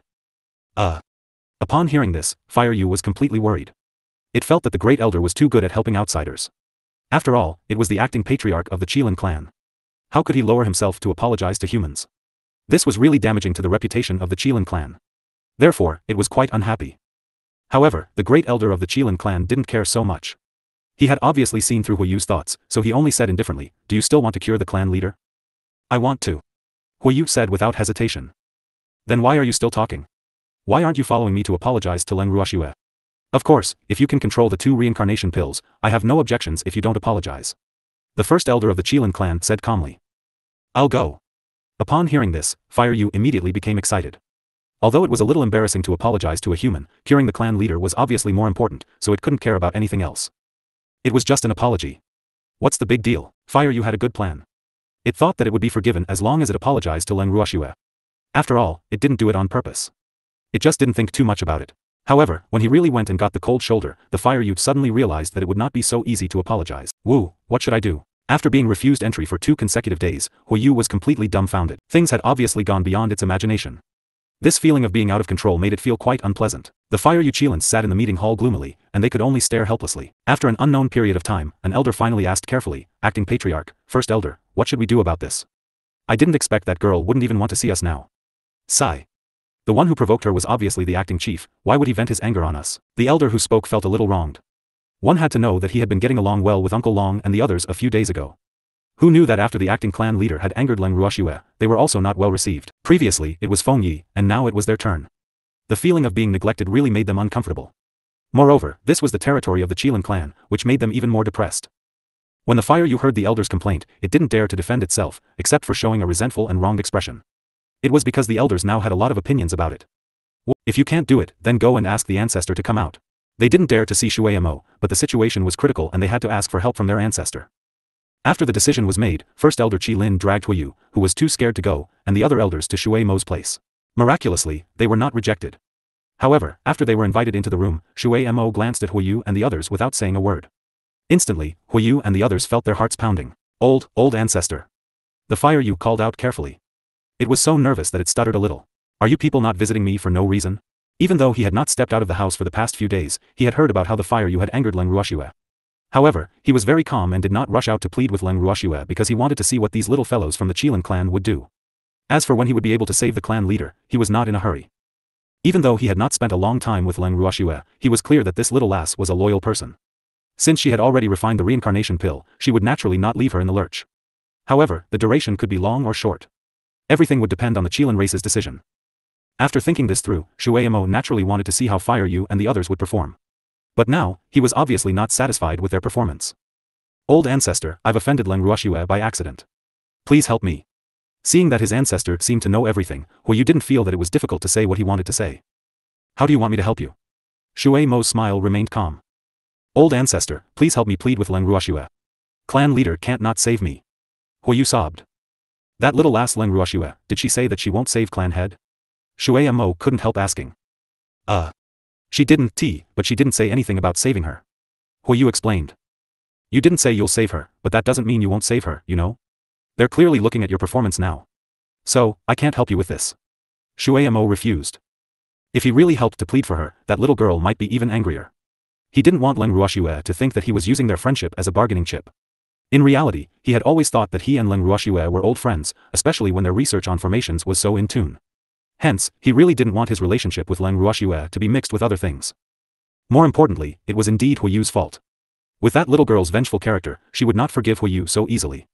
As for Huiyu, she would be depressed in the future. Shui Mo glanced at Huiyu with sympathy and said indifferently, if you want to be forgiven, show some sincerity.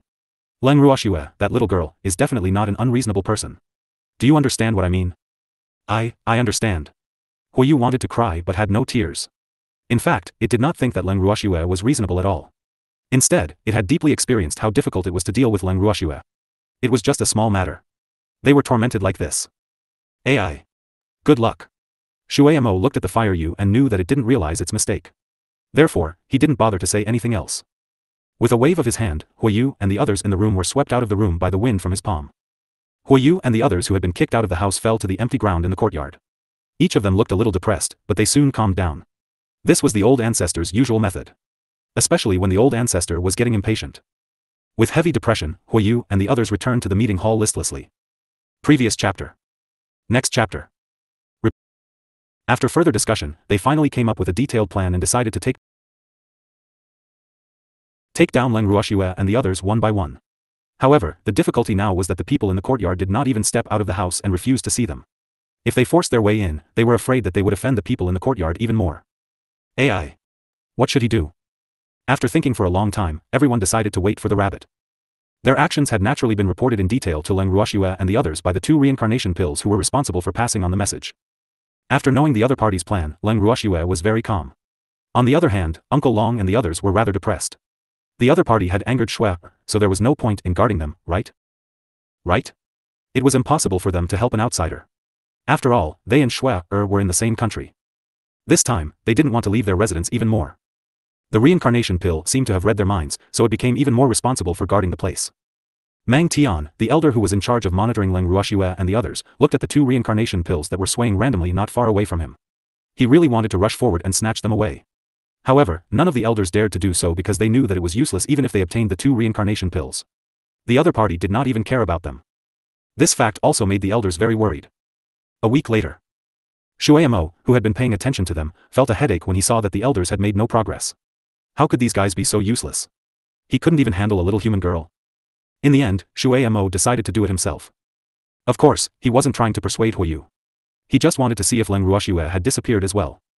The facts had proven that Leng Ruoxue was still giving him face and did not reject him at the door. After being released by the 2 reincarnation pills, Shui Mo couldn't help but stare at them for a long time.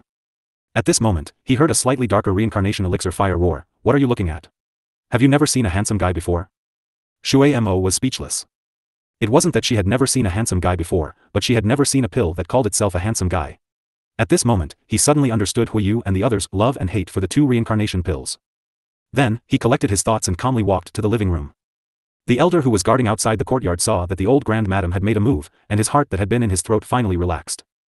After Shui Mo entered the living room, he greeted Uncle Long and the others before looking at Leng Ruoxue and said with a smile, "Little girl, it's really hard to get in here." "Senior Shui Mo, are you blaming me for rejecting you in the territory of the Qilin race?" Leng Ruoxue laughed as well and replied with a fiery tone. "Ugh. What a big temper." Hearing this, Shui Mo smiled bitterly in his heart helplessly. He still smiled and said, "Little girl, that's not what I meant. Huiyu provoked you, so you don't have to vent your anger on me, right? I don't think I've offended you. That's why I didn't reject Senior Shui Mo." Leng Ruoxue replied with a faint smile. "But you've rejected many elders. They shouldn't have provoked you, right?" Shui Mo couldn't help but ask. "Yes, but they're obviously on Fire Yu's side. They're all trying to plead for him. So, they can only be treated the same way as Fire Yu." Leng Ruoxue said matter-of-factly. "Then, aren't you afraid that I'm here to plead for that idiot Huiyu by letting me in?" Shui Mo asked with a smile. "You won't. If you wanted to plead for it, you would have come a long time ago. You wouldn't have waited until now." Leng Ruoxue said. "Ha ha ha. You know me well. However, I still want you to give me some face. You can just fix the Fire Yu, but can you be magnanimous and let the other elders enter and leave freely? This way, you can also observe their performance, right?" Shui Mo suggested. "You're right." Leng Ruoxue nodded, giving Shui Mo face. In fact, she didn't intend to make things difficult for the elders for too long. She just wanted them to show their attitude. Now that Shui Mo had said so, she had no reason to be unreasonable. Shui Mo was naturally happy to see Leng Ruoxue giving him so much face. He then dragged Leng Ruoxue to an empty room to study the array. When the elders who had been granted permission to not be stopped heard this news, it was as if they had been granted a general pardon. Their hearts were filled with excitement. Then, the elders split up and went to find Uncle Long and the others who thought they had a good relationship with each other. Uncle Long naturally did not refuse them, but no matter what the elders said, Uncle Long and the others would not relent and plead for Huiyu. After that, when the elders heard that Leng Ruoxue had been dragged away by the old ancestor to study formations, they were even more depressed. Old ancestor. Why are you studying formations now? Don't tell me you've forgotten that curing the clan leader is our top priority right now? It was obvious that they did not understand Shui Mo's thoughts, let alone Leng Ruoxue. Leng Ruoxue and Shui Mo, who had been hiding in their room, seemed to have forgotten everything. This research had taken up a month. Leng Ruoxue and Shui Mo only walked out of the room when Uncle Long and the others were getting impatient. Seeing the joy on Shui Mo's face, Uncle Long and the others knew that Shui Mo's suspicion must have been resolved. Otherwise, he wouldn't be smiling so happily. However, his juniors were obviously ready to jump up and down. After Shui Mo left, Leng Ruoxue asked Uncle Long curiously, "How's the Qilin clan's performance recently?" "They're so good. They'll listen to any of our requests, including the rude requests we make things difficult for them." Uncle Long couldn't help but nod in satisfaction when he thought of the treatment he received this month. "Yes, yes." Jiangning also nodded his head vigorously. Then, he said with a serious expression, "However, they have also tried their best to hook up with our 2 reincarnation pills. The funny thing is, those 2 little guys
Ning couldn't help but smile when he said this.